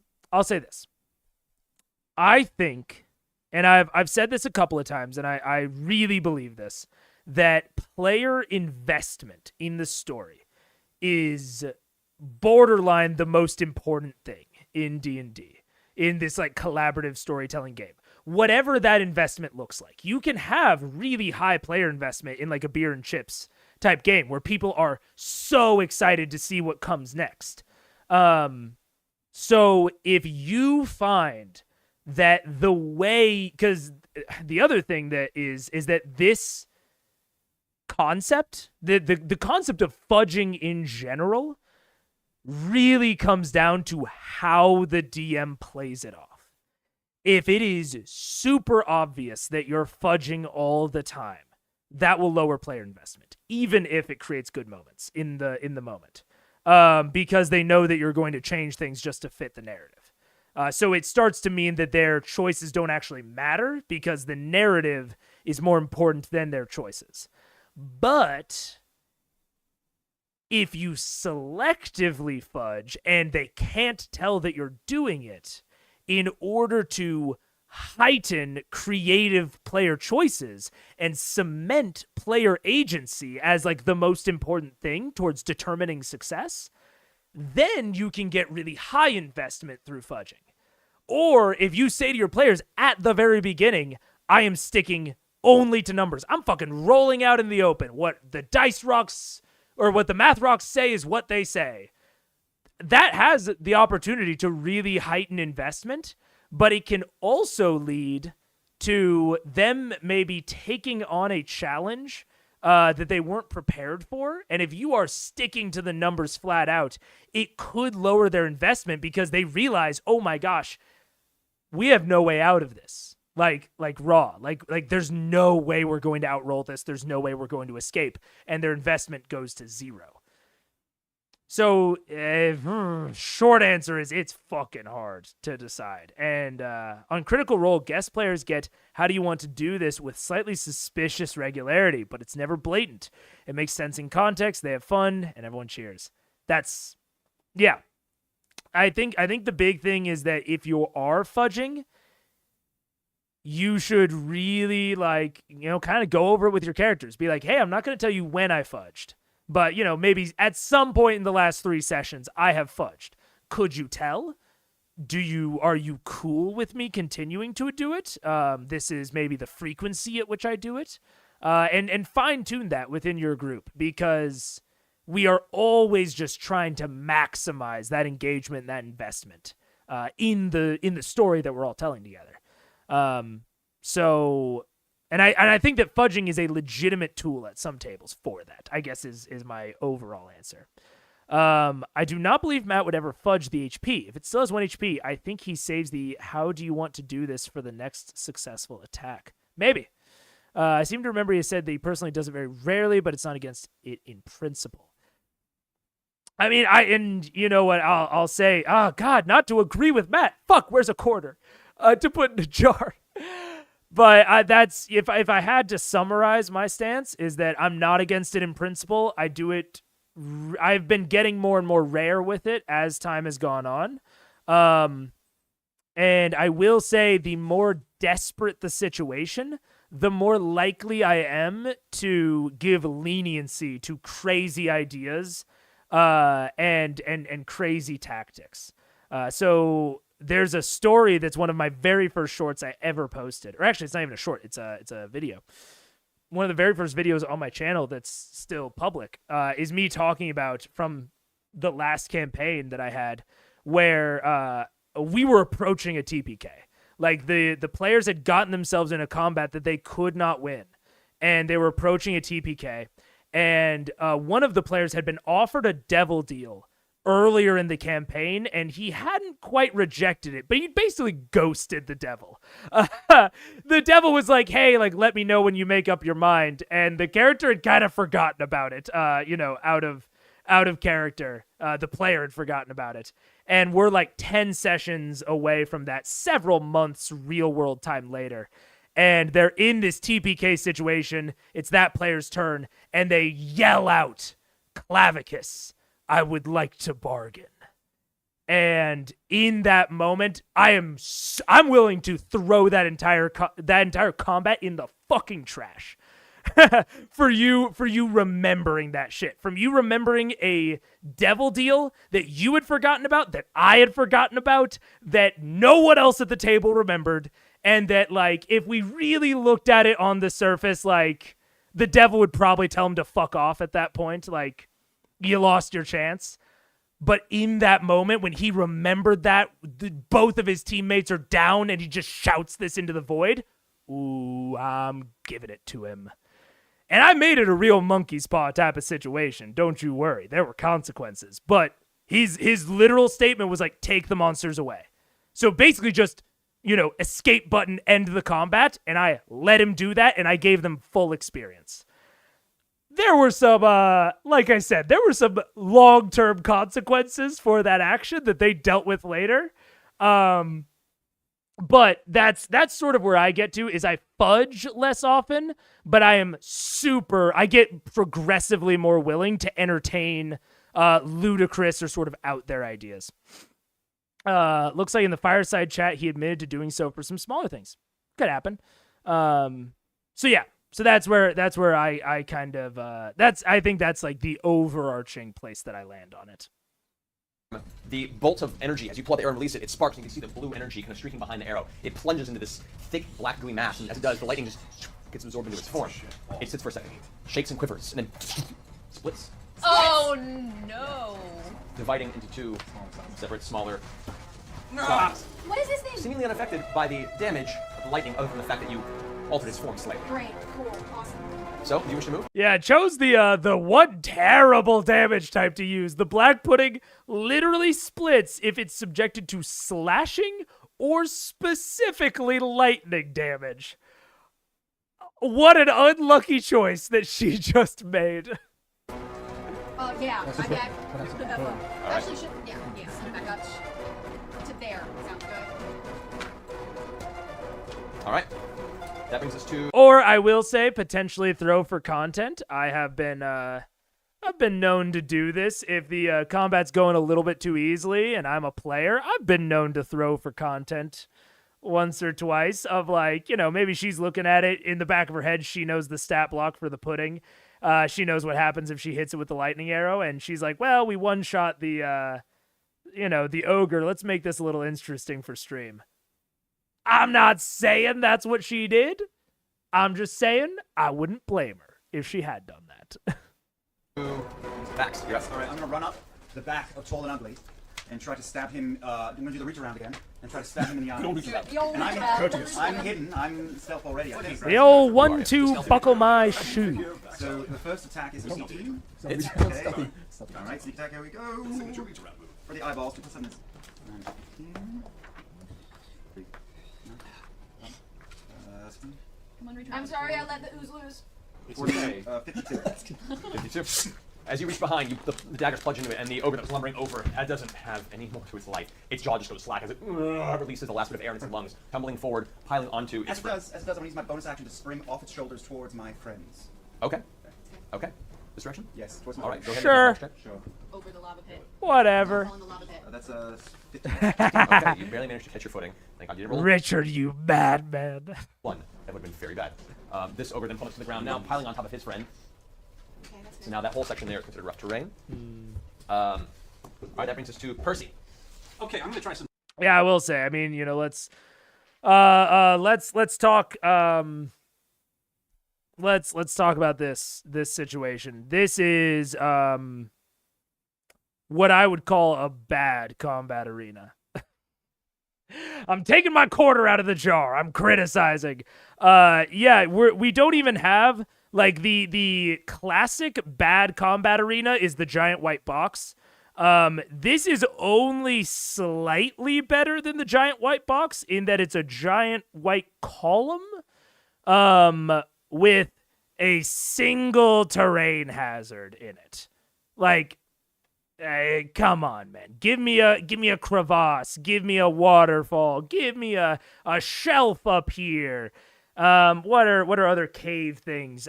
Give me a patch of fucking volcanic moss that is growing and generates some rough terrain over here. Give me a pit. Give me a branching path, a more like significant alcove over here where, there's this straight line and then there's like a giant alcove that has like a weird pillar in the center. Give me some, and normally I wouldn't criticize it this hard because normally I would say, oh, this is a random encounter that, he's just drawing this up, but clearly not. He drew out this map. He got this lava little terrain thing. He had these minis. I mean, come on. Let's make it a little bit more interesting. I know that they're walking down a tunnel and that there's only so many ways to do caves, but I think that we could do a little bit better than this personally. Yeah, that's all I'd say. I mean, even I'm thinking, I'm always thinking about like Jaquesting the dungeon and adding loops, adding alternate routes, making a kind of pillar almost structure here where there's a small side cave over here where they can almost ring around the rosy people. Maybe it's too small for the ogres to enter. You fucking Minecraft Endermen their asses. Shit like that. So this is in stark contrast to his last dungeon where they fought the Illithid, or not dungeon, but combat arena. His last combat arena where they fought the Illithid and the Derugar, I thought was very, very good. So, you win some, you lose some, but yeah, that's, if I'm assessing this, I'm adding more. Rough terrain? Not to say I haven't made shit like this, but I agree with you that this might happen in principle, but I have to say my impression of these players' technical competence, certainly this early on, does not make that seem likely. That's fair. It appears that very few of them have that detailed of knowledge about D&D to even be able to throw for content. Or at least throw convincingly. Yeah, exactly, AKL. Not much room for creativity. It's kind of just shoot at it or approach it. I mean, there's this nice little trap. What? Ladybug? Hi. She is upset that I've been on stream this long. She's not having it. She doesn't want me to hang out with you guys. This always happens around like 4 hours into the stream. She comes up and she starts begging for some plays. We'll do it later. Okay. Bye, Ladybug. But yeah. All right, we'll get back to it. All right, that brings us to Percy. Okay, I'm going to try something weird here. Oh no. Where am I? Okay. I'm going to step forward and off to the right a bit. Just sort of joining this little, like, getting right in here. I'm going to try and shoot. This is going to sound weird, but as I'm running, I'm going to actually back me up to about there. Okay. I'm going to try and shoot about right here. I'm going to try and unleash the lava to send the lava to see if I can get it to start flowing towards. Does that make sense? I will tell you, the pool of lava right there isn't brimming really close to the surface. Oh, it's just down? It would take a significant impact to carve anything that would release. Okay, well, I've come forward enough. I'm going to take a shot at one of these guys. Okay, this one. And oh man, this is literally a microcosm of what we're just talking about right now. He's looking at this area that is, essentially a blank white column, blank white line, and he is looking at the only interesting thing there. This lava pool is the only interesting thing in this entire battle arena, and he wants to do something with it. But it's not really something that you can do anything with. Whereas, if there was maybe a higher ledge, he might try to get some height advantage, might try to hide behind a pillar. There's a lot of things that maybe would fit better with him that this lava pool just can't provide. I checked the transcripts of Fireside. Not one instance of fudge. He did answer a tweet that said, I did in the past with newer players to get them a win. Yeah, I mean, obviously I had the whole diatribe about how I think that it really depends on the table and the players. So I would not mind if Matt had fudged, especially in the pursuit of making an entertainment product. I could see it being even somewhat necessary. But I'm not sure if he's ever done so on the stream. Yeah, maybe not. Yeah, I mean, personally, it wouldn't bother me if it did. Honestly, it would only bother me if I could tell. If I could tell he was fudging, that's where we start to lose player investment, and that's where I start to lose audience investment. But clearly, we're having this debate about whether or not he's ever fudged, so it must not be too obvious, in which case, I think it's fine. Okay, go ahead. Maybe I'm going to try something else. I'm going to try an ice shot. Ice shot, okay. 15. 15. And no meta drama stuff that Megaphone doesn't know about. I doubt Matt would. Oh, interesting. Interesting. Knowing meta drama stuff. Interesting, John. You'll have to let me know when I get to the point where I can know the meta drama stuff. Like, it might be, something that was talked about on social media that I might not get as content. So once I pass kind of the temporal line, if I haven't realized it yet, maybe let me know because I'm interested. Ep28. Wow. You had it fucking right there. Okay. Ep28. So it's a thing. Okay. Interesting. 15 hits. Oh my gosh. Right, and that's And I will say, I mentioned earlier to Richard of no spoilers. Thank you so much. Like, I'm trying to form clean impressions. I don't mind episode numbers. So if you want to tell me I want to tell you this thing, but I can't until episode blah, blah, blah. I don't go out and do research separately. So that is, I don't mind episode numbers. And in fact, it's like foreshadowing. To me of ooh, I wonder what happens. And then I could do a fun thing right at the beginning of the episode. If people remind me of oh, this is the drama app, I can be ooh, I can try to predict it. That's kind of fun. Personally, I hate fudging. It removes all the dramatic tension for me. If I know the DM is pulling punches, and yeah, Ep28, you'll know it when you see it. Oh boy, I'm excited. Yeah, Angus. I mean, it's sort of one of those things where nothing's illegal if you don't get caught. Of you could do all the illegal shit you want, all of the bad things you want, as long as no one ever catches you. And that's kind of how I feel about fudging. Is it's if you are fudging to the point where the players know, you're probably doing it wrong. And that's just kind of that's the most generous interpretation. I think for some players, even knowing that it's a possibility can tank their investment, which is totally a fair opinion. And that's why, even though it's the cop-out answer of talk to your players, ultimately, especially with this topic, it kind of just is the right answer, even if it's not very definitive.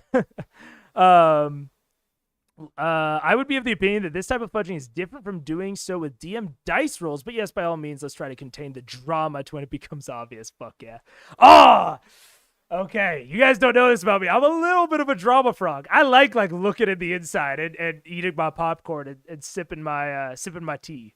So I'm psyched for whatever this happens. I might be doing the pog face, Oh.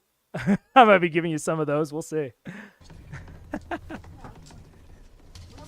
That's 15 points of damage, plus 6 points of ice damage. Okay.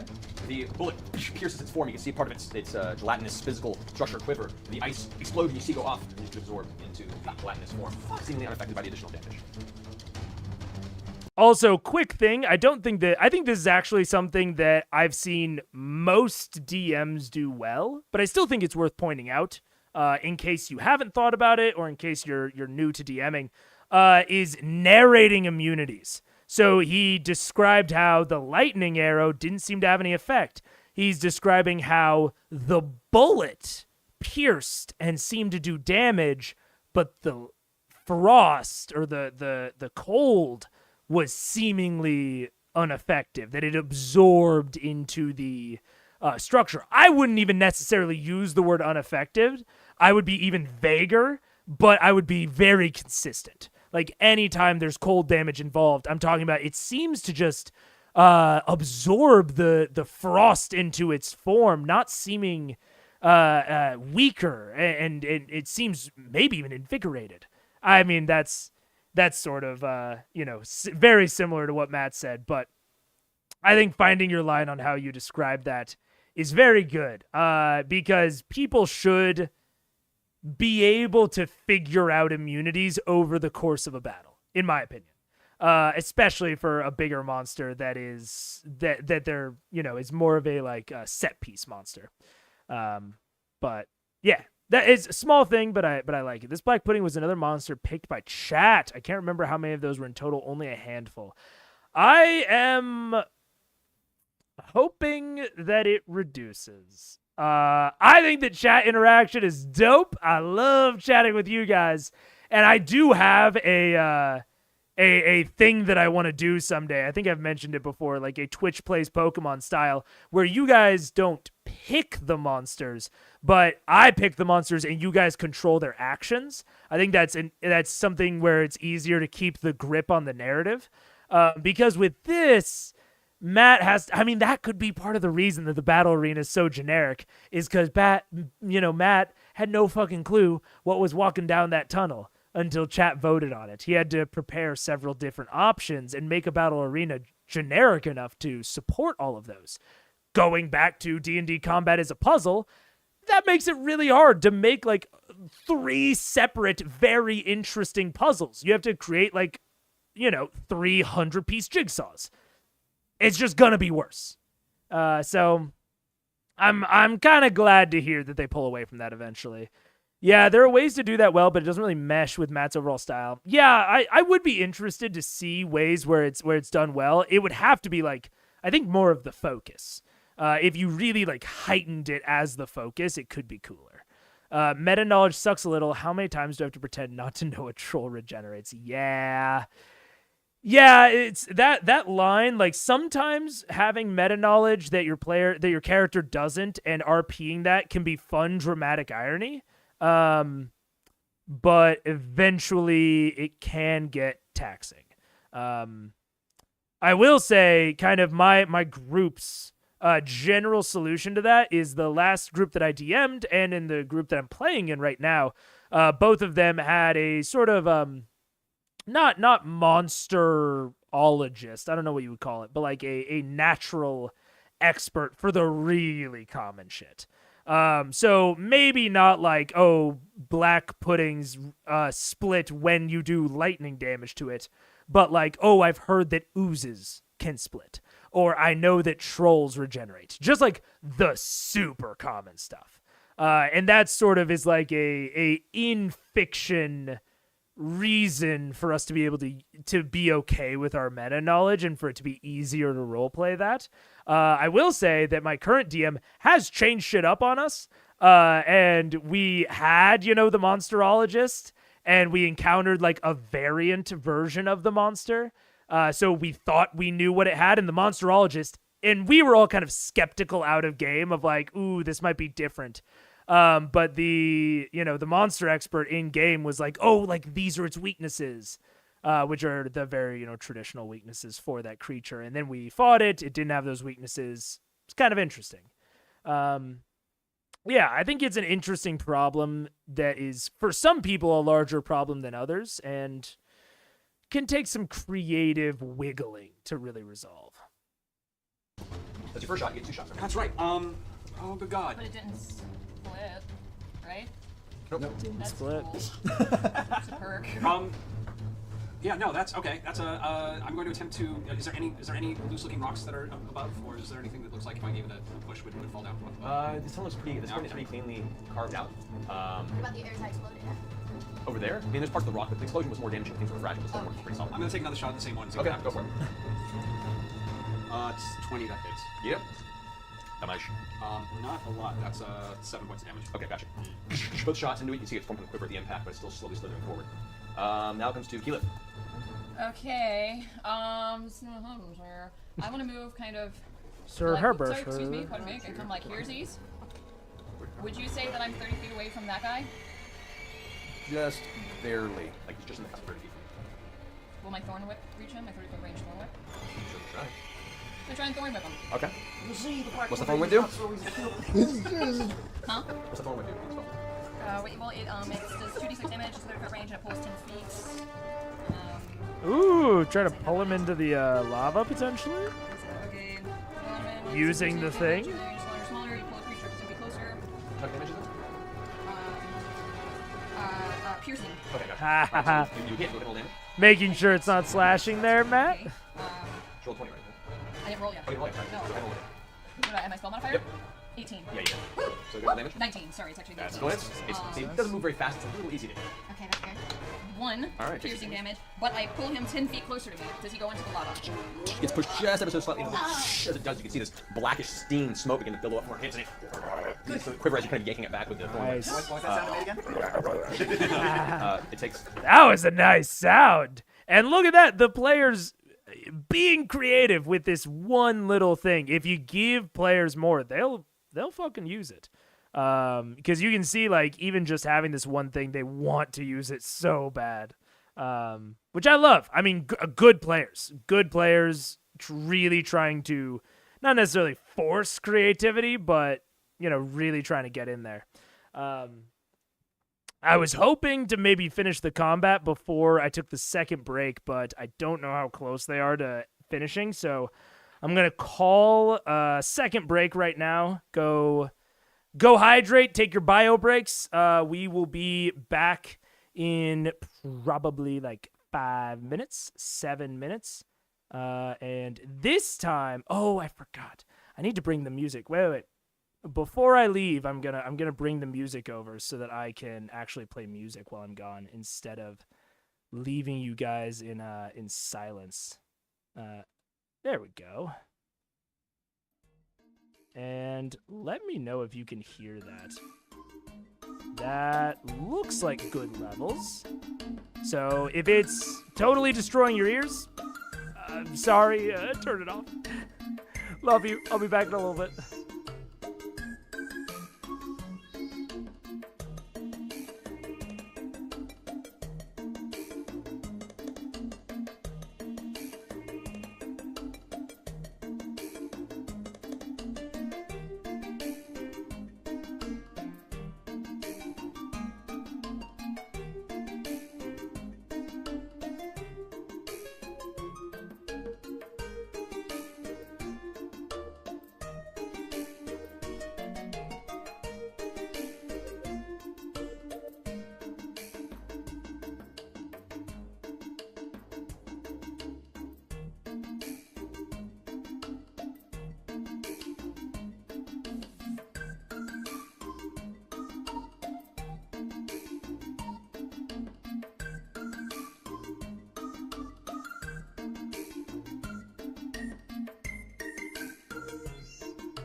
What up?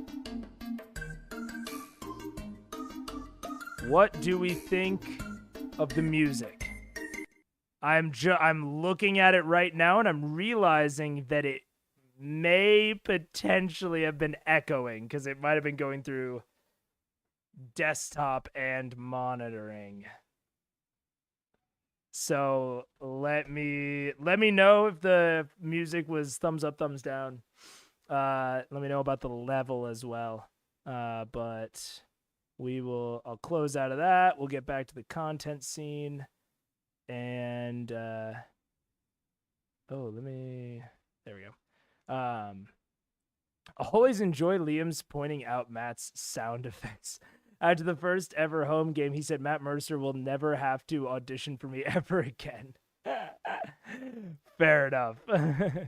It was definitely not DMCA. I hate it with a red hot passion, but I can always mute it. So you do you.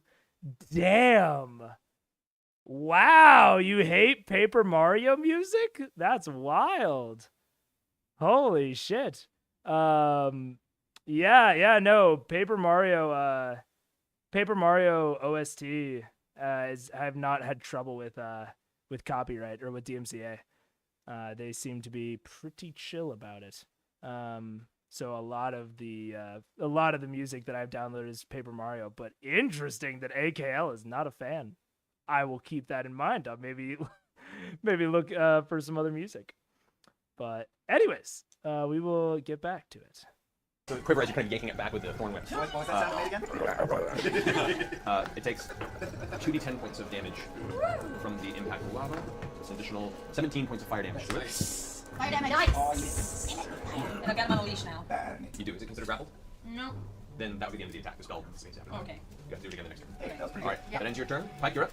Okay, so question. I want to use something I think that I can use called, this may be stupid, so I have another option if this is dumb. That's what it's called. Yes, That's a weird spell. something called Insect Plague.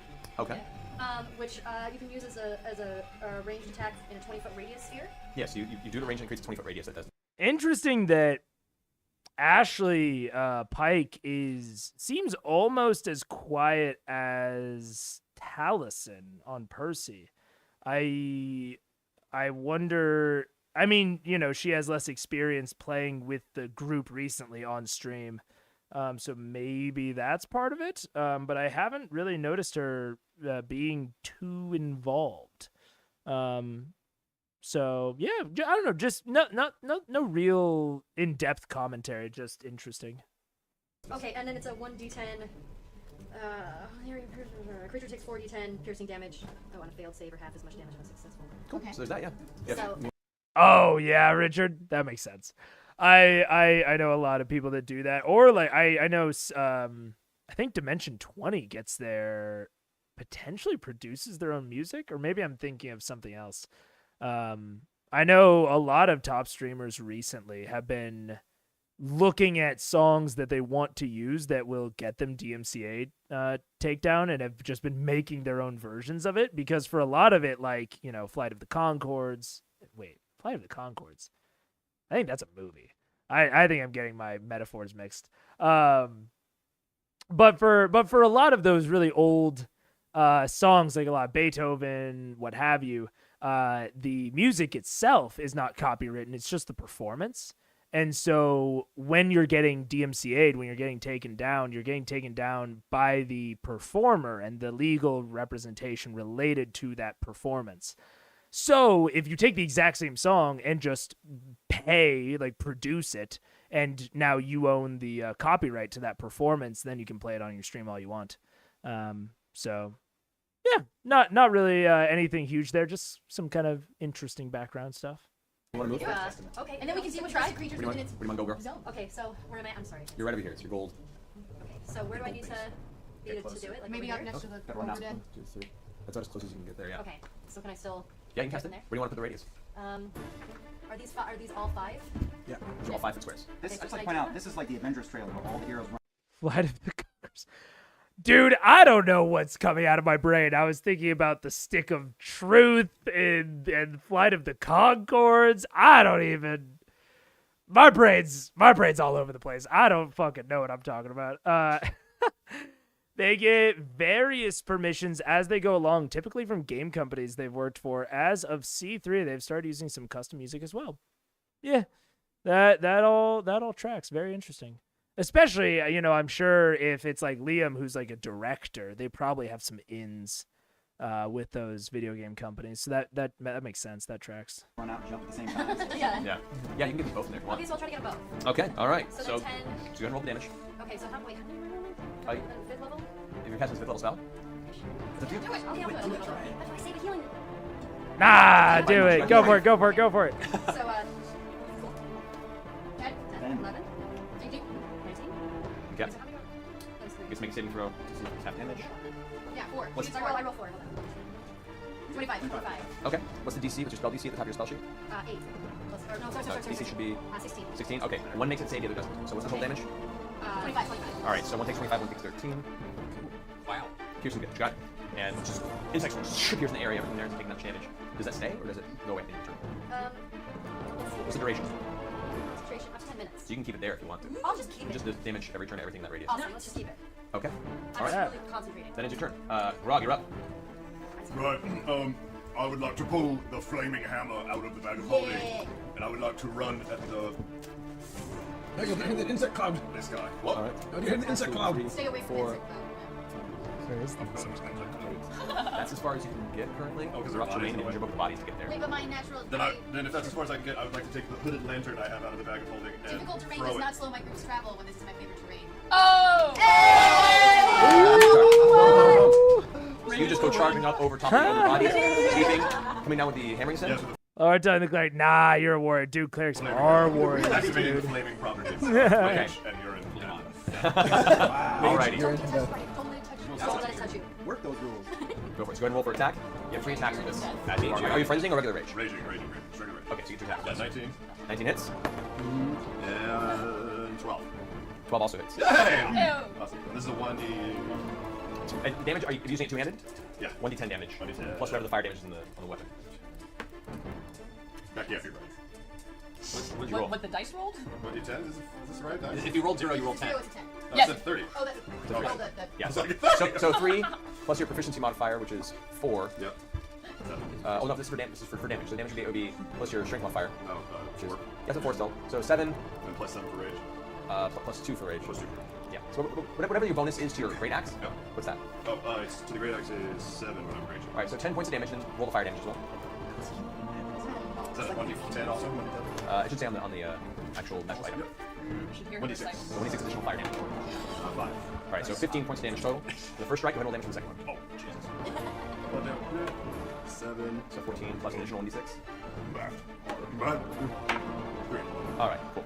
Now, all right, so as you come running over, leaping in the air over the ogre bodies, you come down and slam the hammer once to the side, the fire catching on the metal, on the black iron as it streaks through the air, lighting up the cavern around you. You guys see this like red arc as Grog comes slamming down to the base. First one, it hits, boom, smacks the flames, ignite on the impact. You can see it kind of freaks out and quivers back with screeching sound. As it does, there's a splash of the Sound black iron that hits effects. your shoulders. And you feel it burn and bite into your torso. You take 10 points of acid damage. You reach back, not even thinking. The frenzy in your brain, you feel like just seeing blood and red in your eyes. You slam down for the second strike. Feel the second impact. Once again, a spray of black across your body. You take an additional 10 points of acid damage. Up close, that's nothing. No, he likes That it. ends Grog's Feels turn. good. Have you not healed at all?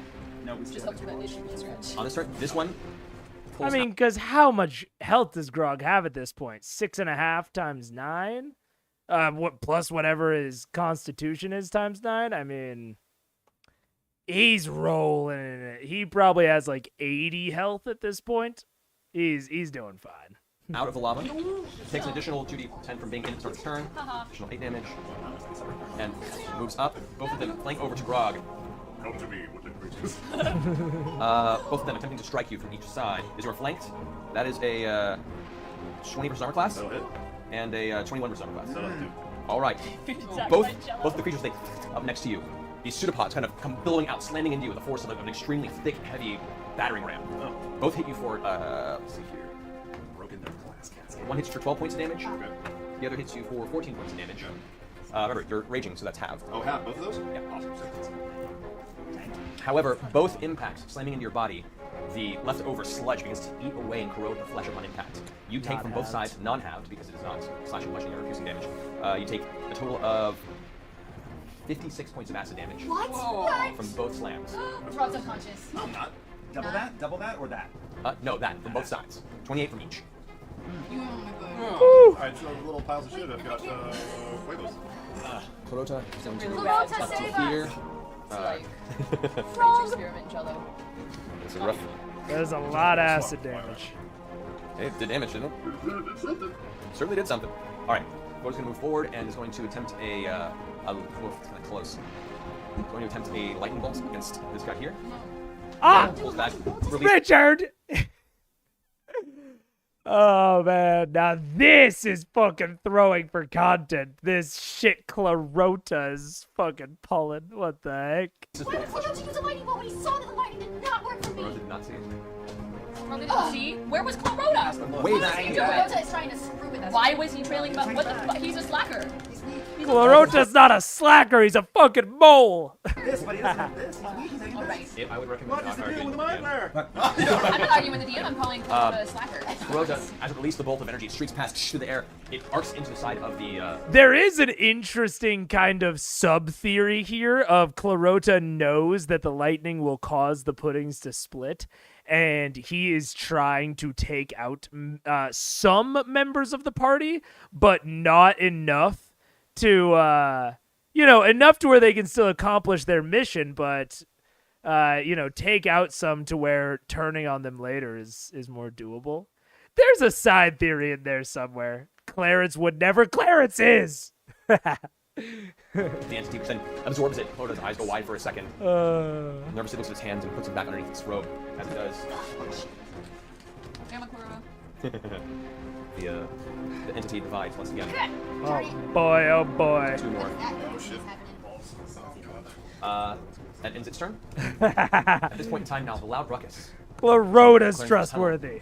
You hear. I want to remind you that, like, about an hour ago, he ate a dude's brain in front of all of us, right? We remember that? Or are we looking at the protagonist morality again? But Clarota is a mind flayer and is also somewhat insane from the isolation. I don't know if this is the guy we want to hang our hat on. I'm just gonna. I'll take the wild stance on that. You're not cute when you're hungry. All he needed was a fucking Snickers. No, I'm not an upper Hulk. Is it another A one? pair of clacking sounds, and you simply look up in the ceiling. You see two large creatures clinging to the ceiling, scurrying across with these strange hooked hands, before both immediately leap down from the ceiling. Are you freaking kidding What me? are those? What's that? He's trying to kill Oh my god. What is this? These two large armored, beak-faced. Okay, yeah, what the fuck is this? I mean, okay. I won't lie. I'm a fan of, like, staggered enemy release during combats. I think if done right, it can be interesting and it can keep the tension. And it allows the players to focus better. It allows them to, like, keep a good eye on, like, what's going on without overwhelming them. However, sometimes it's a pretty thin line between making it interesting and keeping tension and making it feel stupid. And, like, you are just trying to prolong the combat. It's sort of like the line of when you're trying to power up a creature, you need to give it some additional HP, but not too much. Because, like, if you don't give it additional HP, it'll be a total wimp that dies in a few hits. But if you give it too much, it's a slugfest that never ends. And that's sort of like the line here of, like, introducing additional combatants to the fray. Of, like, these Umber Hulks were not foreshadowed. They didn't talk a turn ago about hearing sounds. Like, I don't know about this. I mean, hot take, actually. I think this is probably the worst combat so far. Even though I like Black Puddings, I actually think I liked the Umber Hulk Derugar Intellect Devourer combat a little bit more than this. Probably just for the battle arena that they were in. But yeah, this one's a little iffy. Subterranean creatures. He's just misunderstood. No, he's not. I understand him very clearly. He talks into my brain. There's no chance of me misunderstanding, mishearing him. creatures with shells on their backs and giant hooked arms leap down from the ceiling. One is going to attempt to strike with both of its hook attacks at Pike. Pike is in here! This one is moving over Tiberius. Oh, Tiberius, our soft, vulnerable spot. What are you talking about? So against Pike, that is 21. Oh, those are hook horrors, not Umber Hulks. You're right. Yeah. And 13. Misses. All right, you take 11 points of piercing damage. Wherever she is. And the other one misses, clinging against the armor. The hook scrapes across the metal, leaving this extremely loud sound. The other one goes twice against Tiberius. That is a 16. Wow, you're 17. And a 9. Both miss. Barely getting out of the way. This giant, like, large armored creature's right there. Take a look. All right, that's the top of the round. Tiberius, you're up. Oh, I look at him with a funky grin. All right. It's a funky one. That's right. How much does he weigh? Like 800 pounds? It's pretty heavy. You'd say probably close to 500, 600 pounds. Beautiful. I'll cast telekinesis and I will say, so I've talked in the past about how I like to tailor my combats to specific players, either to really hammer at one of their weaknesses or to allow them to showcase one of their strengths. And so I will often do staggered release combats pretty shortly after I do like a many combatant combat with a bunch of minions. And what I mean by minions is I mean creatures that have been minionized according to the 4E rule. We talked about this last time. I think it's from 4th edition that minionizing was a thing, where essentially you can make any monster into a minion by cutting its health to 1 HP and then lowering its CR by a certain amount, and that just makes it a minion. And so they're great for showing off players who have really good AoE spells. Obviously, very notably something like Fireball, but there are also a ton of AoE spells that don't get quite as much love. And so especially if a player has been taking AoE spells or is really excited about AoE spells, I'll do a big minion combat where there's one leader monster and then there's 7 minions that all die in one hit. And that one's really fun for AoE-S characters. Or even fighters with multi-attack also have a grand old time in those sorts of combats. But then pretty shortly after, I'll kind of flip the script and do this staggered release where, maybe, over the course of the combat, they're fighting 3, 4, 5 monsters, but they're all coming out one at a time, which means that you can use stronger and more interesting monsters because the PCs always have an action economy advantage throughout the whole fight. And it allows you to have them fight more monsters while specifically not benefiting AoE people. So I do think about that a lot when I'm designing encounters, is who do I want to challenge and who do I want to let shine? Because sometimes I will build specific encounters being oh, this player's gonna fucking wreck this encounter. They are going to break it in half, and that's gonna be super duper fun for them. And then other times, a player has been wrecking for multiple combats in a row, and I'll build something specifically to challenge them. And, I've said this in the past as well. That's why I like less players, is it's easier to kind of cycle around in that style. RE worst combat? I agree. Yeah, I mean, we'll slog through it. I'll make it. I'll make it. Try to make it interesting. Throw them over my head and chuck him at the other one. No, I want to get away from Pike. And I don't think I can throw him that far. Wait, how far is he? But I mean, to the point that we talked about earlier, and to sort of save some face for Matt, it is randomly generated combat, or at least some of it is. But I mean, if it were me, how would I improve this combat? That's something interesting. I've already talked about what I would do to improve the battle arena. Add some additional alcoves, add some pillars, some columns, maybe some verticality, boulder of some kind, maybe add a lava stream. Just make the entire place more complex. And especially if you were going to use hook horrors, add a little lava stream. That'd be great. But in terms of release, I would try and foreshadow each monster more. So I talked about that with the bullet. I don't know. About how I appreciated the foreshadowing of like, oh, it rumbled when they were still back over the chasm. So they had the foreshadowing of there is this dangerous thing digging around.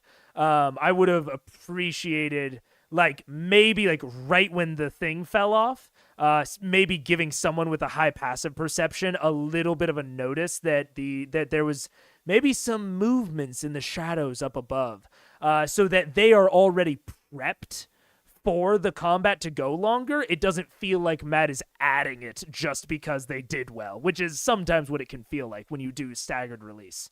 I would, let's see, is there anything else I would do other than foreshadowing? I mean, foreshadowing does a lot, I think. I also think that the staggered release can be more interesting if the battle arena is more interesting, because you can essentially introduce them in stages where you introduce them in a part of the battle arena that is not accessible. And so that like presents them and players can prepare for them and then they actually join the combat. I think that's another option. But I'll stop procrastinating. I'll stop stalling. We'll get through it. It's about that guy right there. It's about 35 for you. Then I'll try that instead. Okay. Make a dunk. Make a saving throw. That fails entirely. No. So the creature in front of you lifts up in the air and starts flailing about with its hooks, trying to find some purchase in the ceiling. You toss it over, and it lands squarely into the pool of lava in the center of the tunnel. You're screeching in pain. Again, in terms of like talking about the battle arena, these are incredibly creative players. They are finding things to do with this just tiny bit of lava. So if you give them more, they'll do even more fun stuff. It's trying to find its way out. Okay. I almost said funner, but I caught myself. As it's fully submerged. All right, that is 45 points of fire damage on it immediately as it's slowly sinking into the pool of lava. You start sinking into the pool of lava? Tiberius just telekinesis him up in the air and threw it into the lava pool. I use 2 sorcerer points, and with the other one I do glacial blast at the other guy. The other one there? Yes. Okay. Go ahead and roll for the roll add your it's a spell attack, right? Yeah. Do I get do you do 13 plus 2, 15? 15? Mm-hmm. Okay.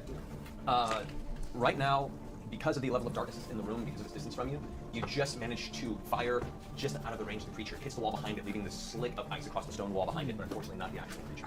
Okay. Okay. Oh, right behind it? Do I see myself missing too? Obviously. Fine. As I'm missing, I'll form it to a spike at the end where the wall's hitting. Okay. Yeah. All right. So back there is now an ice spike jutting out the side of that wall right there. Yes. All right. That ends your turn. Unless you want to move. Cool. Move action. Adding terrain. Oh, dude, that reminds me of another thing you can do for a cave. Stalagmites and stalactites. Both great options because they provide little natural spikes. They can either act as terrain hazards, they can be broken off to use as improvised weapons, they can be knocked off the ceiling to fall. All sorts of shit. That way. this way. Out the hell of stuff. Yes. All right, cool. Now it would be the ogres, but they're all dead. Yay! They're on the ground. Scanlan's up. Scanlan. Yeah, come on, Scanlan. Sees Pike in great danger. Sings a quick little ditty to go ahead and give an inspiration dice to Pike. So you get a D8. Okay. To help you with any sort of attack rolls, any sort of saving throws, ability checks. How about, does it help failing, or can I add it to anything? No, just attack roll, saving throws. Okay. And Scanlan's going to attempt to dominate a monster using this dominate creature spell. Saving throw. Let's see if it was in there. It does not make it. That's tough. The creature that was harrowing Pike, suddenly it drops its claws for a second, turns away from you, and starts looking back towards the oozes and grog.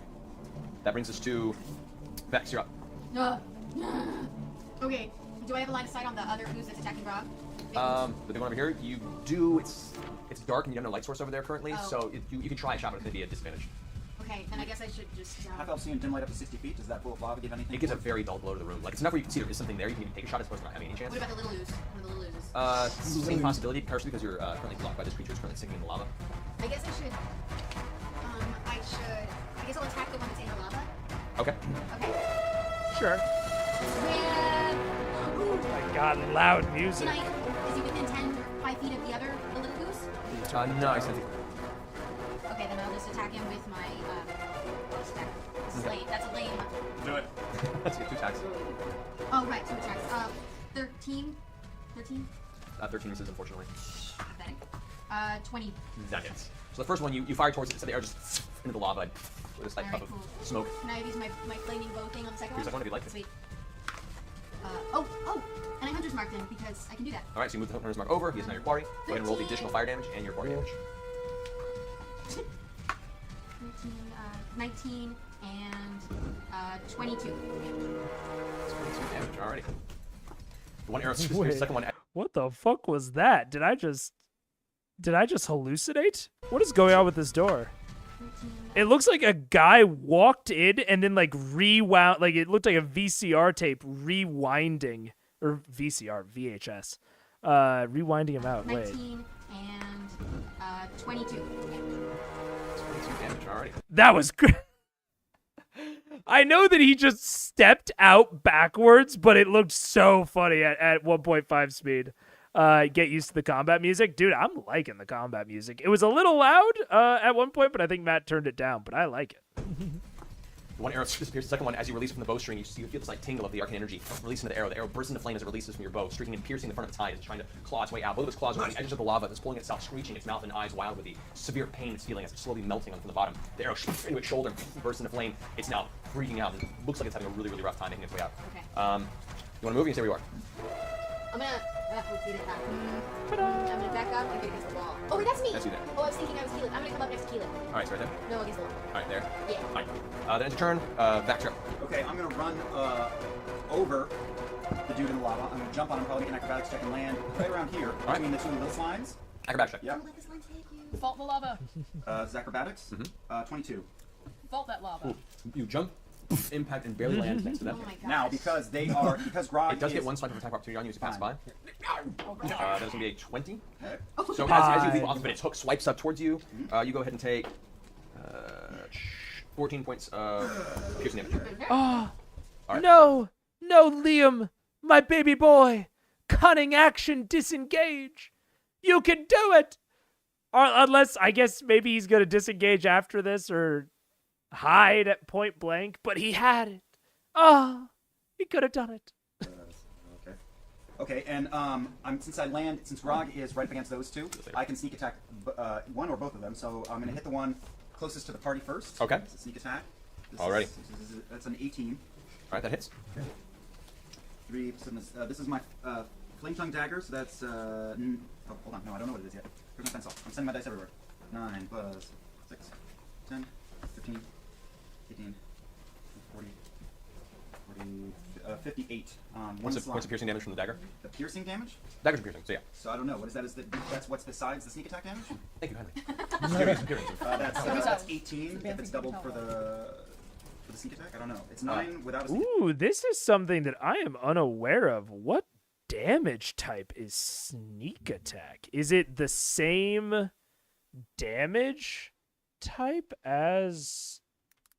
Is it the same damage type as whatever the source of the damage was? I'm really curious. I'm sorry, the monster in the lava that got the attack of opportunity on you has the...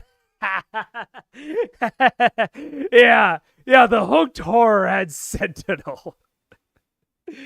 Fuck you. That's where you know the DM's targeting you. Well, it's a sneak attack because it's flanked. So 18 for sneak attack. Okay. Gotcha. Cool. That's first dagger. Alright, so second dagger, go ahead and do... Second dagger attacks the other one.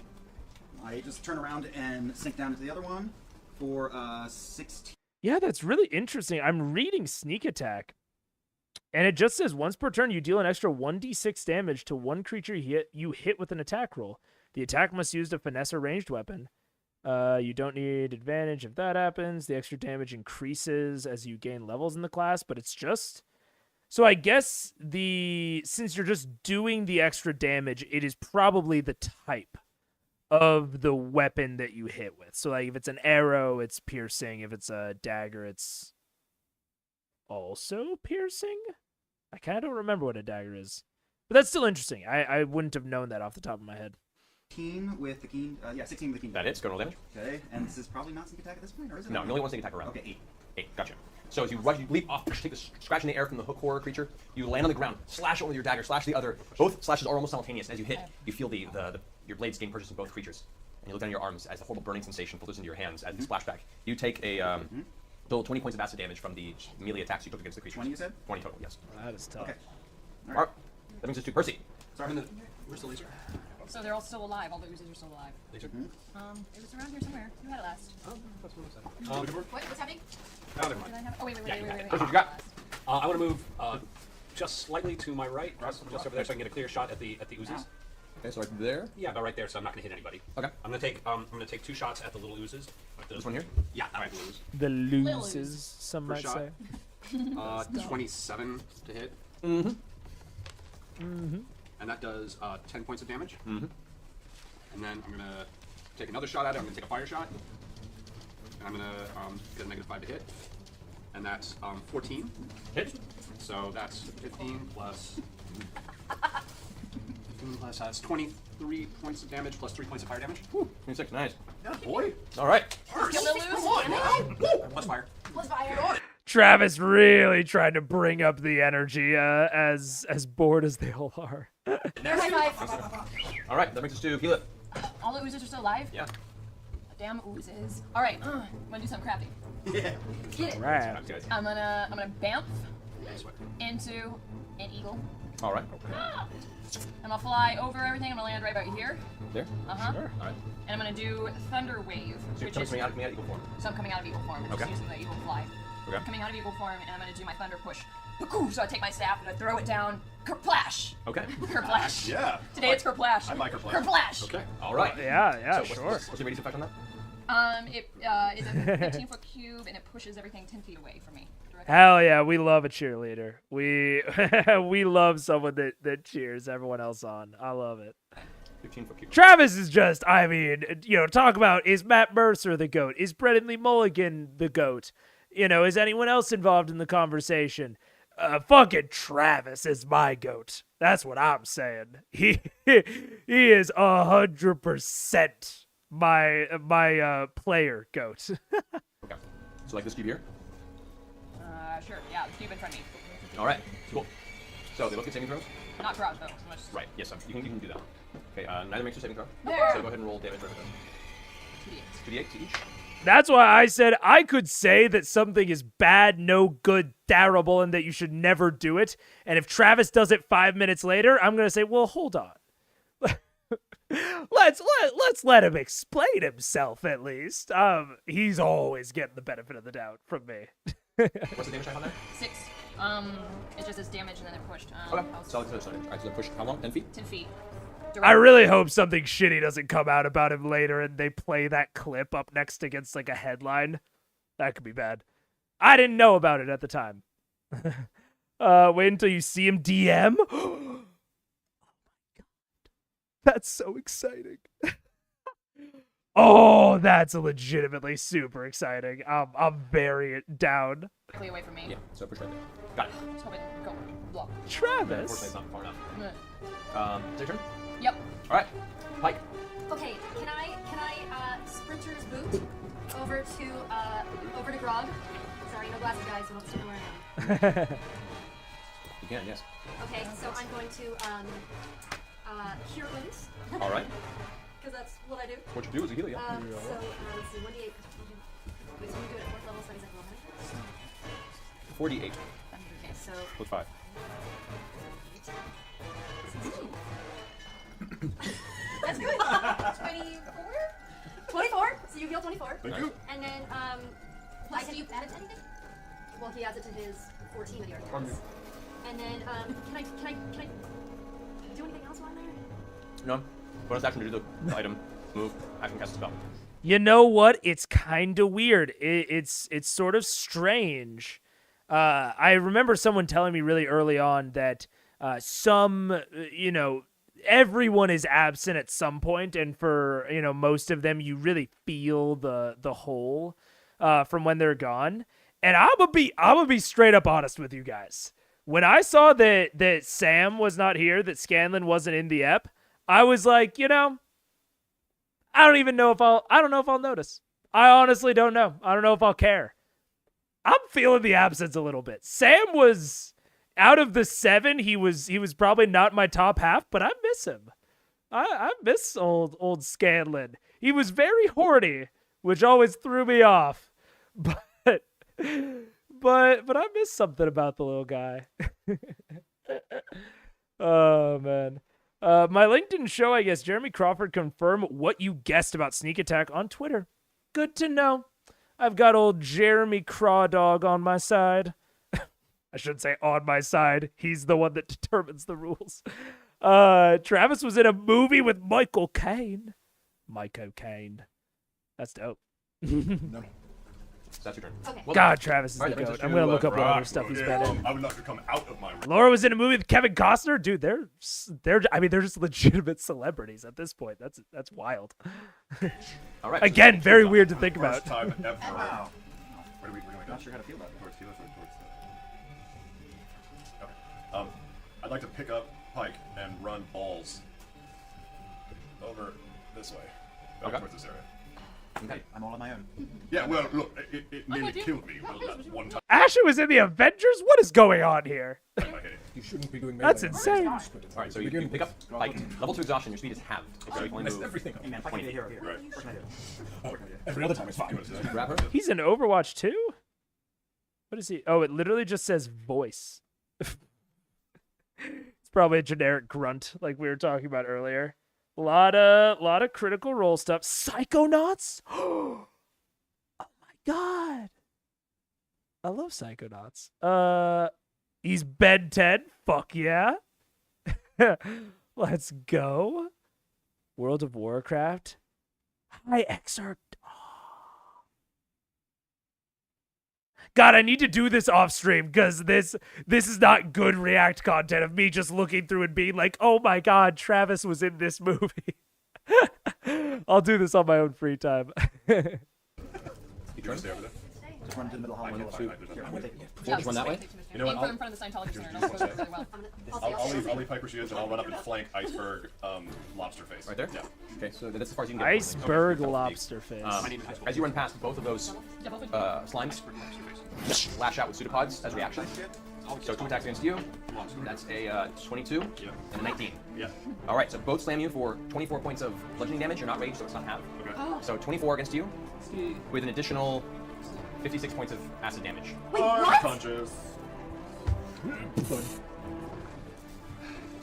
Why didn't you eat everything? No, But they haven't hit you. That was just Grog running away, both of them getting attacks of opportunity on him. Boom, boom, and both hitting. Yeah. I knew Matt was McBee himself. He's some other stuff, and I think he's one other thing in Overwatch 2 as well, right? I meant Overwatch TOO, not number 2, but I guess that maybe as well. Yeah, Matt was something else that I was like, oh my god, fawning. So that's how, when I first heard about Critical Role, because I think I heard about it when it was in its second year, which I think at that point was Campaign 2, or was maybe the very end of Campaign 1. I was generally aware of it pretty early, and it was just like, oh, like voice actor people. And then I kind of more generally learned about it, about like, oh, it's the guy that's McCree. So yeah, I don't, but I know there's other stuff. Yeah, I'm just gonna have to go and look through the discography, or not discographies, but the filmographies after this, because now I'm super interested. Guys. Yeah, John and Richard. I don't know. I looked in the settings and I tried to turn off all of the comment filters I could, except for the like expletives filters, or not expletives. Y'all can fucking shit. But the slur filters that I have set up. Yeah, for some reason, even though there's a specific setting that is like, allow people to send links, and I have it set to allow you guys to send links, it just deletes them anyways. It doesn't even like go into a moderation section where I can like approve or deny manually. It just gets fucking pitched. Same thing with the comments on the VOD. It's super weird. So if you are in the Discord, I set up a chat that's like video react recommendations. Feel free to, but maybe I'll just like rename it to something generic like links. Or like, you know, like React stream links or something that you guys can post in, to get around that. Yeah, because I don't know. Sam is Donatello? Fuck yeah. Let's go. Matt used to play Overwatch pretty regularly and enjoyed trolling people by using the voice when the character wasn't actually present. Yes. False face first, right next to I literally love it. cradling his unconscious body is cradling the two dead ogres right now. No! This slight sound of Sam has an No, Emmy? let's not get things up close. That's That cool. brings us to their turn. Oh no! All of our heavy hitters are dead. These three oozes turn. This one's gonna move here Oh, hello. towards Pike. Oh, hi, Pike. You go ahead and get an attack opportunity on it if you like. Oh, hit it. Sick it, yeah. As it Get it. slips away. That's Sick do I have him. to roll to do that, right? Yeah, you still have to roll to hit. 26. Hits. Okay. Like 11. 11? Yeah. Points of damage? That's damage. 11. Yeah. Oh, yeah, yeah. Yeah, alright, cool. What did you guys vote on? Oh shit. Did Alright. they vote on this? Probably. So one's attacking you, Pike. That is You guys suck. 23 for summer class. Yes, You that guys is. suck. This Alright. is boring. You take 12 points of bludgeoning damage from the impact of the pseudopod with an additional 28 points of acid damage. Son of a gun. Okay, so an additional 28 on Yeah, top. so a total of 40 points of damage from this strike. The other two are going to attack you. Sure they are. That's going to be a 19 versus armor class. Yeah, that hits. 'cause I'm at 19. Only 2 to 3 times a month on average, really.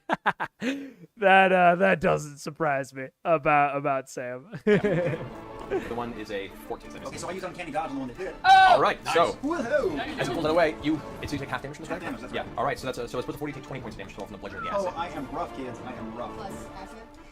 All right, that ends their turn. Oh my god. Clarota. To there. Use your magic, you strange flair. You. Clarota, do something other than spawn more enemies, please. No lightning bolts. Clarota, reaches forward, uses his own, taking a note from Tiberius, uses his telekinesis spell. The Arcanist marks on its body flare up, and as it does, you can see this large creature gets lifted up and slams on top of this hook horror. That's awesome. Pushing it further into the lava and doing additional acid damage to the hook horror. Yes. Which Damn hook horse. You see, completely dissolves and melts the hook horror. Yes. In the impact. All right, Clarence. As it pushes down, the ooze just touches the edge of the lava, not taking full damage from the impact, but just enough to force it, taking an additional 5 points of fire damage. Alright, that's that one. Great. Alright, that brings us to Hook Horror's turn, who is currently dominated by Scanlan. Is going to rush forward to the edge here and just strike twice at the creature Yes, Scanlan. in the lava. Both hit. Yes. I'm full. Prone. That deals 6 plus 4, 8. All right. The hook horror that Scanlan's controlling slams its hooks down into the ooze, causing the ooze to get pushed further into the lava. As you see, it's forming and dissipating slowly, disintegrate into the pool of lava, leaving this dark, cool kind of surface element to it, slowly breaking apart, dissipating over the magma. Bye, bitch. End of his turn, it's going to try and make a saving throw against the domination effect. Rolls a natural 20. Breaks the effect. However, I feel like it's good for the turn. Did he take acid damage? Yeah, he did. Took 20 points of acid damage from the Nice. strike. Good, good, good. Now there's 2 two oozes and monster man. All right, that brings us to the top of the turn. Tiberius, you're up. Yeah, very well. I scooch myself a little bit behind him. Over here? Yeah, that's good. I can see his fanny from there. I'm going to cast Glacial Blast again, but I'm going to form a giant spike once more and jam it right in his asshole. Oh, he's filling it max. And I'm going to try to catapult it. Right where it's over, because it's still at the edge of the catapult, right? Mm-hmm. Sure. So you're doing glacial spike in Concho, magically Concho. Magic Ice Contro Blast. Arcane Blast, here's the table. All right, so go ahead and roll attack. Up, down, down, left, right. Okay, so I'm all about doing, players choose creative stuff, you give them good rewards. So like, telekinesis, fling them into the pool, give them lots of fire damage. I'm all about it. But adding knockback to a spell that already does damage, I don't know about that. My general rule is that if they use a non-damaging spell creatively, then that spell can generate damage somehow, while giving some sort of additional benefit. My general kind of strategy as a DM for creative use of damaging spells. So if he does, do this RP, he narrates that he wants it to be a spike and he wants it to go up the fucking poop chute. Maybe if I'm feeling real generous, like to me, honestly, that's just flavor. Like he's just flavoring an attack. I don't really think he needs anything extra for it. He just does the attack. But if you really want to give him extra, maybe some manner of debuff. You know, on top of the damage, or some extra damage for creativity, maybe an extra die. But damaging spells, I'm way more hesitant to buff, because most of the time the creativity is shot, right? Especially if you're still using them as an attack. If you find a way to use a damaging spell in a non-damaging format, that's where I start giving you like, yay, like up votes for creativity. Like I'll work with you there. And opposite, non-damaging spell for damage, I'm willing to work with you and give you some fun stuff for that creativity. But a damaging spell for more damage, just through a description of what you're doing, Taliesin and Ashley and Sam were child actors. Sam on Broadway, Les Mis touring. Ooh, I'm a theater kid. Ashley on Growing Pains, Tal in 80s movies like Explorers and Mr. Mom. Interesting. I didn't know any of this. 24. That definitely does. So I roll damage. 2, 3, 4, 5, 6. That's 6. That is 8, 12, 15, 16, 18, 19. I need to stop pausing. I'm running over my time. And he's grappled, correct? I'm not trying to grapple. I'm trying to just push him. Push him? Yeah. Shot? Yeah. Because he's like swinging at that dude. Right. So I'm like, it's keister. Alright, so it does make a saving throw. Okay. Unfortunately, so it doesn't push him into lava, but it does slam him and does a shit ton of damage to him. So nice. Yeah. Okay. Looking rough. Yeah. I'll spend another 2 points. How many points do you have now? After this, I'll have 5. Okay. Because I had the rest. I mean, good on Orion for, like, you know, not arguing it, but yeah. Especially, okay, this is also the thing, is in this situation where you want to push him, you have a spell that moves people. You already used it this combat. It's called telekinesis. So, like, if that's the, like, this is just like a cake and eat it too. You want to do damage and you want to move him, and you're not giving me a creative enough reason for why this is pushing. It's just the impact point is smaller, I guess. I'll stop harping on it, but I don't know about that. Right. So I have 9 total. I spent 2 already. I'm spending 2 on 5. Right. And I'm going to do another one. Up his ass again. Alright, go roll with that. 20. And that is 15 points damage. Makes a saving throw again, unfortunately. Not push him. This is 50 points of damage. It's looking really rough. You can see now all this ice is encrusted around the outside of its armor. And where the wounds from the impact are, there's just like cracking shards of pointed ice crystal jutting outward. From his asshole. From his asshole. Scanlan's turn. Shoot Scanlan. Scanlan's gonna go ahead and... Because that's the hell of it. Yeah, Kale, I am resisting the urge to start scanning forward. Mostly because I do think that there's still interesting things to talk about. You want to do a glacial prostate massage. He really did, and he wanted to be rewarded for it. And I don't know about that. But yeah, I'm resisting fast forwarding just because, you know, there's still interesting things to talk about, and we're almost there. Maybe I'll give it the 1.75 treatment. We'll see how that goes. Run up and make an attack. Nice. F5, Scanlan. Let's go, Scanlan. He's pulling out his singing sword, arcs up in the air, begins humming to it as he walks upon. The humming kind of adds this vibration element, like a tuning fork with the blade. As he arcs the sword down, a natural 18. I'm going to assume that hits. Yeah. It's going to be a 1d8 on sword damage. 8 plus 2 is 10, 12 points of damage. Woo, Scanlan! The blade swings down to where the ice has encrusted the back of its armored shell. Scanlan takes the blade, swings it down, and pierces it directly into where that ice is gathered. As it does, it cracks open the back of its armored shell, almost peeling it open like a shrimp. You can now see all of its fleshy innards are exposed to the outside. Extremely close to death. It's screaming in pain, thrashing about now. Shrimping, cool. Vex, you're up. Okay, I'm gonna lightning bolt that guy. This guy? Alright. Oh wait, no, I should say my brother. Okay, I'm gonna attack where the thing is sitting. The one behind it. Alright. Go ahead and roll for attack. Yeah, like a popsicle or like not a popsicle mold, like an ice cube tray mold, and that'll work. Alright. Yeah, 23. Very nice, it hits. Oh, wait, Hunter's mark it first. Bonus. Bonus. Excellent. 14 for the first attack. Wait, do we still have Scanlan's inspiration? concentration? You do, yeah. Some? You do. You have a I die. have the die, is what I'm talking about, sorry. Do I get 6 on both attacks? I do, don't I? 17 on second attack. All right. With a sickening sound, the ooze splatters across the floor, Thank you. leaving a small sizzling pool of scarring the rock below it. You can see it slowly depressing into the ground. You gonna see where you are? Yeah. All right. That brings us to Vax. All right, I walk back about 15 feet and then throw daggers at it. Both daggers? First one's a 15. That hits. Okay, and that is 19 dagger. That is 9. 9 hits. Second dagger definitely hits. That's a 26. Yes. Another sneak attack, unfortunately. That's my tongue. I don't know if fire helps with that. Yeah. I mean, it helps to be able to watch it with you guys, be able to talk about things, pause in between the boring sections. But I know that there's so much good content there, and that it'll be good for me to have a base. And you know, from a consumability standpoint, it's good to start at the beginning. But you know, we'll get through it together. I'm not too worried about it. But yeah, this has been a little bit of a chore. Yeah, that's a good way to put it.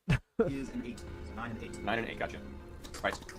Both daggers splash into it. But I'm hoping, I'm in my head, I'm like, okay, we're probably only an episode away, or episode or two away from Kavarn. I'm sure that Kavarn's a very dope fight, and I'm sure that there will be plenty to talk about in between. So I'm looking forward to Kavarn. You can see where they would slowly begin to be scarred. This might be another Sweet Summer Child moment. It might be like, oh no, Kavarn doesn't come out until episode 25. They spend 20 whole episodes just going through varying themes of caves until they get to Kavarn. No, John! Really? Oh no. Well, maybe there's like a mini boss before Kavarn? That's interesting. Oh, we'll see.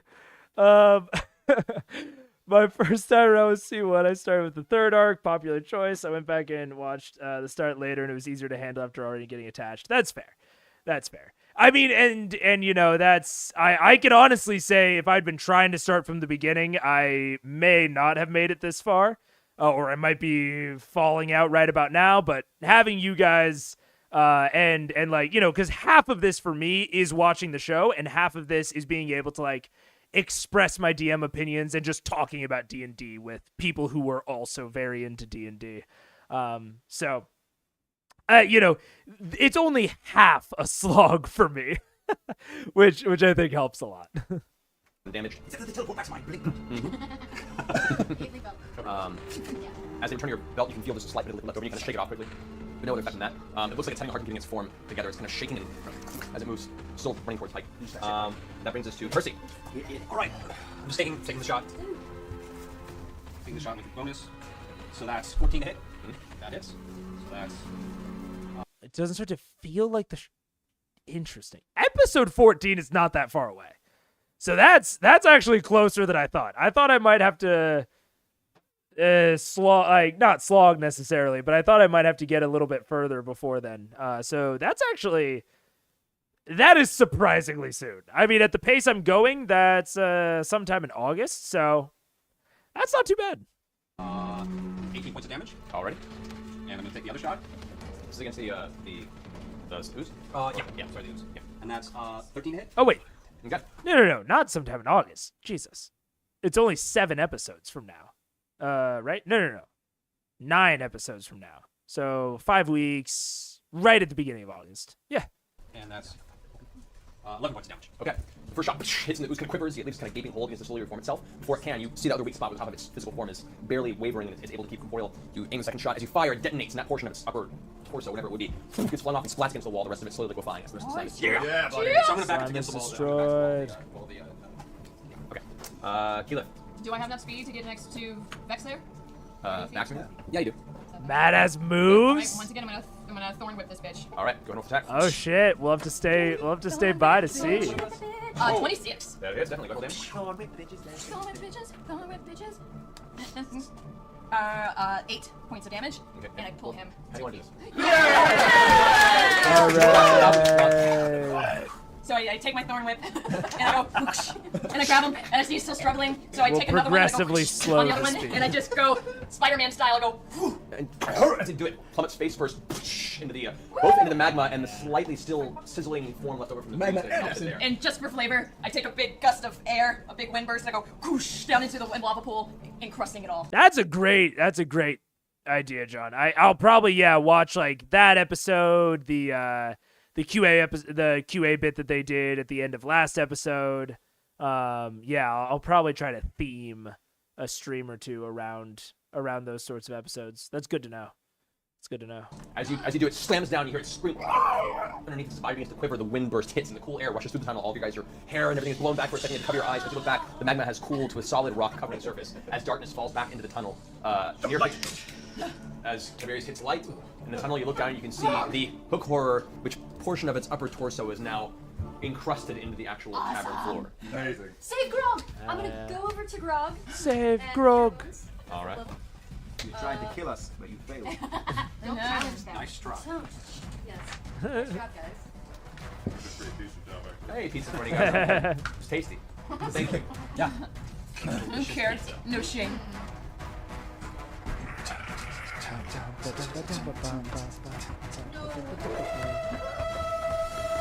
not gonna have to get this whole thing. We better get back to drinking soon. Let's Freaking out, drink you guys. 25 points of heal. Thank you. I might be able to guide him. Trickets on the sidelines, man. We don't need to. It's all you guys' fault. As Grog come to consciousness again, Did I kill it? You did, Grog. Yes, Good Grog, you job. killed it good. Also, I put my hand in my pizza. You killed them. You killed them all, Grog. You were magnificent. Hey, Grog. Tell me more. So can I also do a mass cure wound since I just did a... yeah, if you'd like. Okay, so I'll also do a mass Yay. cure wound. Yes, because I'm at 4 hit points. Yeah, you're pretty bad. Brother. I'm Oh, fine. brother, where art thou? I feel fine. I feel fine. I feel great. I'm 4 hit points. Yeah, so There's an acid guy. Stab. I was trying to save his ass. Hurting myself on purpose. All right. So as you guys feel yourselves for a moment, kind of recovering from that faithful encounter, you 22 points of To everyone. everyone heals 22 points damage. I reload. Yeah, I think I've thought more about like someone was talking about how like that sort of audience interaction can work, and I know someone else mentioned that the producer of the first campaign went on to make his own actual play where audience interaction is a much more central kind of part and theme.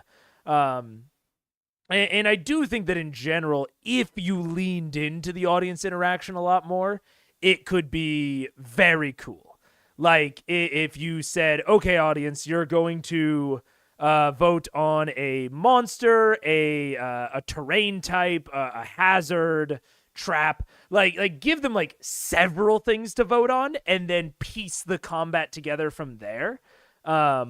And like the audience like votes on like maybe separate quests, maybe there's kind of what I've talked about with like Twitch plays Pokemon, Twitch plays D&D sort of deal. I think if you really, really went into it hard, it could be good. But I think for this more narratively focused thing where like the big kind of the overarching plot is the draw so far, I don't think that the random encounter stuff random encounter tables have to be used. They have to be constructed carefully and they have to be used carefully. And it is very hard for a Twitch chat to use something responsibly. You have to be okay with them fucking it up. And I'm not necessarily saying that they fucked it up here. It's just, I think, everyone said it at this point in the chat of like, it just didn't really fit Critical Role's style. It's a gamification of D&D, which is already a game. Yep. I see it somewhat similar to comedy sports, which gamifies short-form improv for suburban-minded audience. Yeah, I can definitely see that. I mean, I think that there is something there's something to be said for extending the collaborative storytelling experience to more than just the players, but you have to be incredibly careful about how you do it. I think a really good example of something that does it like pretty fucking well is Jackbox. Like Jackbox games on Jackbox TV, like the Party Pack 1 through, I don't know what they're on now, like 9. Jackbox, all of the games have built-in audience features where the audience takes a role that is like defined within the game. It's part of the mechanics of the game. It doesn't like take over the game. So I think if you build in the audience interaction as like a central pillar of your story, then it can be good. But having it just in little bits and pieces here and there, it's got to be from the beginning. That's what you're expecting, and that's one of the things that you're there for, is that live interactive experience, which probably makes it less enchanting to watch back in a VOD, i.e. right now. But maybe then it's a more interesting live product. Maybe. Who knows? It's at least something interesting, whereas this is kind of only disruptive. Oh, you're welcome, Grog. My best pal. Thank you. All right. It's a language we speak. Yeah, man, it's like our own thing. You guys push forward down the tunnel. Oh, yes. For another 20 or so minutes, bringing yourself along, sore from the impact of the battle. Bits of the armor scarred. By the way, your armor. Yes. What type of armor is it? It's magical. I found it in the Goblin City. Studded leather armor +2. All right. For the acidic nature of Wait, do you know what's funny? What's funny is the armor I had before this that I wasn't paying attention to was acid resistant. Oh, that's so funny. Look at that. That's really funny. Keep going. It's in my bag. You wipe it off. Thankfully, the magic enchantment protects the armor entirely. See? Grog, what armor do you have? Even better. Oh, it's like hides and leathers. Regular hide. Yep. Currently, as you're walking, you look down and notice that the armor on your torso has near completely dissolved. Son of a... Well, you're welcome, ladies. It's Hi, time Grog. for a show. Grog, will you put those away? As it stands, you have no additional armor class bonus for any armor. Your hide armor is gone. It What is about the completely black dissolved. armor? Put on the dwarven's black plate armor. I mean, They're dwarves. he's a barbarian. What are we talking about here? This is probably a Pathfinder hangover where they even feel like a barbarian needs armor. Because, I mean, unarmored defense, baby. Grog is strutting his stuff, and he is fine with it. What if we melt it and Okay. then make it a big one? If it's magical, it might fit you. I don't know if that works. Hold on, Wear plate armor. DM. I take off my magical armor, which was dwarven in shape before, but I take it off. It shrinks down to like a little toddler, like a top. I'm wearing it like a Scientology unibody underwear underneath. The armor shrinks down to like a toddler size, and I hand it to Grog. Probably for the best. And I go to my pack and I take out my old armor, which is acid resistant, not quite as cool as what I was wearing, but I don't want. You had 2 pairs of gloves. I can't. Huh? Kidding.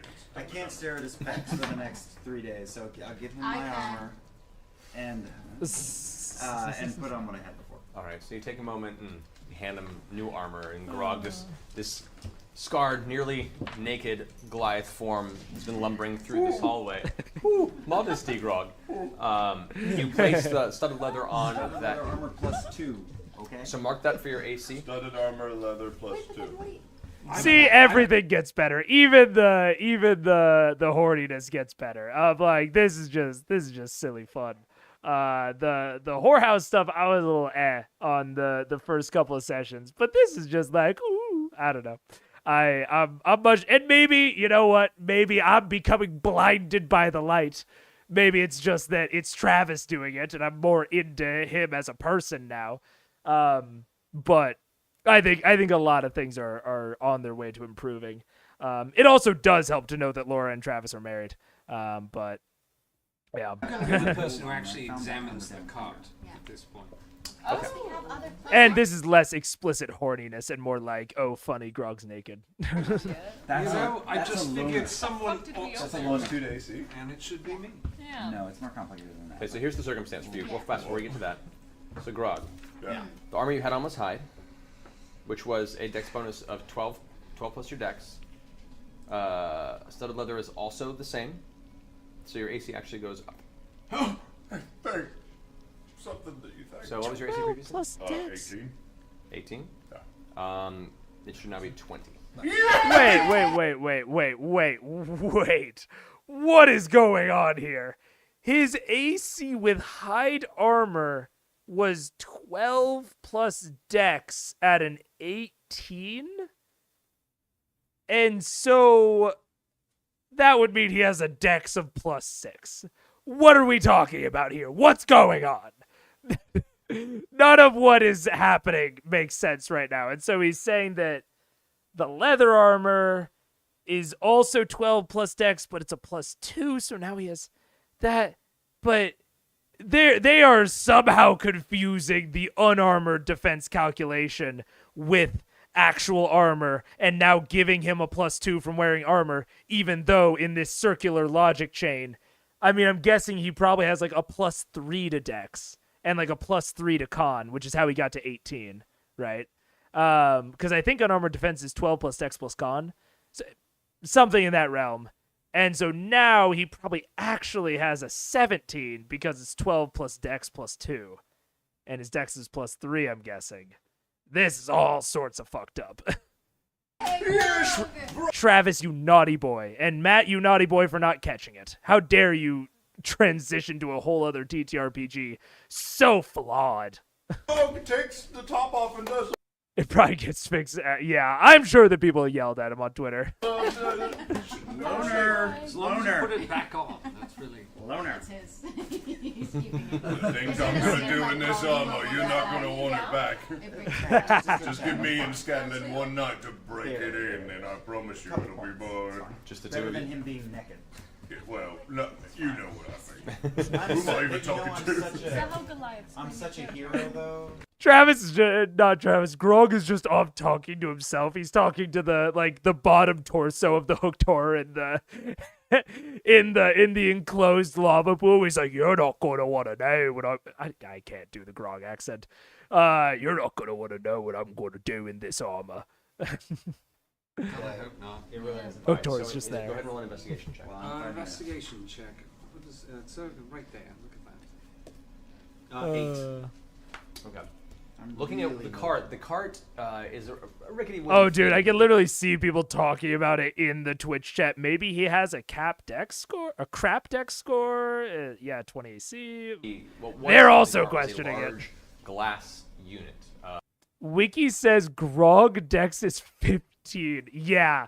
So we're talking about 14 without the plus 2, 16 with the plus 2. That's fucking it. So I don't. Yeah, it'll. I'm sure it'll get fixed after someone yells at them on Twitter. A containment unit that was sealed off. You can see the inside of it has slight scarring to the glass, but it was semi-resistant to whatever the ooze creature was containing it. Along the inside of the cart, too, you notice there are a couple of just leftover chunks of flesh of different colors, patches, pieces. You see like part of a hand that's just in there, partially decomposed to a certain extent. It looks like these are either used to feed whatever the creature was in there, or remnants of some other strange collection. Based on the best you guys can ascertain, this creature was part of the experimentation type process that weird Naga creature you fought earlier great, so that could be came more. from. Did we search the ogres? Yeah, loot the ogres. Ogres are wearing nasty, tattered, at this point, hide armor. Grog can do it. They both carry total, amongst the two of them, about 24 pieces of gold. They're very poor. I had it. Dude, fucking okay. I've said this before. I'll say it again. Who fucking cares? 24 gold? Why? Why is it not just 0 at that point? Like, let's get real for a second. I know some people are loot goblins. I understand the loot goblins. I'm friends with many loot goblins. We don't judge, we help. but they are currently on a quest for, correct me if I'm wrong, 10K? 10,000 gold, or was it like 50,000? It was somewhere in the tens of thousands of gold sphere. We're not even talking about a percent of the amount they will get paid. And they're in 25,000. 25,000. This is 0.1% of the amount that they are getting, plus scalps. You know what, Scott? I forgot. Plus scalps. You're right. So we're talking about less than 0.1%. Maybe I'll give this to them. I'll be as generous as I can possibly be. Maybe if they were going to interact with a settlement in the meantime, and they didn't have a lot of gold as a party, and they were going to interact with a settlement where maybe they're buying more supplies, you know, they might need interim gold. Maybe I could give that to them. They're in the hostile Underdark. I am not convinced that this Mind Flayer city is going to welcome them up and just show them over to the tavern and marketplace. All right? I do not think that there's going to be a place for them to spend said gold between here and there. So if we're talking about it's gold that is not worth anything in the interim, and by the time that it is worth something, we are going to be getting 1,000x that amount. Fuck, it's just zero. Like, it might as well be, right? I don't. This might become my new pet peeve. I might move away from the players asking for gold, or asking for or not even asking, just like telling the DM that they made checks, and I might move over to DMs giving out worthless amounts of gold. Again, I know some people are loot goblins. I get it. And if that works for your table, more power to ya. This is not like the other opinions where it's like, oh, I'd go with whatever my players want. At my table, you're getting interesting things or a lot of gold. You are not getting these little what do you call it? Scraps. No, thank you. I am searching the ogres, and I keep the great purpose, but I give 2 to back. Can I go and grab like shards of the broken glass of the case? Good luck to you. Yeah. Just mark that in your inventory. Yeah. Some. I need like a hot take, a controversial opinion, a scene or warning that I flash on screen before I'm about to say something that people might not like. But I stand by that one. Hand-sized shards of broken glass. Oh, thanks. Anything else you guys Thanks, want to do in Grog. So we searched the ogres, that's it. I guess we should just start walking further down. Further down. I think just to, well, no. We should take a that's short the rest. only heat sources. That's the only lava that there was now. I will also say I'm in a criticizing mood after that combat, I think.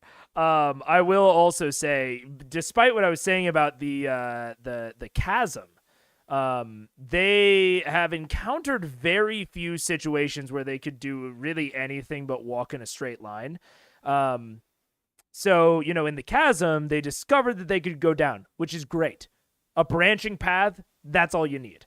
But even in the next cavern, where it was like one of these goes up and one of these goes down, that was basically just, that was a threat more than an actual choice. Because if they had chosen the one that goes up, that goes to the surface, they would have just had to turn around, and they've lost time, and they've made the situation much more dangerous for themselves. And maybe they have to readjust a new strategy towards getting where they need to go. But that wasn't a real branching path. That was the right path and a threat. So now we've gone into our next point of interest in, you know, if you think about it as like a giant map, we've gotten to our next point of interest, which is now this little container battle arena.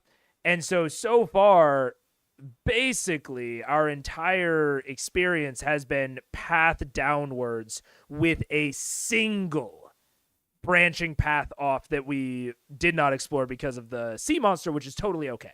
But You want more branching paths. Even if they, honestly, this is the big dirty secret for all the DMs out there, even if the branching paths go to the same place.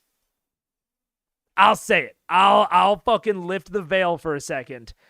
Even if the branching paths go to the same place, there should be an illusion of choice. I would make there be something different about the branching paths. Like, I wouldn't have it literally be the same and it is like a literal illusion. There should be something different. But even if they ultimately like circle back to the same place and maybe there's a node of interest in the middle and maybe one of those nodes connects to a previously branching path. So you have this kind of webbed network of paths that all, start at the same place and end at the same place, but the path in which you get there, kind of like a Peggle board, the path in which you get there goes on a unique path. Whereas this, again, straight line. Don't love it. See, I'm balancing it out now. I was way too complimentary of Matt earlier, and I'm balancing it out. And now it's cool. And the views plummet. It's all right. I'm just kidding. They happen. Go ahead. Do that.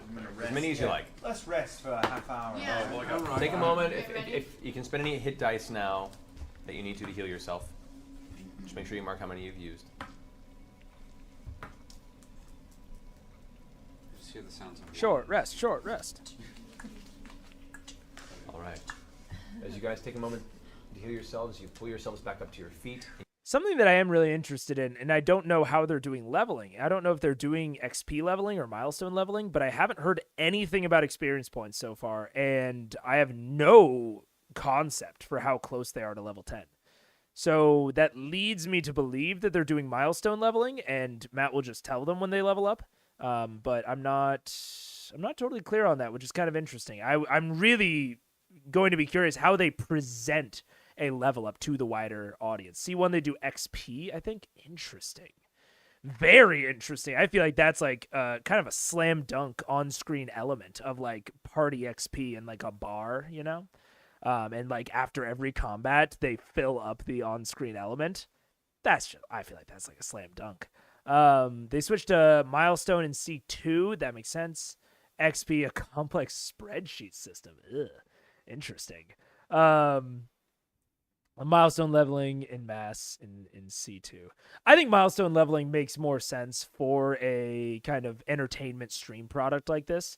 But I'll admit it, I'm an XP man myself, generally. I'm very liberal with my XP when it comes to giving them XP for social achievements, quests, exploration achievements. I'm pretty liberal with it.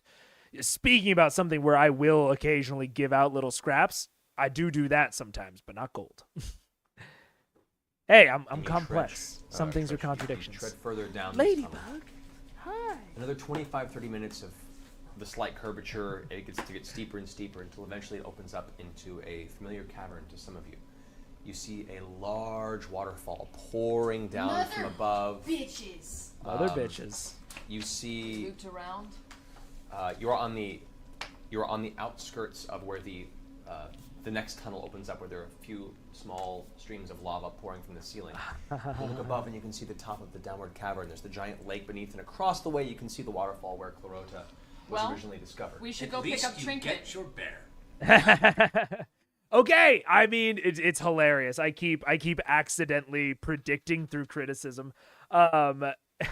Just now talking about how they need more looping. I do think even with this, right now, all we've got is a circle.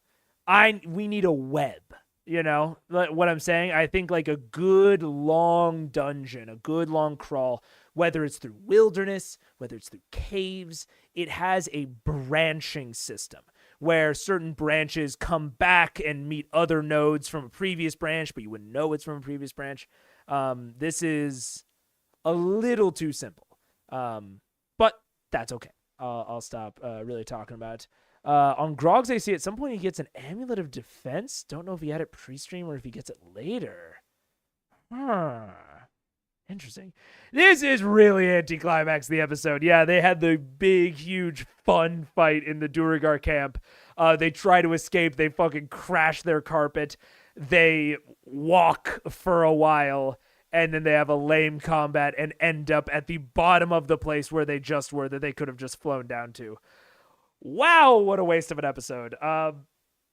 Hey, man, you win some, you lose some. I think, honestly, the takeaway from this is sometimes you have wasted sessions. Everyone can't be a hitter. You're going to sometimes DM a session, or you're going to play in a session, you're going to be like, damn, that was kind of a lame session. Sometimes it just happens, and Critical Role is certainly not immune. Trinket! Let's go pick up Trinket. Wait. All right. So is that what you did? I'm not sure I We understand. left Trinket Can over you there. explain with your map? So Yes. we We're at went the bottom down of and we went down, We down, went down. down. I can't tell we doubled back, Yeah. but it would So, help the visual. Double back. and I'll have more of this for you guys next week. Oh, this The is intensely useful. Holy shit. Did someone ask him about this on Twitter? Because this... oh, I would have loved to see this. Oh, yeah, intensely useful. path you guys took essentially led to this back area, which I'll draw for next week, in a tunnel that led curved all the way around and exited right there. So we're. Alright, well, go get your bear. Interesting. We'll go like get curved Trinket, like into and the then we'll paper. go down the path we should have gone down in the ghost place next week. Except we get Son Trinket. of a bitch. Son of a bitch.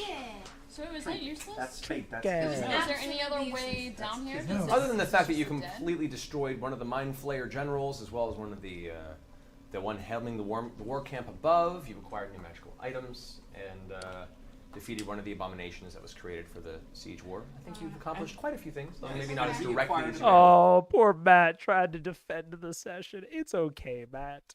It's all right. It's sometimes you have to hold it. Although I don't think it's his fault. You know, it's partially chat's fault. It's partially them for choosing the path. I mean, you know, I wouldn't say that any of this is Matt's fault. So he doesn't need to defend it to make them feel better. Sometimes you waste time. It's kind of like I talked about in the first episode, way back when Tiberius was trying to get into the magical house, and he threw a bunch of magic at it, and it didn't fucking work. And it's like the talk about the perception rolls of like sometimes it's just not there. Sometimes you just go the wrong way in a dungeon. Sometimes you just loop back on yourself, and that's okay. Doesn't make it not lame. Like, no, like it doesn't not make it lame or make it not lame, but it's okay to have lame sessions. Life is sometimes lame. Like if we talk about player investment, it can't all be 100 at the max doing a sweet guitar lick while you're riding on the front of a Mad Max fucking dune buggy, right? It can't all be high octane stuff. Sometimes you just go the wrong way, and that's okay. Matt, pretty good session, guys. The world needs ditch. Exactly. Sometimes you have a ditch digger of a session. Since they used to meet much more rarely, but for full days. Oh, and wait, I missed something. It's about the journey. It is about the journey. Sometimes the journey's also lame. Kind of like this one. But largely, yes. In terms of session pacing, if this were a home game, they would only be 3 hours into a probably 7, 8, 9 hour session, so plenty of room for more cool things to happen. Totally, AKL. I completely agree. Since they used to meet much more rarely, but for full days, yeah. That is a very good point. How like a home game is paced super differently. And that's one of the things that is good for you to bring up and that people need to keep in mind when they watch CR and think about the way Matt Mercer DMs, especially, I'm assuming, later. And when they think about the way that Brennan Lee Mulligan DMs and like paces his sessions, you need to understand that those are paced for a show, for like an entertainment product, as opposed to a home game, which is paced to have fun. Like the pacing is way more relaxed at a home game because you can fit so much more into each session. So I completely agree that, this one, on its surface seems sort of iffy, but that's kind of just the nature of the beast. Hoping. Yeah. And we got our bear back. Yeah. All right. So taking the flying carpet, it's a very precarious journey. as the weight limit for the carpet. He's with me and he casted. You can go ahead and cast Fly on your bear trinket awkwardly. And just to swim away. Question to pose to the chat. Something I would think if I was a player in Tiberius's point of view, and I don't know how exactly I would handle this as a DM if one of my players asked me. But this is a question for chat, question for the commenters on the VOD.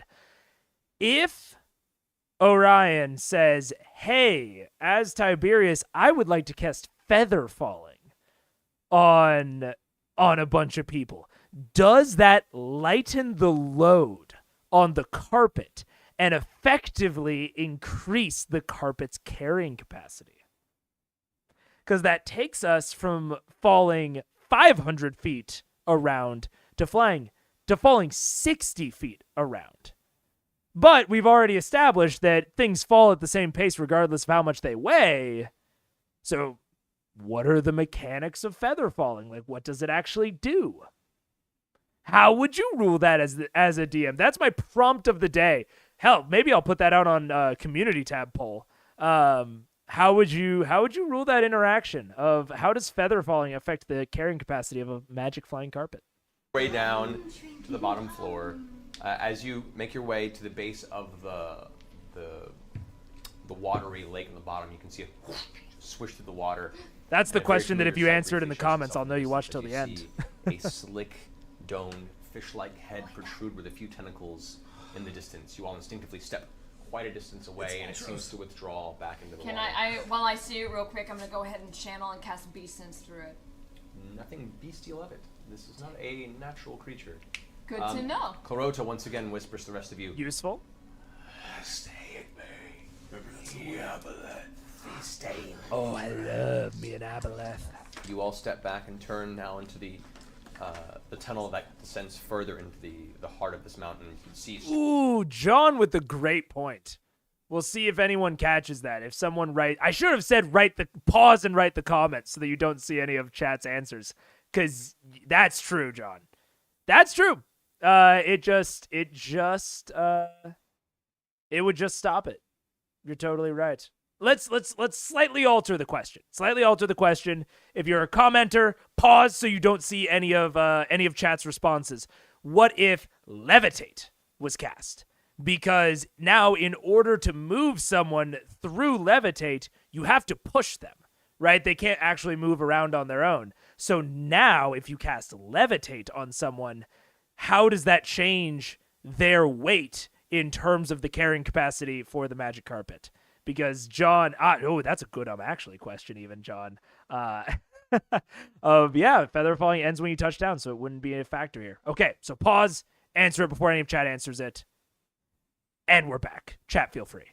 I think they brought this when discussing flying over the camp. They might have.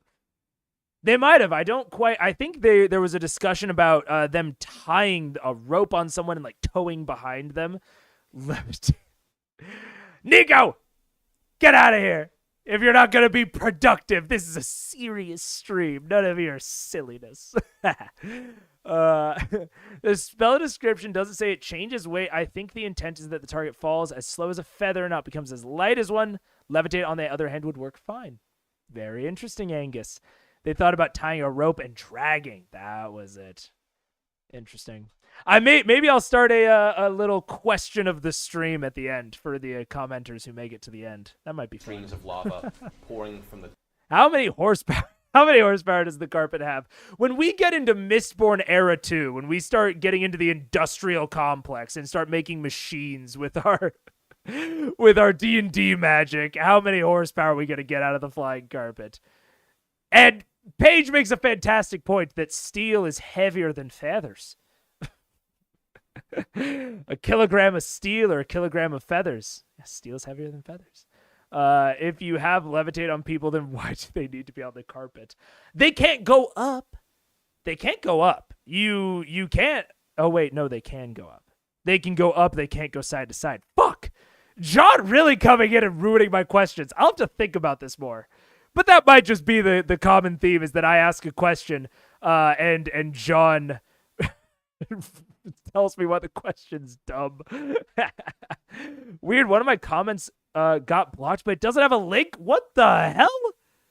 Did you say a weird word in it? Did you say a bad word, John? I doubt it. Fuck. I'll really have to look into the comment moderation and see if I can figure out why those comments are getting blocked. Torque versus HP. You really are. You're really goalkeeping right now, and I'm trying to lay it up. I'm trying to get a dunk, and you just keep swatting it. Top Gun, but it's magic. Yeah. Top occasionally, and one central This will be flow great. Of What could go rock wrong? comes to fill half of the cavern, like a small river heading down into the base of the mountain. This is very familiar to you, as this is the path that your dream took Guys, you. this is really familiar to me. I love Matt being like, I've given you the clues in the vision. I've given you the clues in the dream. You've narrated it to everyone, and absolutely no one has understood that this is the path down. Guys, you weren't supposed to go the other way. I'm cat blocking wadded up paper from getting into the goal. I'm trying to throw it into my trash can, and you just keep just bapping it out of the way. The whole game doing. Well, we took a wrong turn, I guess. Flexing our muscles. Flexing our muscles. Yeah. Like Earning experience, getting towards level 10. As you guys continue to beginning to step into the next length of your subterranean journey, we'll pick that up next week. Guys, Thank you. We'll pick that up next week. Intense battles. Now, an intense encounter. I was told by AKL that there was dancing at the end of this. So we are going to start scanning forward. Where are Matthew the Merce Man's moves? I was promised dancing. I was promised Mercer dancing.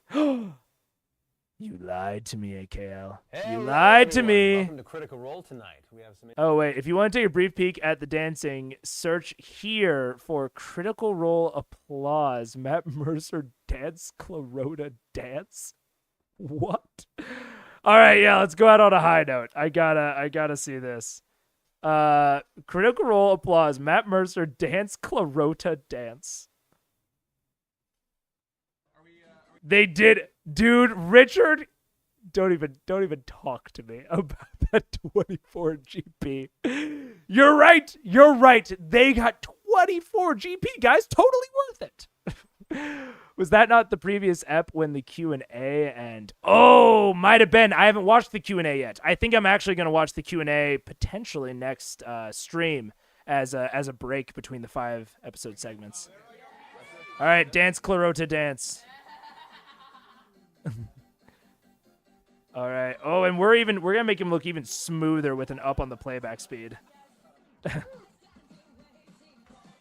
All right. Dance, Clarota, dance. That's an hour and a half. Yeah, I don't have that. I really love these background dancers. Hell yeah. A wizard gets on the carpet, casts floating disc. People get on the disc. The wizard rides the carpet forward, and the disc follows. John? Man, I'll just ask for John's question of the stream, because that's a better one of like, does that work? I think it does. I think floating disc specifically works there. Although, I think it sinks if it's over a chasm that's a certain height. I don't know. I'd have to look into it. 24 GP, that's almost a quarter of a spyglass. Yeah, and they're on a quest for 25 grand, Nico. 25 GP is table scraps. They do not need 24 GP. I checked, the dancing is different than the Q&A. I see.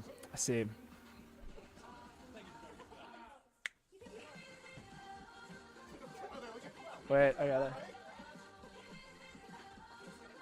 I'm dancing too.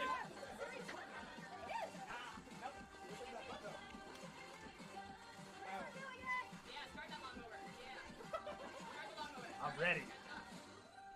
I'm dancing too fast.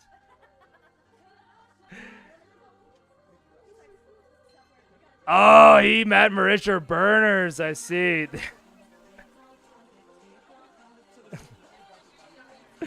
I love imagining Matt at Burning Man hitting the dance Clarota dance. I am a TF2 taunt. I was given sentience.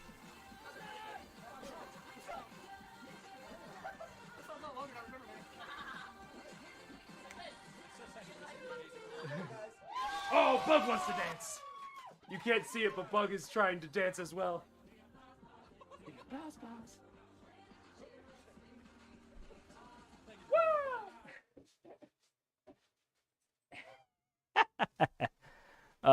Good times. Good times. Good end of stream. We end the stream standing on our own 2 feet after having gone absolutely nowhere. Got in a big old circle in a cave. But we're here. We made it together. Thank you all for joining me. I appreciate it. A puppy? Yes, a puppy. Also, a ladybug, potentially. Her name is Ladybug. Bug for short. Yes. Oh, dude, I would love a ladybug emote. Blood whenever Bug comes into frame. But all right, that was our stream. Thank you everybody so much for joining. Even though it was a little bit of a slog, we got through it. Yeah, see you on Thursday. Speaking of Thursday, this is the end of the 5-episode chunk. What a climax to leave off on. So Thursday will probably be either a prequel stream, maybe we'll watch through the Q&A, something in that realm. Might be a shorter one because of that. But it'll still start at the same time, same lovely place. 4:30 comes early. I will see you later, Richard. Thank you so much for joining. Thank you, everybody, for joining. I will see you on Thursday, not for episode 6, but for some other Critical Role related content. Give us a little bit of a break from the main thing. And yeah, we will get into it then. But like I said, thank you. I will see you later. Peace.